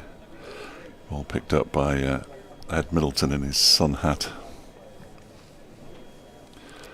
Next delivery from Van Buren is an attempted cut, and he misses. The bails have been whipped off as well by Brace. He didn't leave his crease, fortunately for him. And the over comes to an end. 7 from it. both from the first, or the runs coming from the first 2 deliveries, then 4 dot balls bowled by Van Buren to Brooke Guest. And the score, 291 for 3. I don't think it's going to become glorious on Sunday, though, looking at that forecast. Whoa. We've got... Oh, look at that. Got We've a wagon wheel. Live stream, we've got a wagon wheel. wheel. Yes, so he's only scored 3 boundaries through the onside. Don't want to mess around with that, do you? So I think the kind of gist of that is probably don't give him width, because he's hit, 17 fours through the offside, and even his 6 was just to the offside of straight, according to that. Who's that down there? I'm going to get binoculars out. It's definitely Zach Chappell. He's the easiest person in the world to spot, with the best hairstyle of any professional sportsman I know. You're not missing any cricket at the moment, because Gloucestershire, who managed to claw it back quite nicely, the over rate, are just messing around. Ross Whiteley, he was going through some running. I'm sure he enjoyed that at tea with Harry Kame. Oh gosh, they all have to do it now, don't they? If you're here at the ground, it's about 4 laps at tea. Is it me again? He might be out here. Matt Lamb, he's been dropped in the deep. That's a poor drop. It's a no ball anyway, so it wouldn't have counted. So whoever that is down in the far distance has got away with 1 there. Matt Lamb gets 2 for himself and 2 more to the total as he moves on to 225. The score up to 295. Matt Taylor it is down at that doesn't long count leg. as a drop, though. We But no. don't write that down because it doesn't count as a drop. Matt Taylor, the happiest man in Bristol. No, possibly you would have heard. I don't know. So he thought, I'll drop this. Well, I suppose it goes out of your mind, the sort of I must catch it. I don't know. Despite the fact everybody almost certainly will have shouted, catch it. As this next one is pulled into the leg side. That was a nice looking shot from Lamb for just a single, fielded by Ed Middleton, who's found himself out on the mid-wicket boundary for his troubles. Lamb moves on to 125, 295 for 3. Now he moves on to 126, I think. Scoreboard to my left is ground to a halt. You've got 3 scoreboards to choose from. And none of them are. It's the one that unfortunately they're all saying different things. But the one that I can't see has actually got him on 126, which is what he's on. 95 though, Brooke Guest, as Delanga bowls to him, and he goes for an indeterminate shot outside the off stump and misses it as it goes through to Bracing immediately. His head goes back. There we are. It's all up to date now. 296 for 3. Lamb 126 off 161. Guest 95 off 175. He always feels like the glue that holds Derbyshire's innings together. Brooke Guest, when he's batting at 3. As Delanga is in, that's short and way down the leg side. Delanga falls over, not for the first time. No, it's incredible how he does it. Off his feet, but he almost gets up by doing 6 press-ups.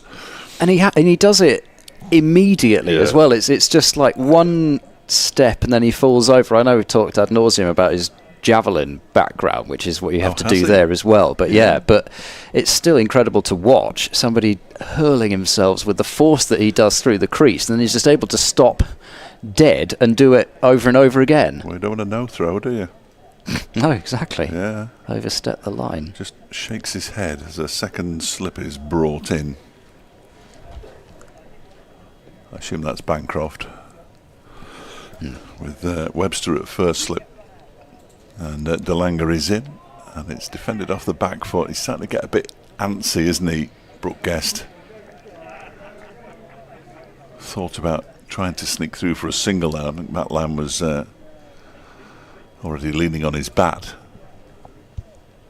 He certainly doesn't want to get himself run out. Brooke Guest at 95. And then comes Delanga again and bowls to him, and he's driven it, and he's been caught at slip, and he has gone. I said he'd been starting to get a bit antsy. They just put the second slip in place. Bancroft takes the catch, and Gloucestershire have the breakthrough they've been searching for what seems like forever.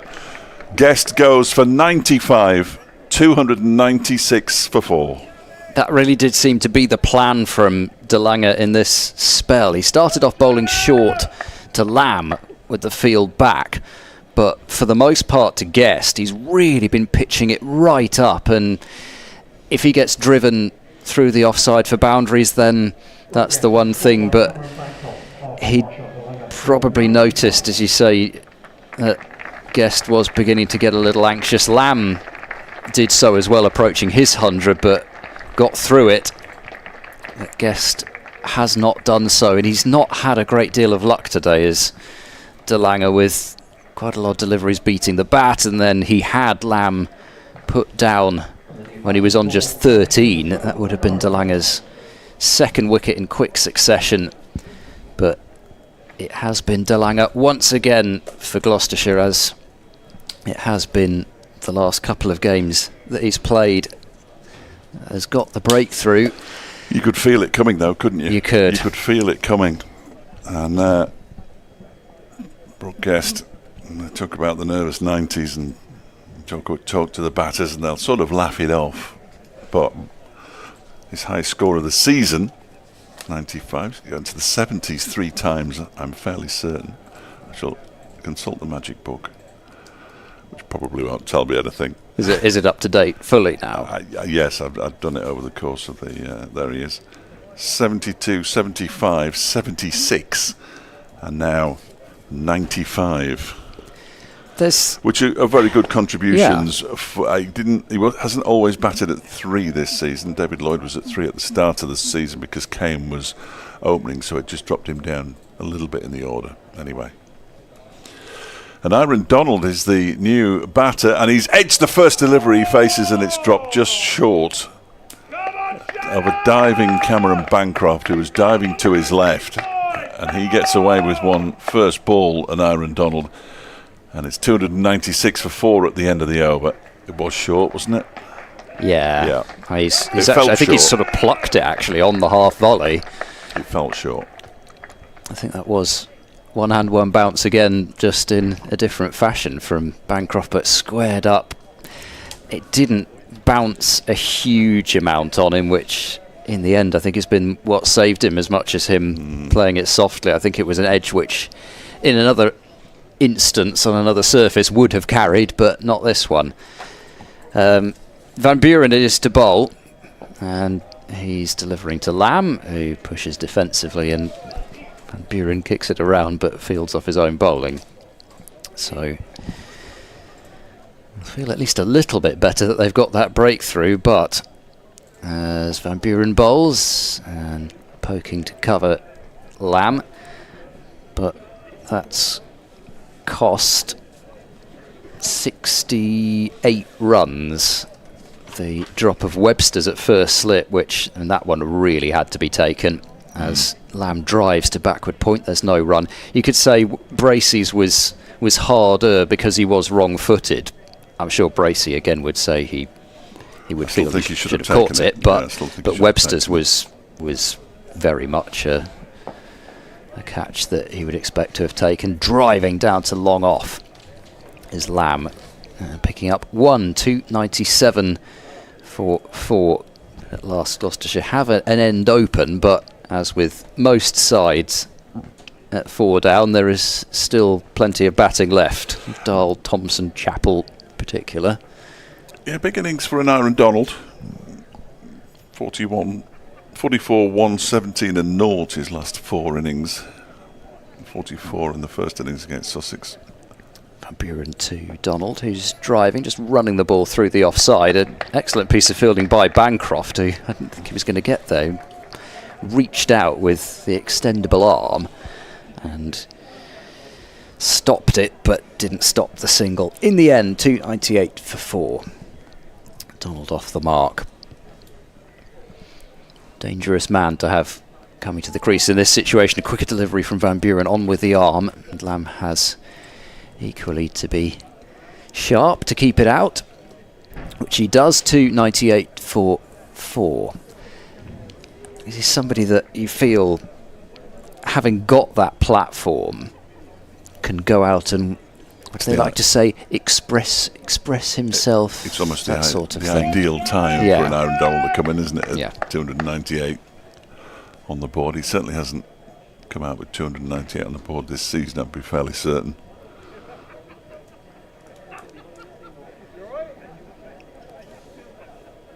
And he waits now as Marchant de Lange begins a new over. That one's wide of the off stump, and Donald leaves it alone. And Aaron Donald this season, I mean, I saw him get that double century that still haunts me for Glamorgan in 2016 at Colwyn Bay, which he called the fastest double century scored in first class cricket. It was just the most staggering innings I have ever seen since. Certainly nothing has approached that. However, as de Lange is in, and he leaves this one alone outside the off stump as well. And I've said it before, and I shall probably say it again. So far this season, he's always looked really, really good, and then suddenly does something inexplicable and gets himself out. I mean, I would imagine he's been caught more times than not. Again, something I could look up. And I might do in a minute. But that's just the impression you get, when you sort of build a picture in your own mind. He waits now. There are 3 slips in place, and de Lange bowls to him, and he turns that one into the leg side. And there is no run. My abiding Donald memory was in a last wicket partnership, which was with James Fuller, which sounds wrong, and that's because Hampshire had used 2 night watchmen. They sent out both Kyle Abbott and Mohammed Abbas as night watchmen, and they both got out. This next delivery, he's bowled him, has it? No! It's gone through everything. It might have got a little inside edge. It must have done, yes, because it's been given us 4 runs. I was convinced that had to have hit the stumps, but he got an inside edge down to a very fine leg, and he's picked up his first boundary. Let's have a look at that again. I have no idea how it's missed. That miss on the offside or the leg down the leg side? Has he gone past his leg stump? Thick inside edge. Good past grief. Leg stump, yeah. I thought it had gone past his off stump, in which case, when there wasn't room for it to get past the off stump, was there? Because it was pretty much on off stump initially, but... Extraordinary. I mean, I was like you, I thought, bowled him. I was expecting to see the bails appear behind him. The 300's up for Derbyshire. 302 for 4, as this one's wide of the off stump and left alone by Donald. So 300 coming up off. Oh, come on, Fletcher, sort yourself out. This is pathetic. 69 overs and 4 balls. That last wicket partnership, Gloucestershire actually looked as though they had a pretty decent chance to beat Hampshire in that game a couple of years back. And Fuller and Donald put on 101 for the last wicket, mostly in the extra half hour which had to be taken. This next delivery is left alone outside the off stump by Donald. Goes through to brace the end of the over, just that streaky boundary from it. Derbyshire 302 for 4 after 70. So it was one of those where, any time I see the extra half hour now, I think back to that game. I think, can they just decline it? Just to say I don't want it? But no, they have to take the extra half hour. So Gloucestershire were kept in the field. It's at the umpire's discretion, isn't it? When it was 9 down, I think it had to be. Right. So 9 down with the session break coming, the extra half hour was taken. But normally that means you're bowling at a proper number 11. But because they'd done that with the order, you're bowling at Fuller and Donald with a fairly tired attack, and Buren bowls and carving this one away through the covers is Lamb. How's he managed to get that much bat on it? I thought he didn't have enough room to play the shot for more than a single, and the ball seems to have exploded off the middle of Lamb's bat. He gave himself a bit more room than I thought, actually, backed away outside the off stump and slaps it through extra cover for more. 306 for 4, so yet another offside boundary to add to the list for Lamb. And Buren bowls for defence into the covers. I think everybody's got a nightmare story of watching an Aaron Donald bat, but he just threw out. I mean, he's had terrible luck with injuries, had both of his knees rebuilt. There is Van Buren. This is over extra cover this time, and it will be just about fielded by de Lange. He didn't look like he saw that initially at deep cover. Any idea where that was coming to him? I thought it was quite aerial to start with. Yeah, it was, I think. I thought he'd gone over extra cover, but in the end it went over, not that there is a cover, but that position, and De Lange, I think, maybe thought that as well, didn't think it was coming towards him. Anyway, it's a single, 307 for 4. Van Buren bowls, paddle sweep attempted round the corner, and is it quite going to go? It's not. Singdale into the slide, just about stops it. I'm not sure I'd use my feet against the rope as a method of stopping myself when I'm feeling that. I mean, he'd let go of the ball by then, but it was an interesting method of stopping the ball. 2 more to Donald. He's to 7, 309 for 4. Van Buren bowls. He's going for the paddle sweep again. Is Donald? This time it'll be 4. He's got it much finer and he's got more bat on it. And Van Buren does have that pace on the ball to use usually. And it's a shot that he can't miss, but he didn't miss it. 313 for 4. I mean, that innings of Donald's there, 89 from 97 balls, 8 fours, 3 sixes, fairly typical of him. And to say 101 put on for the last wicket, and Hampshire ended up winning the game by 87. So there's the difference. Yes. This has been an expensive over, and it finishes with a wide delivery, which Donald drives for a single to deep cover. And Van Buren 4 overs for 25, 314 for 4. 9 overs left until a second new ball would be available, so that adds to the nature of the perfect time for Donald to be coming out. He's got a decent chunk of time here before the second new ball. It's not as though you'd say, oh, you gave it away when your responsibility was to bat for the second new ball. It's far enough away that he can just really push ahead. March and De Lange's going to continue. I'm going to read you some scores. Yes. Starting with the important division, after this first delivery from Marchant De Lange, in and bowling to Donald, who pushes it out into the offside. Sussex 222 for 4 against Middlesex at Lords. Yorkshire 213 for 2 against Northamptonshire at Wantage Road, and Glamorgan 268 for 6 against Leicestershire at Grace Road. So it feels like it's been a pretty good day for the batters in Division 2. So suddenly doing something at Grace Road, eh? De Lange bowls. Oh, he's done it again. He's got another inside edge down towards fine leg as an iron Donald. This time he was just trying to defend the ball and just got it horribly wrong. But he's survived. He's moved on to 13. Derbyshire 315 for 4. Up at Chester Street, Somerset were dismissed for 171 on what is clearly a substandard pitch. Durham 32 for 3 in reply. Including a run out. 13 wickets have fallen so far at Chester Street. I wouldn't say it was substandard because Vic's a top man, the groundsman up at Vic Domain. Top man. It's obviously some substandard first division cricketers. 350 for about That's Stokes 4 for 54. Yes. The next one pushed into the offside by Matt Lamb. There's no run. Surrey were bowled out for 123 down at Southampton. Hampshire 41 without loss. That suggests that something's gone wrong with the Surrey batters.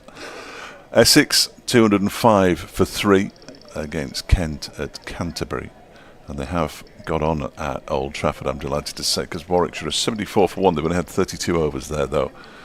As De Lange is in and bowls, that is pulled quite violently into the leg side by Matt Lamb, but straight to the fielder at mid-wicket, and he picks up a single. He moves to 133, 316 for 4. And of course, sadly no play today at New Road. The big return to New Road for Worcestershire, and the outfield is wet. I did take a screenshot of something that my new friend I'll need to find it first though. My new friend Melinda Farrell, who was great fun last week, said that so they were trying everything to get some play there, and a second tweet, quite remarkable. DeLange in and bowls to Donald, who defends this one straight into the ground and has to kick it away because the ball may well have rolled back towards his own stumps. She says, when I say they tried everything, they were cutting turf squares from the problematic run-up, taking them off the field to try to dry them and then relaying them. Wow. It was enough to break your heart. That's at Mel Farrell, who is at New Road, I believe. Well, perhaps if there's going to be no play there, she can make here. her way down. Yeah, down to Bristol. always welcome, Mel. You know that. Here is DeLange in and bowls, and this time he gets the full face of the bat on it, pushed out into the offside by Aaron Donald. It's the end of the over. 316 for 4. Still 24 overs left today, so around about an hour and a half or thereabouts. Although that new ball might just slow it down a little bit, but won't be such a bad finish considering they only bowled 27 overs this morning. They've actually done well to claw it back of Gloucestershire. Lamb has 133, Donald has 13. It's quite a four-pronged attack that Hampshire have got. Barker, Neser, Dawson and Abbott. Abbott 5 for 25. Dawson 3 wickets and Neser 2. And apart from Rory Burns, no Surrey batter over 20. So there we go. They'll be assuming that this is their year, Somerset, having reduced Durham to 34 for 3 now. It's on. Sorry, what is? The county championship title for Somerset. This could be the year. Don't. Matt Taylor returning from the Ashley Down Road end. So this is a move suggesting that he's not going to get the second new ball. Driving is Lamb and picking out extra cover. And no run. So Singh Dale will get it. You wonder whether that means that Webster might get that second new ball now, because surely Taylor's not going to have a 2-over spell or something here and come back for it. 11 overs for 55 so far from Matt Taylor, wanting wickets to even those figures out as he comes round the wicket. Oh, that's nearly it, and it trickles backwards after Lamb tried to drive onto his pad and dribbles past leg stump. So another inside edge that just misses the stump, sort of drop straight down in the end and backwards off, I think, his rump. So that would have been an interesting way to get out. I don't think I've ever seen anybody bowled off their rump before, but nearly happened. In goes Taylor round the wicket to bowl, and trying to drive is Lamb, looking to force it somewhat, and it's fielded at short extra cover. I don't think Matt Lamb will have played on this ground since he came with Warwickshire in the COVID season of 2020. Yeah. When that was my first Gloucestershire win that I covered. Yeah. Full 4 days in the championship.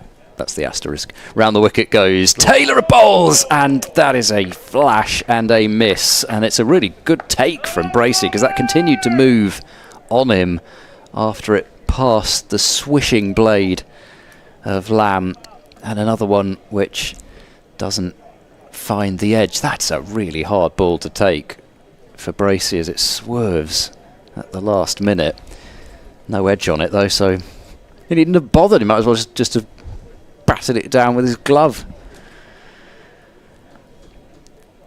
Taylor runs in, bowls. That one cuts back in on Lamb, and it's clipped to mid-wicket for no run. So it's not as though the ball isn't still doing a little bit. It's not doing all sorts, but at 316 for 4, Derbyshire would be quite pleased to see that it's still doing something out there.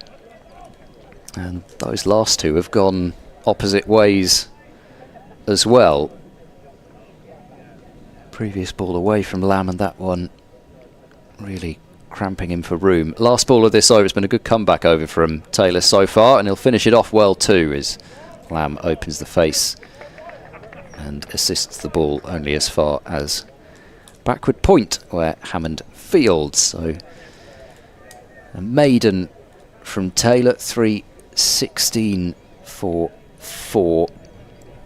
And they've certainly cycled through the bowlers today. DeLange's got through a pretty decent amount of work for 17 overs already, and he might just... Well, he's going to continue, in fact, so he's going to add to that even now, but you'd expect him to get another couple of overs with the new one later on, so... Well, I suppose that's why he had the rest last week. Here comes DeLange bowling 2. Donald, who edges this one into the ground on its way through to Cameron Bancroft at second slip. Come on, Shanna is the roar. Matt top scored with 65 in the first innings for Warwickshire in that game. And I can remember in the second innings, colleague Ian Randall delivering the immortal line, "Lamb is roasted," you might say. Oh dear.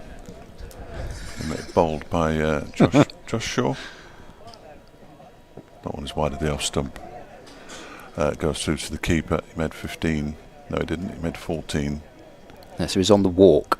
He was there. I remember when he was there for an hour and 10 minutes. Oh, 14 in stark contrast to this innings. Wow. Or he's on 133. Yeah, Warwickshire had lost 3 wickets in an over. Ryan Higgins took a triple wicket maiden that included the wickets of Yates, Hayne and Bell. So I guess he probably thought, well, I can't exactly get out quickly now. Here comes DeLange again. Bowls 2. Donald, who pushes this one out into the offside. See, with Donald to get into 13, that naught from Wayne Madsen is just sticking out like a sore thumb at the moment. There's the irony. Wayne Madsen with his 79 million first-class runs is the one who spoils it, being on all 10 get to double figures. That would be the ultimate irony. Here is DeLange. 4th ball of the over. That one is guided slightly uncertainly down to third man by Aaron Donald for a single. He moves on to 14, 317 for 4. I wonder if Brooke Guest has calmed down yet. Hope he's recovered his composure. Is he somebody who would get angry in the dressing? I was going to say, it doesn't seem like it from his manner out on the field. I don't think so. I mean, it's more recovering from the disappointment, I think, than he'd be annoyed with himself, I would imagine. There's DeLange into the very upright Lamb, who turns this into the leg side. There'll be no run because Middleton will do the fielding, moving around from mid-on to mid-wicket. I was hoping to get through an entire afternoon of timed bulletins without having to tell them about a wicket falling. That would have been a new one for me. Although trying to fill 20 seconds when no wickets have fallen is slightly trickier. Oh, I see. So I was going to say, normally I just thought it'd be tricky to actually get the wickets in there. Well, it has been on occasion, given the number that have fallen. There's DeLange. Wasn't supposed to be a pointed comment. That one is a short delivery. He bailed out of the pull shot in the end, or the hook shot. Did Matt Lamb. Allows it to go through to James Bracey. End of the over, 317 for 4. 74 overs gone, so 6 until the second new ball.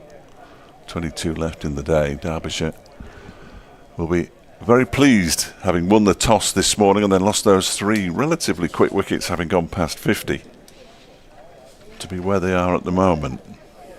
I don't think many people would have necessarily predicted that.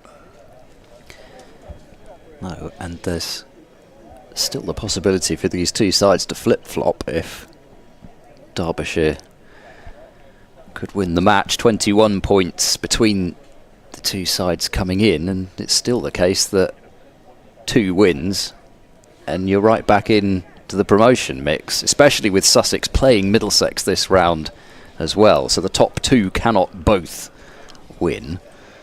Can they not? I don't think so. Just quickly, I know you're not a football man, but Martin Patterson has left Burton Albion, according to is it the understanding of Radio Derby.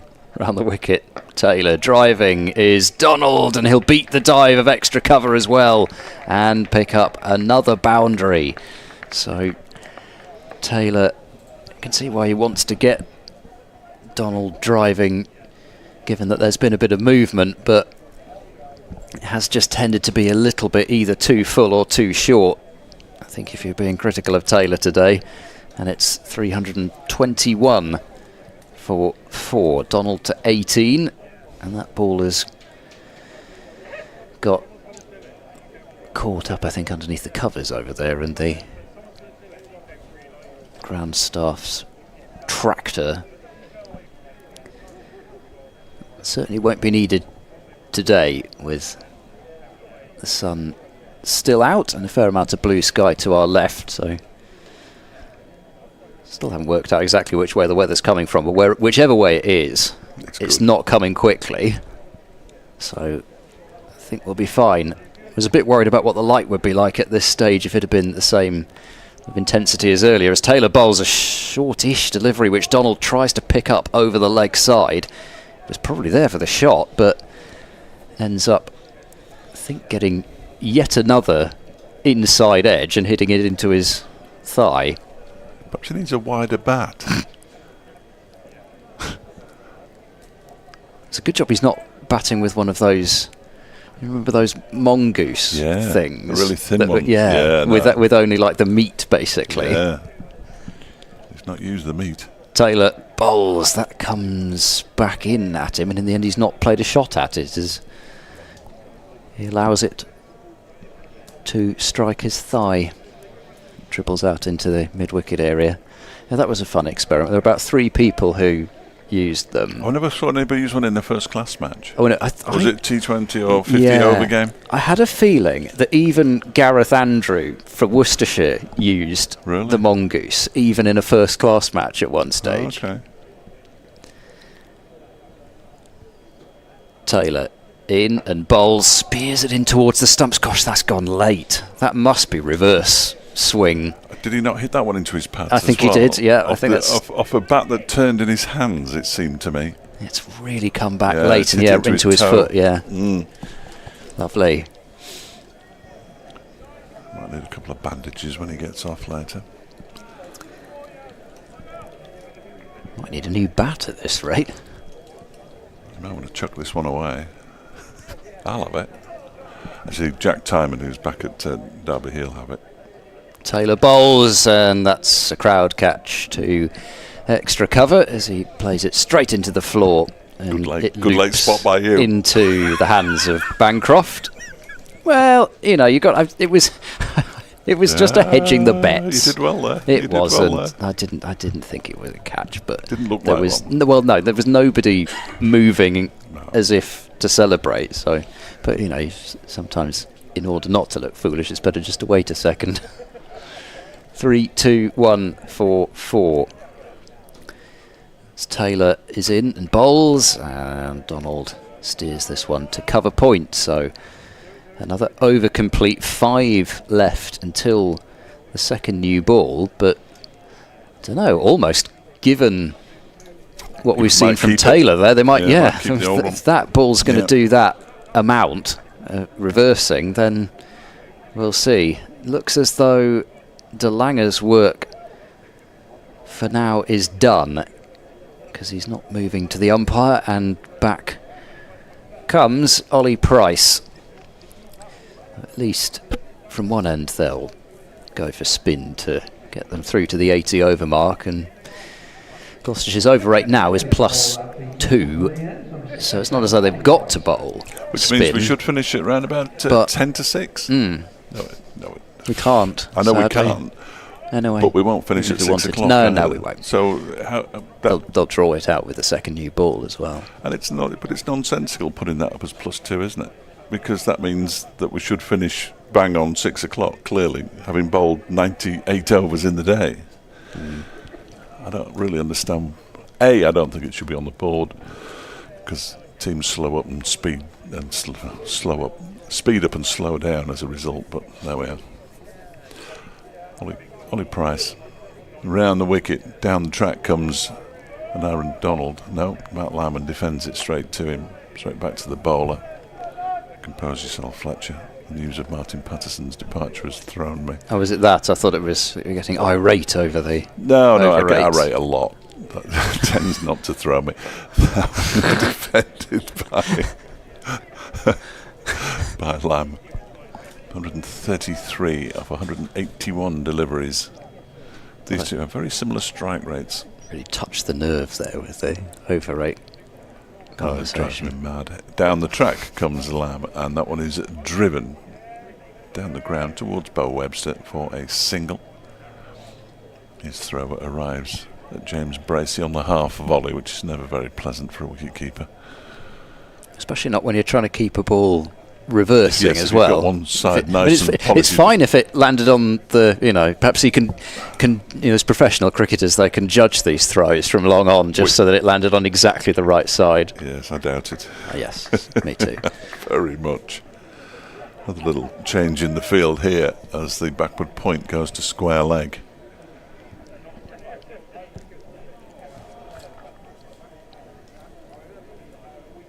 And Price is on his way in again. Bowls to Donald, who turns it into the leg side. Cameron Bancroft, eager as ever, does the fielding.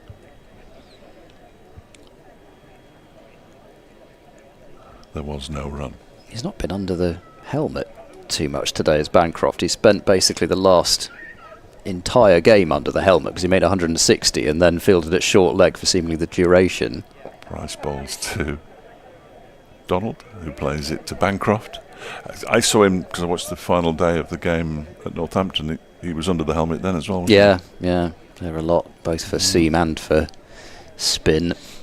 Zafar Gohar was playing in that game as well, so yep, he's pretty sharp in there at short leg as well, but not really been the situation today. he? Price bowls back into the leg side goes Donald and cuts it out towards the point boundary for a single. That pinches the strike as well because that was the final ball of the over. He moves on to 19. Lamb has 134 and Derbyshire 323 for 4 with 20 overs to go today. I see they're at the halfway mark in the, not in the IPL, but in the IPL qualifier 2 game. And I did think of you actually when I was watching the Rajasthan Royals You thought of who? earlier on in the season. I thought of you actually. Did you? Yes, because the Rajasthan Royals opened the bowling with Trent Boult and Nandre Berger, the South African. So I thought Boult and Berger, who would be likely to attend an establishment called that? Very good. Dave Fletcher. Yeah, very good. Here comes Middleton replacing Matt Taylor, and he bowls short, and guess what?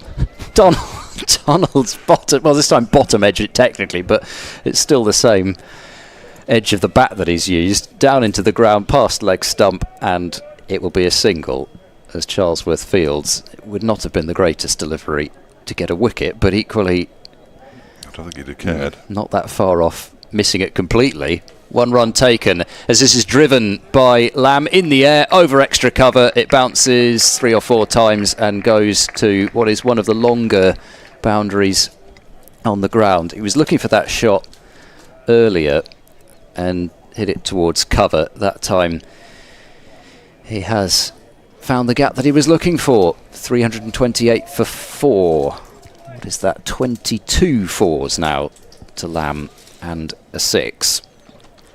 138 he has. Middleton bowls and Lamb plays this one softly in defence back up the surface. Again, it's that movement as he goes onto the front foot and then has to step painful, back. doesn't it? Yeah, it just... Well, perhaps it's focusing him. No idea how that works, but it's something that people say, isn't it? Pain is focusing him as Lamb plays defensively to the onside of the pitch. Well, I don't understand what it means, but Yeah, focusing his mind. yeah, I can't ever imagine that working for me. It would focus me to get off the field as soon as possible so I could get some treatment. But anyway, Middleton bowls down the leg side. That's a free beat. and Lamb accepts. Well, they forced him to hit a boundary through the onside this time. He's not hit too many through there, but it was fired down leg, and Lamb helping it round the corner. So he is to 142. Can you see, again, if you're watching the picture video, you can see him sort of stand up uncomfortably there. And James Healy next to me, who knows a thing or two about painful backs. Sort of feeling Matt Lamb's pain as well. Middleton is in and bowls, and this is played late by Lamb out into the covers. Cloud of pigeons explodes into the air, and a single is added. Triple Nelson for 4, as Lamb has 143. Seen some big scores recently, and well, I guess they're on pace for 700 as well, losing 4 wickets for 333. However, Gloucestershire will point to the fact that there is a second new ball round the corner. That's really, I think, their last chance to stop this from getting really out of hand. They'd feel it's been quick scoring, the boundaries are in, so there would still be time potentially for something, but that requires them taking these 6 wickets pretty quickly. Here's Ollie Price bowling from the pavilion end, and Lamb skipping down the pitch, but they're not doing anything with it. So it's played back to him. So Price will have 2 more overs potentially from this end, and given the fact they've gone to spin, it looks like they're going to take that new ball straight away, as Lamb cuts and takes 1 more to deep cover. 334 for 4. I'll wait for Mr. Wilcox to finish down there. I can't actually see. Oh, there we go. 1 leads to 6. Yeah, that's definitely a Wilcox shout, not a Lee shout. As cutting this one late is Donald, and he's played that deliciously in the end for 4 runs. It looked as if it might be a dangerous shot at one point, but gosh, late cut right off, at least on first look, off stump, middle and off. 4 more. We knew the scoring rate wasn't going to slow down really with Donald in, and he's looking for the reverse sweep this time and does not get much on it at all. As that come off glove and then along the ground to slip. He went very early with that, and bottom part, or actually top part of the bat in the end down into the ground and to that slip fielder.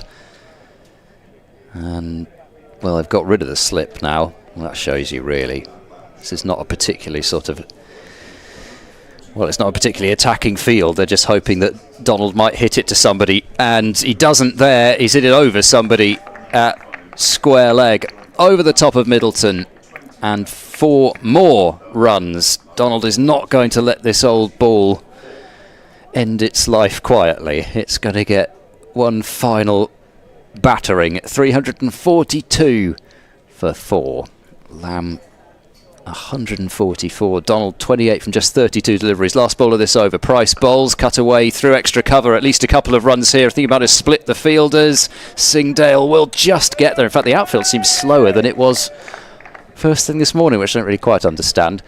But it is just, in the end, the 2 runs, but 11 off that over. Derbyshire, well, they have taken some risks here, particularly Donald, but even that shot over extra cover from Lamb, they're playing this as though they are more interested in the bigger picture rather than the bigger picture in terms of the match situation, knowing it needs to move on, rather than thinking necessarily purely just the fact that it's got to be us 2, Lamb and Donald that is, that's there when that second new ball comes around. 344 for 4 as Middleton bowls what will surely be the last over from the Ashley Down Road end before the second new ball. And here is Middleton bowling. Oh, he was going for the massive slog sweep there with Lamb, and then he got yorked, and he did well to adjust, actually. It was one of the more grotesque shots you'll see, but it was an effective one. Just dug it out from basically down on one knee. Middleton in, and this time he doesn't go for the slog sweep and just defends back to the bowler. So minor victory for Middleton. The last time a Burton Albion manager was sacked, I was at Leighton Orient with Derby County. And the latest one, I'm in Bristol with Derbyshire. Middleton bowls a bit quicker, and it's whipped round the corner by Lamb for one more run. He's on to 145. Next, Burton manager will be hoping I never leave East Staffordshire. Yeah, well, that's a bit tricky. Something for you to be on, be on site when it happened. Yeah, just had enough right at the end of the game. That's it. You're done before the interview, even something like that. That would be nice. Yeah. Owner marches out into the middle as Middleton bowls. It's a short ball. I mean, Donald has played that one bizarrely, like a sort of, I don't know, like a lacrosse pass in the end. Yeah, it was short. It was horrible. He was trying to go down for the sweep, then realised it was short and played a strange-looking swat from the middle of nowhere. He didn't get a run for it, and didn't deserve to either. No, he didn't.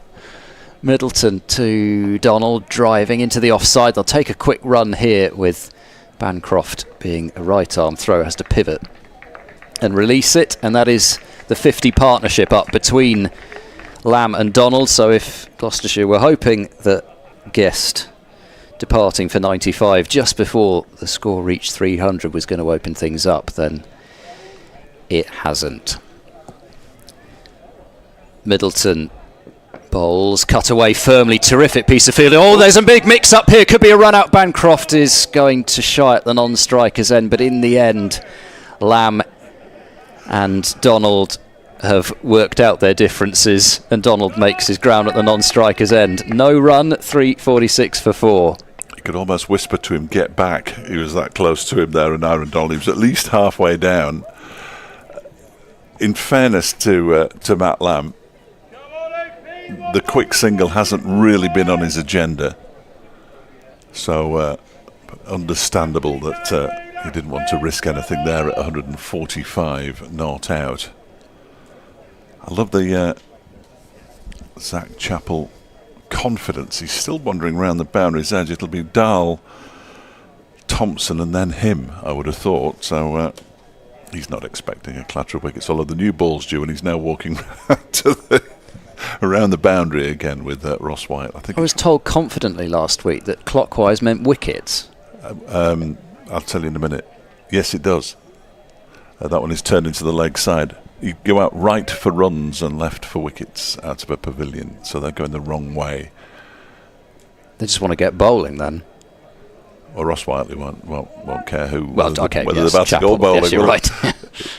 There was a single taken there, and I'll try and explain it in a moment. That one is driven straight down the ground by Lamb for a single. He moves to 146. Donald moved to 32 by just pushing the ball into the leg side from the first delivery of the new over from Ollie Price. Going to get it breezy on that camera. Just juddering a touch. This next one is pushed down the ground by Donald towards Charlesworth. They pick up another single. It's the force of your tones moving I think that's highly unlikely. 349 for 4. Batting point on the horizon. Another. As this one is, and there is the batting point as it's driven down the ground by Matt Lamb for another single. Martin DeLanga does the fielding. 350 up for Derbyshire. 79 overs and 4 balls. And good time. Going along at about 4.4 and over throughout the course of this innings. That one is a deliberately played edge down towards a very fine third man, but he's only going to get a single for it, Donald. I think he thought he'd got enough on it to get it all the way to the boundary, but hadn't. He moves on to 34, and the second new ball is now 1 delivery away. It's an excellent chase from Hammett. I mean, nearly went to the boundary, but it's a short boundary at the best of times. Yes, that was well played. At that far end, as we look at it, the Ashley Down Road end. Charlesworth just gives him the thumbs up as Price bowls, and the single has taken off the final ball of the over as well. Martin Delanger picks the ball up on the boundary and then aims as if to throw it to the pavilion, to the players' changing room, because they are going to take the new ball. I don't think there's any doubt about that. And when the new ball is taken, Derbyshire will be 352 for 4. Lamb has 148. Donald has 34. And umpire Ashraf waving it straight away, so they're not going to bother with the warm-up delivery.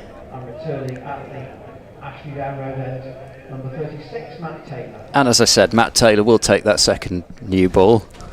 As it turned out, he only had a 2-over spell with the old one, so they changed their minds about it. At one stage, it looked as though Taylor might just keep going, but perhaps they thought, well, just give him 2 overs, see if there's reverse, see if he can buy one, and then hold him back. So Taylor and surely Singdale take the second new ball as they did the first, but it was Webster who came on and took the first wicket this morning in the 11th over. Webster removing both Lloyd and Rees. Rees the first to go, chipping a catch to cover, and Lloyd caught it second slip. And the other 2 wickets to fall to Delanger. Madsen with an indeterminate push and basically ran it into the gloves of Bracey for naught. Guest caught it second slip, but not after a partnership of 217, as 27 in fact make that, as Taylor bowls the first ball with this new ball, and forward goes Lamb, blocks it out into the covers. Story of the day from Gloucestershire's point of view, though, has been missed chances. If you were not with us earlier, 2 big dropped catches. Guest on 27 went on to make 95, Webster with the chance at slip, and Lamb on 13 put down by Bracey behind the stumps, diving to his right. Taylor over the wicket, bowls to Lamb, who crashes this new ball through the covers, and that might be the hardest hit ball in his innings, but there's quite a few to choose from, and what a way that is to get to 150 with an innings of pugnaciousness, mainly from Lamb, but also cleverly chosen options, and he's been so severe on both anything full and wide and short and wide, and that was the former. He's got there off his 198th delivery, 24 fours and a 6. Taylor runs in and bowls, that's short and wide and cut for a single. So they've taken this new ball and got a sweeper out at deep cover. That shows you the problems that Lamb has caused them. 357 for 4. And at the moment, even though they are just 3 balls in, this second new ball is not getting the usage that Gloucestershire would want out of it. It's already been whacked twice. What's umpire Ashraf spotted here? The stump. The bail is not on, or yeah, it's not quite level. Anyway, it is important, these things. Yes, oh yeah. Donald on strike. Taylor runs in and bowls to him, and he tries to flick it into the onside. Don't think he's got much bat on it, but just a little bit, as it turned out. 358 for 4. Shameless. Donald moves to 35. It's a bit like the time, you get the wrong batter on strike, and then you say the name, and then he watches as that's a good trick. Just the one slip in place.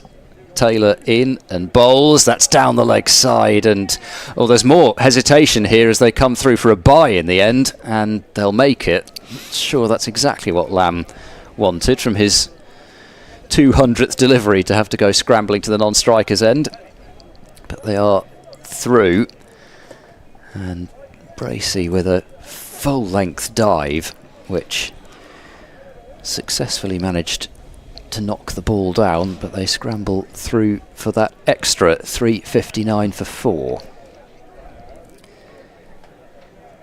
Taylor into his 14th over, completing it now by bowling to Donald, who flicks away through deep square and takes one more. So they've scored off every ball that over apart from the first ball, one of those being a leg by, as it did just flick the pad of Lamb down the leg side. 360 for 4. You pointed out quite correctly that Zach Chappell and Ross Whiteley had gone the wrong way. Who's that?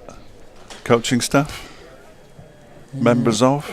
They're going the wrong way as well. Yeah. Can't see who that is on the right there. Is it Mike Yardy? Yeah. I thought I saw Mike Yardy down there earlier, but yeah. So there we go. Yeah. So they're going the wrong way as well. Mike Yardy and Tom Smith. Left for wickets, right for runs. They've gone right. Somebody needs to pin something up in a changing room somewhere. Come on, lads. You know the superstitions. Right for runs, left for wickets. Yeah, I've never had so many messages on a cricket day. It's starting to get slightly irritating now. Did you see? It's Ajit Singh Dale from the pavilion end. Bowls to and Aaron Donald, who obviously gets a thick inside edge on that. Then there's a shy at the stumps from James Bracey that misses by 2 yards. And he goes through for a single. The wagon wheel of Aaron Donald will be bizarre. I think he's actually hit one in the direction he meant to hit it. He must have done at least one. There we go. Oh gosh. Ask and ye shall receive. Oh, look at that. That's beautiful, isn't it? There's quite a lot of arrows, lines I should say, pointing behind square on the onside. Yes. I think all of those off the inside edge. I think so. 1, 2, 3, 4 at least, but then there's a couple which he didn't get runs for as well. It's Lamb on strike now as Singdale is in and bowls, and he plays that straight into the ground. Again, just survives. And leaves the ball there quite correctly for the bowler to pick up. Big fan of that. Adam New, good to see the opposition dropping catches and being made to pay for them for a change. Absolutely, Adam. Gary's come back with wham bam, thank you, Lamb. I wish I'd thought of it, Gary, if I'm entirely honest with you. That would have been excellent. When he gets to his 200, I might pinch that from you. 153 not out from 201 deliveries he is at the moment. Derbyshire 361 for 4. Desperately suppressing my triumphalism.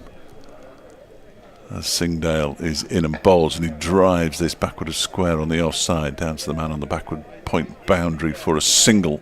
Does Lamb, moves to 154, 362 for 4. Derbyshire haven't had a day like this so far this season that I can remember. No. Well, I know how it feels. I mean, it was the case at Northamptonshire, and you suddenly had to remember how to talk when the team that you were being paid to broadcast on. The team that you want to win, my roots are well known, but Singdale bowls, and that one is turned into the leg side. Both of his feet were off the ground, I think, there. And Aaron Donald, in off the boundary, and losing his sun hat. Ed Middleton does the fielding, single take, and Donald moves on to 38. We were discussing at lunch, or before lunch, certainly on day 3 before Derbyshire collapsed in a big heap against Northamptonshire. If they bat through till lunch tomorrow and set something up and you're thinking that's never going to happen. It didn't. But what am I going to say? In comes Singdale again, bowls, and that's off a thick inside edge, but this time it's Matt Lamb's inside edge down to long leg, where it's fielded by Taylor. He picks up another single, moves to 155.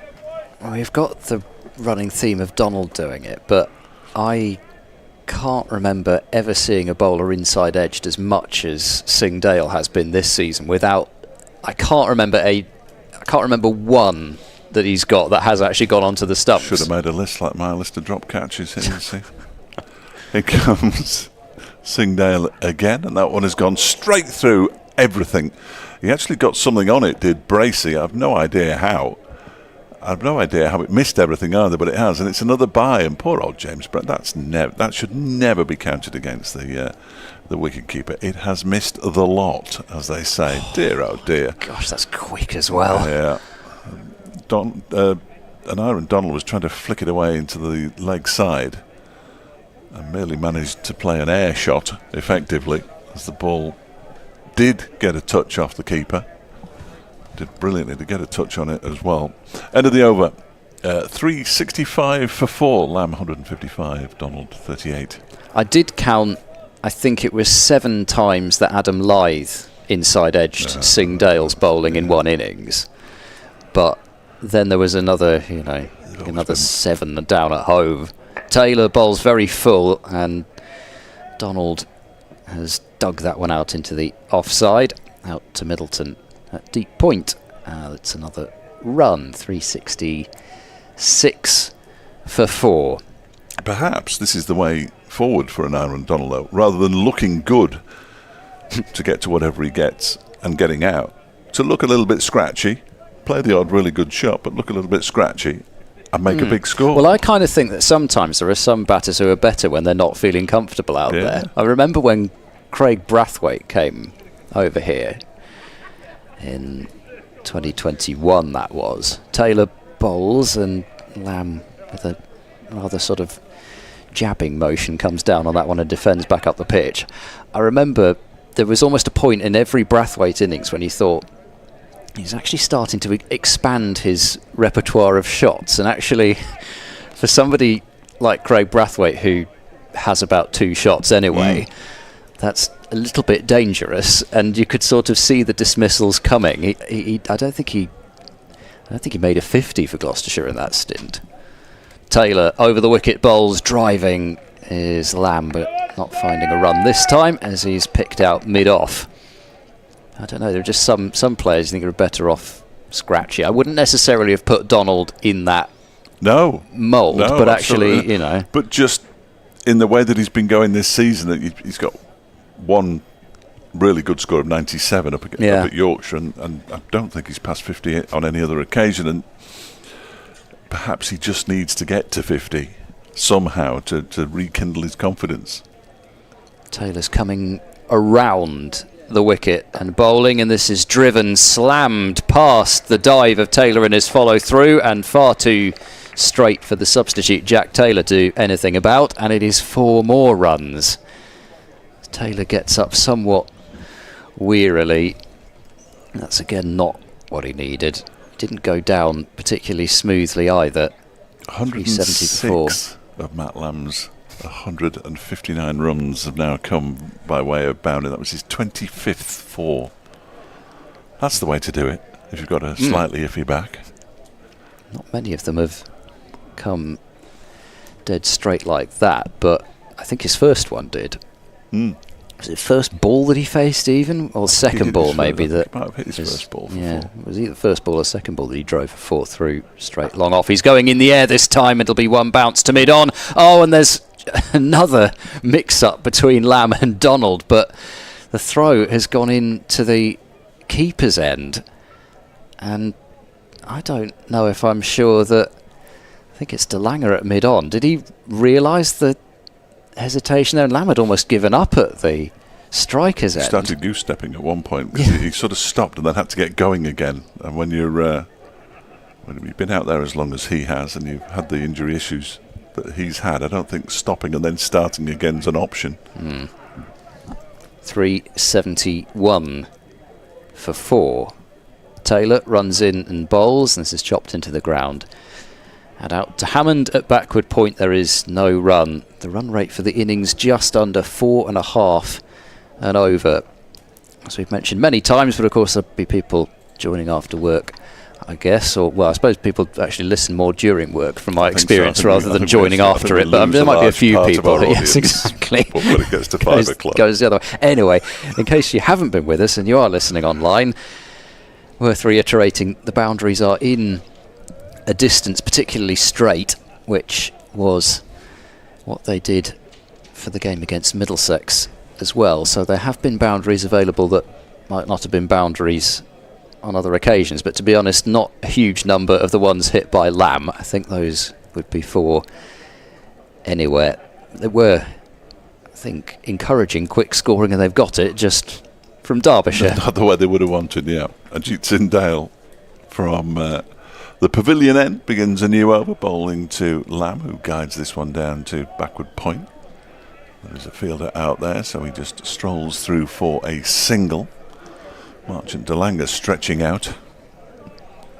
It is true, though. I mean, I think, I don't know if James will back me up on this, but normally you get more people for a Friday and a Monday than you do for a Saturday and a Sunday. And I know there's a lot of things in that, people actually playing cricket and spending time with family. Really? He says, doubtfully. But anyway, yeah. Interesting. We know you're listening at work. Donald waits as Singdale bowls to him and he drives it out into the offside. That's quite a nice looking shot from an Aaron Donald. He's only going to get 2 runs for it, though, as it's fielded by Hammond, who is, as Ed has said a number of times, quick over the ground. He loses his cap in the process, so he might as well wear a floppy sun hat. See many lose their caps. The person who always loses his cap, and it'll happen when Derbyshire get out there to field, is Sam Connors. His cap's always falling off. I imagine he's got one that's slightly too large. Or his head's slightly too small, who knows. There is Singdale, 374 for 4. In and bowls to Donald, who whips this into the leg side, and that is 4 runs. From the moment it left his bat, Marchant de Lange says, it's all right, I'll go and fetch it. Somebody's got to. And that was as good a shot as an Aaron Donald has played. He moves on to 45 off 47 deliveries. Belligerence mixed with good fortune, some careful placement. Good fortune, I think. Even I will give him that. Well, I guess you start to feel after the first couple that maybe it's your day. Well, you're invincible, absolutely. Yes. He's invincible. I am invincible. 234, his high score that was scored at Colwyn Bay all those years ago. And he waits now on 45 as Singdale is in, and he whips this one again into the leg side, and that's going to be 4 more. Dear, oh dear.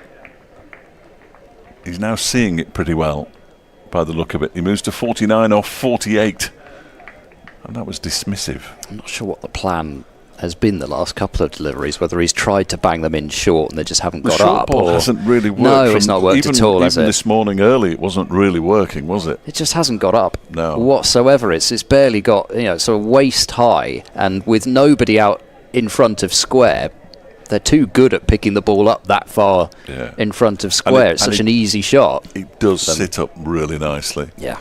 He's on 49. And Aaron Donald, 382 for 4. Singdale is in and bowls to him, and he's played and missed. That's where you want to put it. Yeah. Pitch it up, and you get results. Although he didn't quite get the results he was hoping for there. Ajit Singdale was pitched much further up, and I hope against hope that the Derbyshire bowlers have been watching some of this, if not all of it.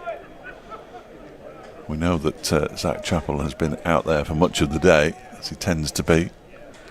Sam Connors has had a little wander around as well. We haven't seen Darren Dupavillon, but it doesn't look like a perambulator to me. As this next delivery is pushed into the offside. They're going to go through for a quick single, and there's a half century for an Aaron Donald at a run a ball. 50 runs, 50 balls, 7 fours for an Aaron Donald. And they've put on 87 from 97 deliveries. So the breakthrough that Gloucestershire managed when Brooke Guest was dismissed is something else that hasn't really led to anything. And this second new ball hasn't led to anything either, other than even further acceleration from Derbyshire. They're going to get to maximum batting points before 100 overs at this rate. So maximum batting points. 450 looks... Yes, Derbyshire supporter, you heard that correctly. Foregone conclusion. At this stage, they'd have to lose, 6 for 67 doesn't seem especially likely given what we've seen so far. Bo Webster returns to the attack, the man who did break what was looking like a dangerous opening partnership up front in the 11th over. Hasn't taken a wicket since then. He's bowling now to Donald, who's played a very strange looking cut shot as he almost threw himself off his feet at it, and he's only going to get a single to deep cover. It's not the first shot that he's played with both of his feet in the air. Yes. He has got a remarkable... He's clearly got a very good eye. And quite often that can get you out of a bit of trouble, can't it, having as good an eye as Donald has. I just wonder if he just keeps himself amused out there doing something like that. I mean, there's no reason why he had to do that other than... Webster bowls, it's short, it's been pulled and completely mistimed by Lamb up to mid-on. I was searching to see exactly where he'd hit that ball, thinking, well, there's another short ball that hasn't really got up, so that's going to be deposited, and lo and behold, it was trickling apologetically to mid-on. Shanked it, and it wasn't too far actually off Donald at the non-striker's end. Deep square has been sent back. There's nobody down at fine leg. Webster bowls driven uppishly, but he knows mid-off is deep, does Lamb. He's put a lot of effort into that shot and not got anything for it. But that hasn't dissuaded him.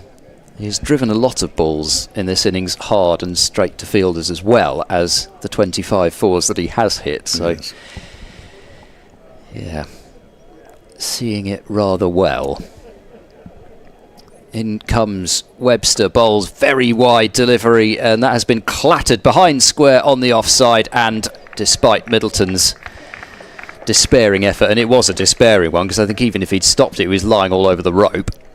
And it's 4 runs, 388 for 4. The hurt is being piled on at the end of the day, and this is quite a swift come back down to earth for Gloucestershire after really the last 8 days plus probably of Championship cricket has been theirs, the last 8 in particular. Domination at Wantage Road, domination at Grace Road, despite, as Webster bowls and Lamb guides to backward point, despite the fact they didn't end up winning the game. I think had there been even just a small fraction of life in that surface, they may have got themselves over the line, but they did extremely well to take the 17 wickets that they managed in 2 days in a session. I think that tells you a fair bit. This is driven in the air and past mid-on, and for 4 runs. An effort which looked as if it was going to be a successful one from Van Buren at mid-on. Lamb with an on-drive that he didn't keep down. And Van Buren went into the dive. I thought he might have a chance at catching it, but it was past him. And 4 more runs, 392 for 4. Would it be wrong to suggest somebody taller at mid-on might have caught it? He put the full-length dive in, Van Buren. It was a terrific effort. The problem is you sacrifice the initial agility it took to get off the mark. Well, yes. Yes. Yes. I mean, yeah, if you'd picked exactly the right fielder, I think just a generic tall fielder might still have struggled. But yeah, no, I know what you mean. It was just out of his grasp. Seemed to be I was curving annoyingly away from him as well. A bit Yes. of fade on it or Yeah. whatever from I was being Lamb. slightly facetious there, no. which is not like me. snort. Is Ajit Singhdale from the pavilion end in and bowls to Donald, who's edged this one down to very fine third man. Yeah, well, past second slip, but it's quite a fine third man for 4 runs. Of course he has. He moves. That's the 100 partnership as well, incidentally. 55 of them to Donald. 104 balls for the 100 stand. And another one goes just wide. Well, they had 3 slips, either the previous over or the one before that, but taken that 3rd one out. Actually, the snort isn't for facetious, it's for the slightly. You're absolutely right, of course. Here is Singdale. Ball's fullish delivery, and again it's come off an edge and all the way along the ground for 4 more to a wide third man this time. And Donald goes on and on. He moves. That's the 400 up for Derbyshire. 400 up in 85 overs and 2. But I'm going to run out of ink here. It's never happened before. 85 overs and 2 balls. The 400 comes up. So another, getting blasé about these batting bonus points. I don't really like bonus points, but I think they're entirely pointless. Ha ha. Generally, I think teams get a bit fixated by them at times, and it means the game doesn't flow as it should. No such trouble today. 400 runs in the day so far. That's a play and a miss from an Aaron Donald, who's got his 50 and he's thinking, right, well, I'm just going to throw the bat at everything here. I think Singdale must be thinking, if I bowled a middle stump Yorker and Donald backed away so far that he was sitting in the road just in front of the scoreboard, he still wouldn't be out. No. It would bounce over the top. It would quantum tunnel through middle stump. Come on, Ed.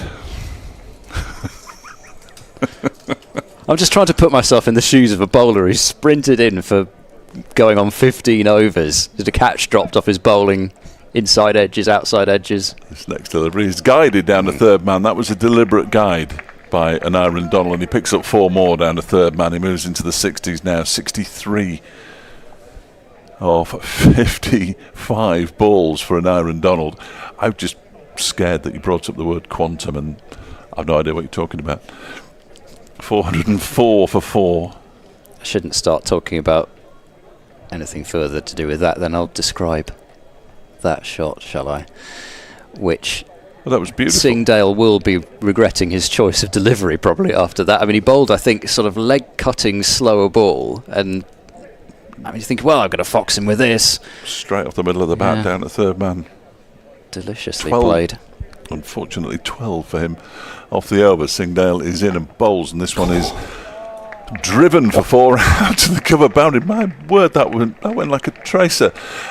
That was very quick. There is a man at backward point, but he barely moved out there. Who is that? Is it Charles? No, it's not Charlesworth at all. It's substitute Jack Taylor. Oh, I've got absolutely no chance if they're chucking extra people on there. It's just they need 14 fielders at the moment. Even then, I think Donald would manage to miss them.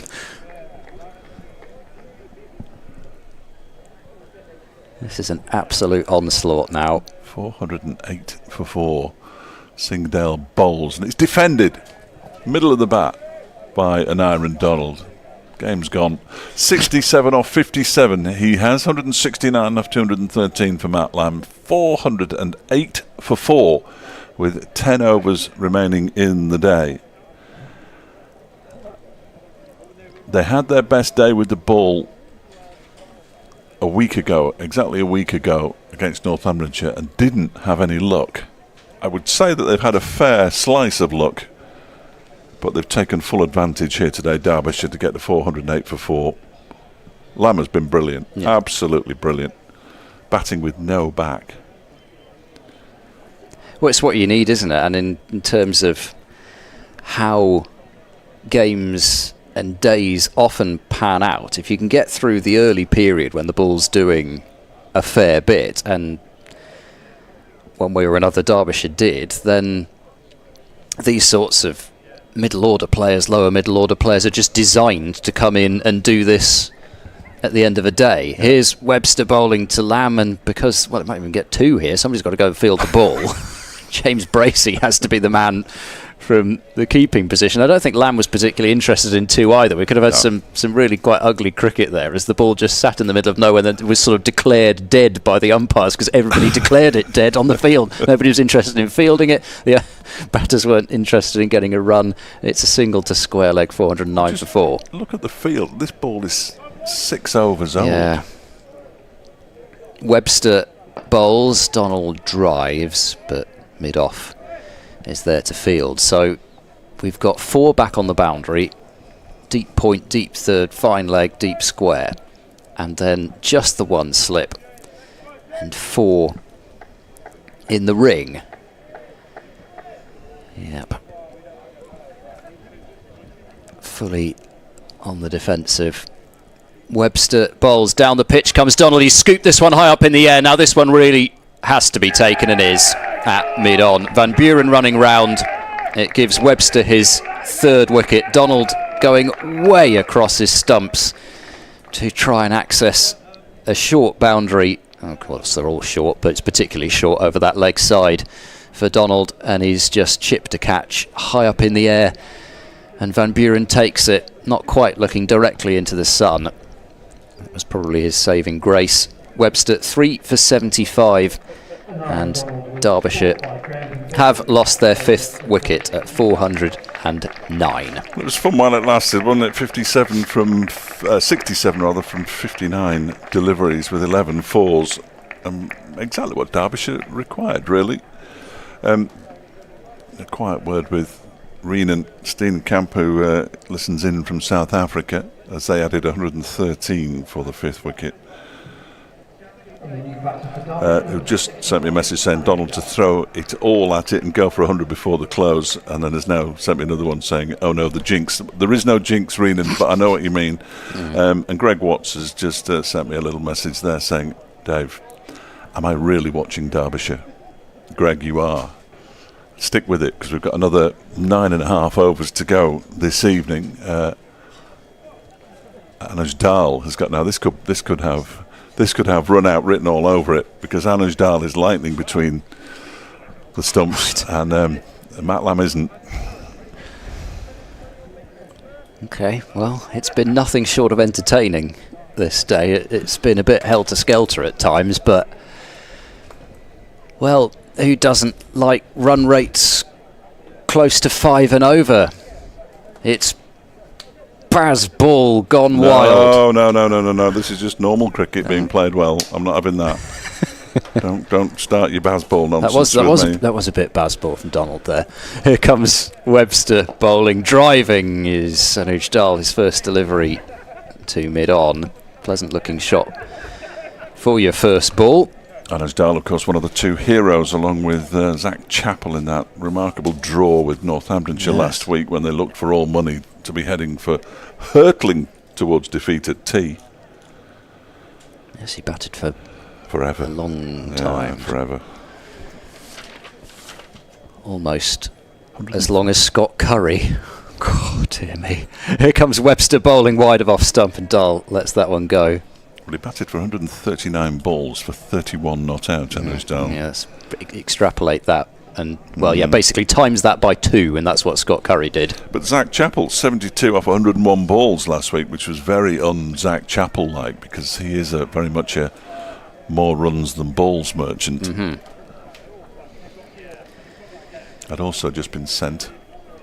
Webster, last ball of the over, wide outside the off-stump, cut by Dal, and terrific piece of fielding for at least the third or fourth time today by Hammond, who is, well, I mean, they could be pretty close to 450 today. Well, I mean, not quite that far, but you know what I mean. He's saved at least 3 or 4 boundaries that I can remember, Hammond. He does so again there, diving to his right at backward point. 409 for 5. 9 overs left. So 420 then. I'd just been sent the inline for my little report in the intro of Sports Scene at 6 as well, which finished with the phrase, Matt Lamb and Aaron Donald are on fire. No names, but we know who you are. Well, I do. I don't. No, I'm not telling you either. Not on air, certainly. Here's Ajit Singhdale from the pavilion end, bowling to Matt Lamb, who cuts this one out towards backward point. There is a fielder out there. It's probably the substitute, Taylor. Is he James Taylor? Jack. Sorry, mate. Jack Taylor. Is it Jack Taylor? It's probably not even him. It doesn't look like him anymore. No, I think it might be Ben Charlesworth now. What's going on here? Doing it on purpose. Or is... Could be anybody. Could be anybody. Yeah, it is Ben Charlesworth. Excellent. Lamb moves to 171, 410 for 5. Anuj Dal faced 3 deliveries in the previous over, has yet to get off the mark. There are 3 slips in place as Singdale is in and bowls to him, and that one he rather reaches for. It was a get off the mark kind of ball, really. It was short and wide of the off stump, and he just basically tapped it on the head and down towards Charlesworth. And he has his first run. Nudge. He moves on to 1, obviously, if that's his first run. Lamb 171, 411. It's been a long day. I was awake really early this morning. I think it's different beds, isn't it? That always messes with me. What, you've slept in different beds? I only slept in the one bed. Right. I want to better clarify that. I want to point that out at this early stage as Singdale bowls to Lamb. He gets a bottom edge on that and then sticks out a leg to try and almost kick it towards the stumps, and it eventually picked up by Bracey. That was bizarre. He might just have got his foot to it to stop it from hitting the leg stump. Let's have a look from behind. Bounces down. Yeah, no, that was good work. Good footwork from Matt Lamb. I apologise to him. Perhaps the new Burton manager would be eyeing him up, whoever it is. They could do a lot worse, I can tell you. He might even want to be the new Burton manager. Who knows? I'm going to have to start writing a list of names. I'm going to put Matt Lamb on it for this when I speak to Dom later on at Sports Scene. Here is Singdale, 411 for 5, bowls to Lamb, who just carves this to backward point. Looks like Charlesworth out there to me. And they go through for another single, 172 to Lamb, 412 for 5 with 2 balls of the Ajit Singdale over to go. We're going to see some more Marchant de Lange as well, which is always good fun before the close of play by the look of his warm-ups. Although he was warming up before and didn't come on. This looks quite serious though, doesn't it? 4 over burst maybe at the end of the day. Probably when he least likes bowling, I would have thought. He always likes bowling. Singdale bowls a full delivery and Dahl keeps that one out. Genuinely, I mean, the first time I met him was day 1 at Cardiff, and Gloucestershire had been, it was day 2, but anyway, they'd been bowled out for very little in the first innings, 170 odd, and because of the rain, that was all they got in, I think, on that day. Then Glamorgan came out the next day, with 1 over. Van der Guchten opened the batting. Did he? Faced 1 over. But anyways, de Lange bowled, I think, something like 24 overs in the day, and I was thinking, oh gosh, he's going to be tired. And no, didn't even wait to towel down or anything. This one is guided by Dahl down towards backward point for a single. No idea who I was. 413 for 5. Sorry.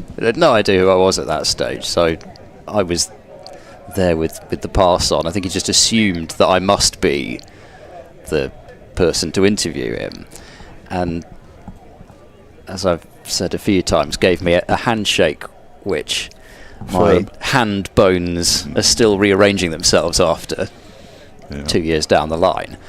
But I thought, he's going to be a bit down in the dumps here. Glamorgan are about 360 odd for 5 or something in response to 170 odd.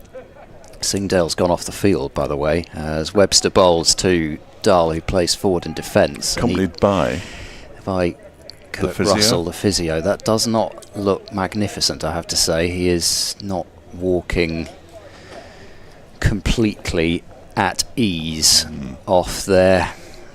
Well, I mean, it's always said about Singdale, he does give absolutely everything. He tries to bowl every ball as fast as he can. Webster bowls driving into the ground is Dahl to short extra cover. There's no run. Gloucestershire cannot afford to lose Singdale, even though they look as though they're not that far off getting the likes of Goodman and Zaman Akhtar back, but that extra pace, the point of difference, as they no question like to say, he was very good in support of de Lange at Northampton in that win there. Webster bowls and a forward defence rolls up to mid-off. But yeah, just to finish off on de Lange, though, I mean, it was all sunshine, and I sort of thought, well, I'll lead off by talking about you put in a shift, how you feeling. Oh, great. I got the chance to, it was effectively, I got the chance to bowl. Every day, every over that de Lange bowls is just a gift. Clearly mad. A chance to live the dream as Webster bowls and Dahl turns this one into his pad, I think, and out into the onside. Charlesworth B does the fielding. I've got a message from Nick Hartson. Nick Hartson, brilliant Derbyshire today, but what's going on? And then he mentions a number of things that we've spoken about either today or last week that I don't want to read out on account of the fact that I might incriminate myself. Webster runs in, bowls, and Dahl allows that one to go through to the keeper. I haven't seen an awful lot of leaves recently. No. Well, leaves are for losers, aren't they? David Griffin's back. I've not seen a smile on David Griffin's face that broad for a while towards the end of a day's play. Yes. Yeah, big Leeds United fan. And Forest. Arsenal, Manchester City, Manchester United. Webster bowls wide of the crease and Dahl, with bat and pad quite close together, squeezes it out into the covers. Maiden over from Webster, having bowled 50% of his overs of maidens at Grace Road. That was his first maiden of the day, but he does have 3 of the 5 wickets that have fallen. 413 for 5. Yeah, 3 for 75 from 17 overs. He's been going, as have most of the bowlers, at around about 4.5 and over. He's below average for the innings. Yeah, just slightly. Here is Marchant de Lange, back from the pavilion end.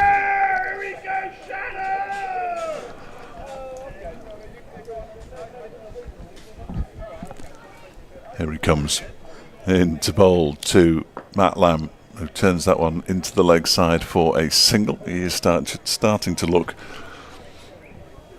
a little weary out there. That was a rather tired delivery, but he'll probably... I meant Lamb. Oh, Lamb. Sorry, I thought you meant Langer. It didn't look quite as much of a hurl as some others from de Lange, but yeah. He needs to get 11 more runs for something very special that was flagged up to me earlier today. He needs 1 more run for something special. Does he? Next delivery is beating Anuj Dahl. All ends up. Oh yeah, he's equalled his highest score. He has in first-class cricket. Another 10, in fact, and he does something really special from a Derbyshire perspective, which I don't know whether to mention it or not because it's a weird one. It's good. Good weird. Yeah, de Lange bowls to Dahl, who defends this up to mid-off, where Van Buren does the fielding, and there's no, let's say, fielding. He bends down and picks the ball up because that's all he had to do. So what have we got left? 6 overs and 4 balls. I might have to leave you with the last 4 overs. Whoa. I'm afraid, due to circumstances. Here comes de Lange again, bowls on the pads of Anuj Dahl, and that's easy for Dahl just to turn down to long leg for a single. Well, I think you should do the next over then. Yeah, well, I'm happy to do that. Happy to do that. Well, I mean, you need to have roughly, equal distribution somehow, don't we? Wow. It's a brilliant picture, isn't it? Yes, the painting, as we can see from the picture feed, is finished. If you can't see because you're listening on the radio, then you'll just have to paint it in your mind. De Lange bowls. That's clipped into the leg side by Matt Lamb. I wonder if he knows. I'm sure he does. He's going to come back for a second as well, and he'll move on to 175, and it's his high score in first-class cricket. Matt Lamb. There's a ripple of applause. So somebody over on the far side knows. Maybe they've got the earpiece in, but yeah. Give us a wave if you've got the earpiece in. I'll wait for 30 seconds, and then you can we'll prove that you have got the earpiece in. The trouble is, I've got to look at the Marchant de Lange delivery to Lamb, who plays that a long way away from his body, really. Straight into the ground in front of him. It's the end of the over. Derbyshire 417 for 5. Lamb has 175 of those from 220 deliveries. Dahl has 3 from 15, and there are 6 overs left in the day's play. I might actually leave. clearly on the ball at the far end because we've not had the extra No, we wave. didn't have the wave, did we? They just knew it off the top of their heads. This is remarkable. 56th time Derbyshire have scored 400 runs in a day. This one is left alone. It is me, isn't it? Yeah, of course it is. Well, Bo as well. Webster's first delivery of a new over, left alone by MATCHDAY. It's always good when David Griffin's back in a box somewhere close by, because then you get these little nuggets. How many times? 56. We get 56. 56 times. Right. First time on the first day. That should. I'm not going to get that. There's this one. He's striking the pad of MATCHDAY. There's an appeal from Webster, but he'd taken a couple of steps down the track. It would have been a brave umpire to have given that, I fancy. As we have a look at it again. We didn't get that far forward, actually. It's not the greatest, though, is it? No. Probably missing leg and maybe a little bit high, but Apart from the that. leg side is probably the main thing. Yeah, apart from that, they should have fired him off. Well, we need to keep the game flowing, don't Move we? it on, lads. Yeah. It's Webster. That one is guided out into the offside by Dahl. They need the extra day to rest for the blast. Get this all done in 3. Why do you need to haven't done the blast? Yeah, Blast off. yes. Sorry, see, we call it blast. I was confused by what you were talking about for a moment. Oh, there. I see. It's like Sorry. a different language. Blast. Yes. The blast. Yeah. Blast. It's Webster left alone outside the off stump by Dahl. Yeah. So remind me, sorry, when are you blasting off? Well, we blast off at Northampton next Thursday. Mm-hmm. But that's then- not official But blast then we're off, at the yeah. real blast off on the Saturday at 2:30 when our home game against Gloucestershire takes place at Edgbaston. And then we're at midday. We take on the Sunday, midday Lancashire. As Webster is in and defended by Dahl straight into the ground. It's nonsensical. But there we are. I think what the kids say is it is what it is. I've never really understood that. It's a bit like the non-negotiables that I was always thrown at me by the soon-to-be or current former Burton Albion manager. He always talked about the non-negotiables. Here's Webster in. That's a ball that's wide and goes wider off the pitch through to Bracey. It's maiden over, so his maiden overs were better than that, I assume. Half his overs were maiden overs because that one didn't really trouble MATCHDAY particularly. Really forcing some more. Do you want me to do another one just to? Yes, go on then. The soon-to-be former current. Soon-to-be former, potentially, yeah. The current soon-to-be former potentially manager. No, he's not going to be. He's not yeah. People know who I'm talking about when I talk about the non-negotiables. 5 overs left in the day. Is Marchant de Lange bowling from the pavilion end to Matt Lamb, who guides this one down to backward point. They go through for a single. I think that's Ollie Price down there. Yeah, Would what's I he be doing right? down there? It is him, isn't it? With a sweater He on. has moved, moving back towards third slip Yeah, now. got his sweater on because it's. Is it cold out there? In the shade it's cold, but in the sun, which is pretty much where the players are, it's warm. The wind's probably not the warmest. Oh, come on, boys. De Lange bowls to Dahl. His initial movement is back, and he pushes it out into the offside, and there is no run. Can't wait to hear what the in line for the 6 o'clock show is now. Seeing as they've had to bin the original in line. I haven't been told. I could look it up, actually. Is Lamb on fire? That wouldn't be good, really. Exactly. Yes, that's pretty much what they've changed it to. This next one is turned into the leg side by Dahl. He goes through for a quick single as it's fielded by Jack Taylor. For it is he fielding at mid-on. The substitute fielder, he'll be on for Ajit Singh Dale, of course. Yes, that's adding another concern to the concern that Gloucestershire will have looking up at the scoreboard. They'll be very concerned about a number of things. And as Dahl moved on to 4 with that single. 419 for 5. 4.5 overs left in the day's play. It's almost an early finish. De Lange bowls to Lamb, who rather reaches for that one and gets a thickish edge down to third man for a single. He moves to 177. Edges closer to the magic number of 183. Which is going to get there this over, though. Which is the highest score never made by a Derbyshire batter. The lowest score never made by a Derbyshire batter.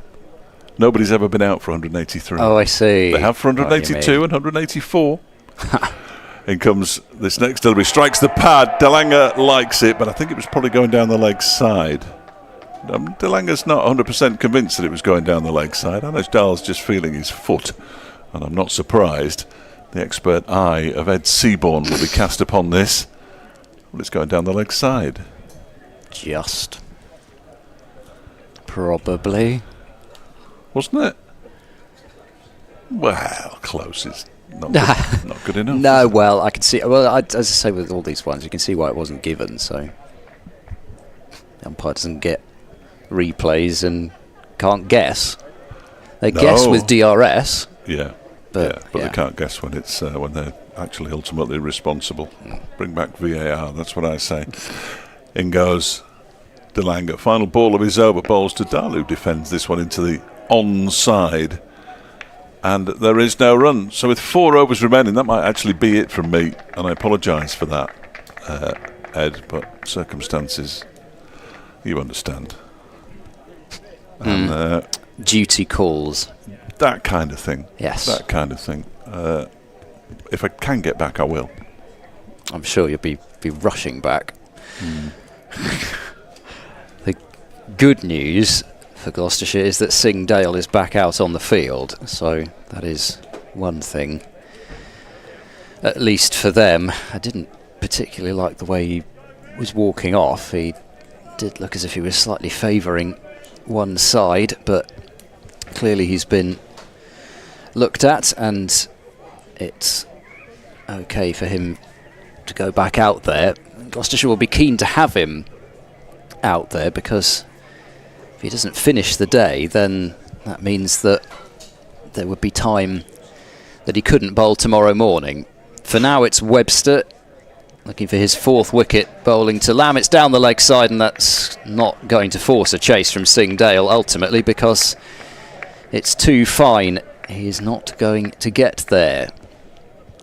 Webster straying in line down the leg side, and Lamb helping it round the corner. So he moves on to... The scoreboard's gone again. It's 181, I think. I assume the main scoreboard's wrong at the moment because it has Anuj Dahl on strike. Well, I mean, it's clearly wrong. It's just a question of whether both of them are wrong. Webster bowls full. Lamb drives, drills it through the covers. It's not quite going to go to the boundary. Well, that was a horrible bounce at the last moment on one of those practice pitches. Middleton had to be alert out there. And it's 2 runs. Somebody's particularly happy about it down there. It's 183 now. 426 for 5. Scoreboard continues to say it's 425 for 5. I suspect the 1 run probably won't make a huge amount of difference come the end of proceedings. Forward goes Lamb to this next ball, pokes it out through the covers and takes a single. Now, this is something which has been sent to me a lot earlier, so I hope that Rue Newman is still listening, but asked if he could send in a Bob Hunt memory as Webster bowls to Dahl, covers up and defends into the onside. My predecessor in this role, commentating on Gloucestershire for the BBC, whose funeral was held 2 days ago, and Rue wanted to share his favourite Bob Hunt moment. Webster runs in and bowls, and that's let go. Gentle away swinger through to the keeper. Bob struggled to maintain the expected commentator's neutrality, and his enthusiasm for Gloucestershire always came across so readily. He would often utter a "Come on the Shire" mid-commentary. This was most memorable in the game against Essex, soon after Alistair Cook had retired from Test cricket. Come back to that at the end of this over as Webster bowls the last ball of it, and this is pushed back to the bowler for no run. I recall that Essex were set a very attainable target to win the game, and Bob was commentating on the start of their innings. Gloss got Cook first ball of the innings, and Bob couldn't hide his delight and excitement and went into a passage of gloating similar to the famous Norwegian football commentator who referenced Winston Churchill, Margie Thatcher and others when England were beaten in Oslo. If anyone has a recording of this bit of Bob magic, it would be wonderful to hear it again. I loved his commentary and his sense of humour. Games with Bob at the mic were always entertaining. R.I.P. Bob. Well, thanks very much, Roo, for sending that in. And it would be nice if we could get the exact names that Bob Hunt chose, because I'm sure they wouldn't have been the ones that most of us might have chosen for people from Essex. But anyway, I hope you're still listening, and if somebody does know Roo Newman and can make sure that he knows that that was appreciated and was read out. Thank you very much for that. De Lange bowling to Lamb, who drives and thoroughly mistimes it out into the covers, and there is no run. Let's take a look at what is going on elsewhere as the close of play approaches. Play not even starting in the end at New Road between Worcestershire and Nottinghamshire due to a wet outfield. De Lange in and bowls, and this is guided by Lamb through point. There is no point fielder, so it's another run. 185 to Lamb for 28 for 5. Durham have made something of a recovery from 19 for 3 they were when they lost their third wicket. In reply to Somerset's 171 all out. De Lange bowls. Oh, he's had a feel for that as Dahl playing away from his body and frustration beginning to set in. He's not someone to take his frustration out on the batter, is De Lange usually, but this has not been Gloucestershire's day in many respects. But earlier on in that game up at Chesley Street, Ben Stokes taking 4 for 54 as De Lange bowls and steered to point by Dahl for no run. Durham have just lost their fourth wicket, so the partnership between Beddingham and Robinson, Ollie Robinson, the man who nearly took Durham over the line in that mammoth chase last week, he made 46 and has just been dismissed by Jake Ball, but Beddingham is still there on 65. So Durham 133 for 4, just trailing by 38 runs. De Lange in bowls, and Dahl comes forward and plays the ball to backward point, and again there is no run. Hampshire still going along pretty well against Surrey. Surrey having been skittled for 127. The championship leaders in some trouble there with Abbott. Kyle Abbott having taken 5 for 25. Liam Dawson took the first 3 wickets to fall, and Michael Neser the other 2 wickets. De Lange bowls full. Dahl drives. Oh, that is an outstanding stop at extra cover. Extraordinary stuff. There, launching himself to his right. It's Hammond yet again, who's moved from point to cover, and that, as the old cliche goes, had 4 runs written all over it. But somehow Hammond has reached almost slightly behind himself and in one-handed fashion and has stopped it pretty much clean for 28 for 5. So in reply to that 127 all-outs, Hampshire 102 for 1, something like that anyway. Albert 34 not out and Gubbins 27 not out. Fletcher Middleton the man to go for 35. They've just reached the close at Canterbury, where Essex have finished day one on 287 for 4, pedestrian. 50s for Brown, Elgar and Cox. Ollie Price is going to bowl the penultimate over of the day, coming from the Ashley Down Road end here. Will speed us towards what is a pretty early close. Price round the wicket bowls to Lamb, who comes onto the front foot and takes one through deep point. 186 to Lamb. Bad light to stop play at Old Trafford, where Warwickshire are 89 for 3, with Tom Bailey taking all 3 Lancashire wickets to fall. Alex Davies is off to that flying start this season, 47 not out. Ollie Price bowls. Dahl on the back foot looking to work it through the onside, and it's fielded at mid-wicket. In Division 2, Glamorgan 340 for 8 against Leicestershire. That's been a bit of a topsy-turvy day there. 4 wickets for Scott Curry and 50s for Byram, Carlson and North East, who's 59 not out. Man who has very happy memories of batting at Grace Road, where he got his quadruple 100. Dahl turns to Van Buren at mid-wicket, and there's no run there. Bad light stopping play also at Lords, where Sussex are 295 for 4, with Pujara 91 not out, and in his return to Middlesex, John Simpson 71 not out. He kind of knew that had to happen, really. Forward defence from Dahl out into the covers. Simpson leading his troops, Sussex troops, to Lords. And 71 not out, possibly overnight now. Ollie Price bowls and Dahl plays off the back foot, and Price is on his haunches staring at the floor.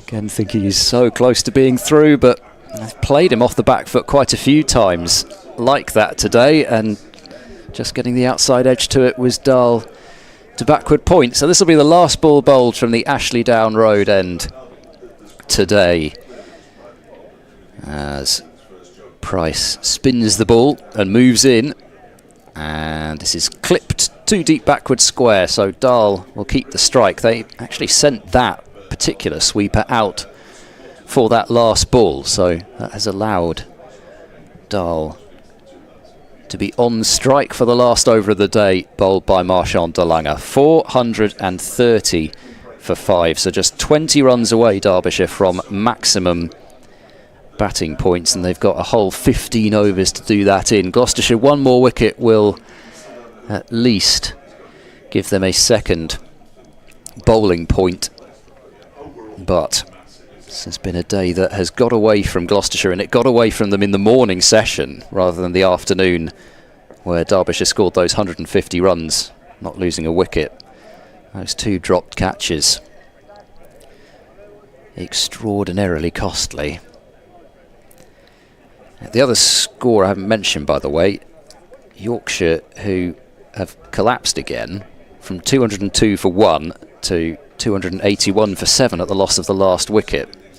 109 for Adam Lythe.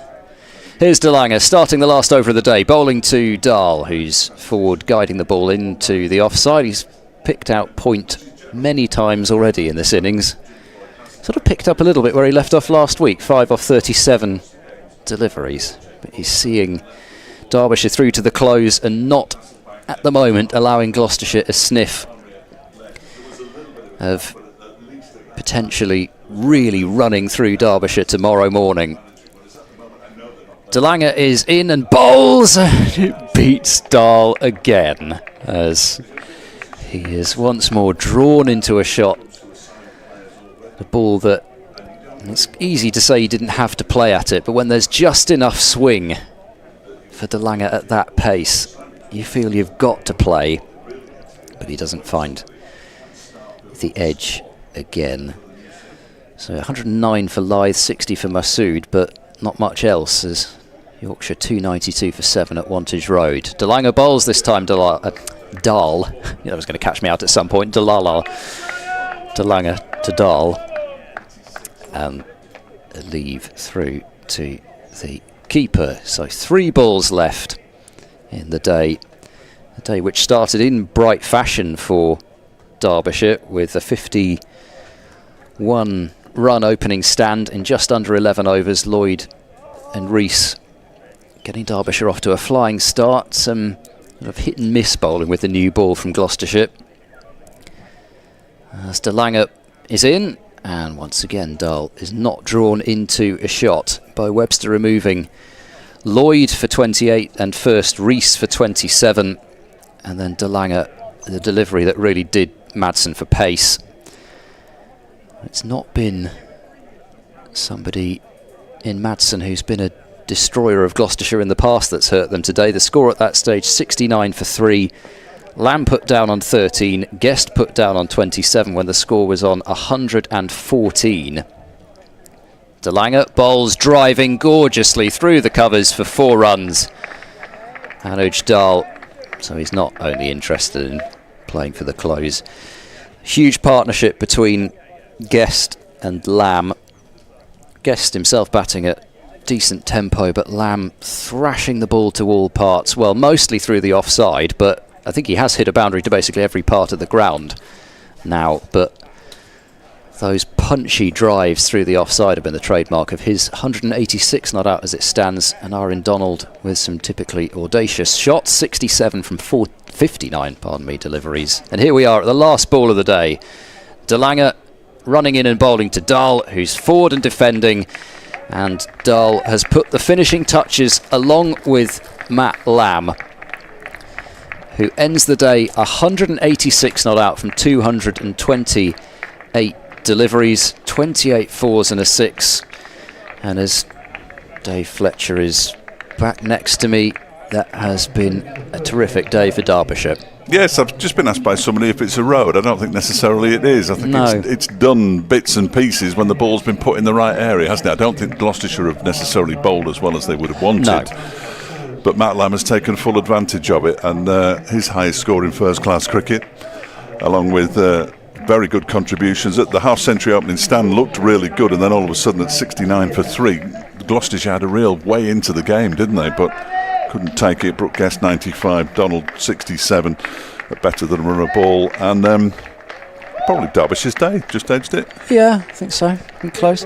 But yeah, they didn't, it has to be said, they didn't really look back since those drops early. True. And yes, there was a bit of luck with some inside edges and that sort of thing, and there was a very hard chance when Brooke Guest was on 76, which, I mean, it was one of those. It was a short ball cut to slip and one-handed to his left. Hammond did get a hand on it, but that's not even a half chance, I don't think, that one. So really, they've taken what Gloucestershire gave them and then run with it.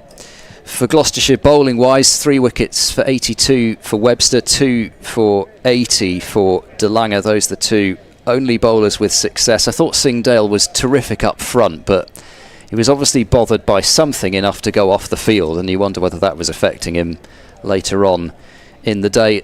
Pretty much nothing there for the spinners, with Middleton, Price and Van Buren all getting a twirl but not taking a wicket. And it just felt, probably with the exception of DeLanger, who was consistent throughout, just felt as though all the other 3 seamers had spells where they just didn't land the ball often enough in the right area. Anything short has sat up.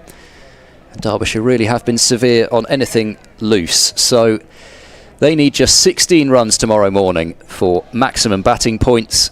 Gloucestershire will have to hope that they can take at least 1 wicket for another bowling point, but this looks as though they're going to have to rely on their batting lineup, which has been in form but hasn't been under the kind of scoreboard pressure the last couple of games that it will be in this one. Thanks very much for your company today. Hopefully you've enjoyed the coverage with Dave Fletcher, with David Payne, with Laura Charles Price and myself, Ed Seaborn. Have a very good evening, and we will be back with you tomorrow morning just before 11.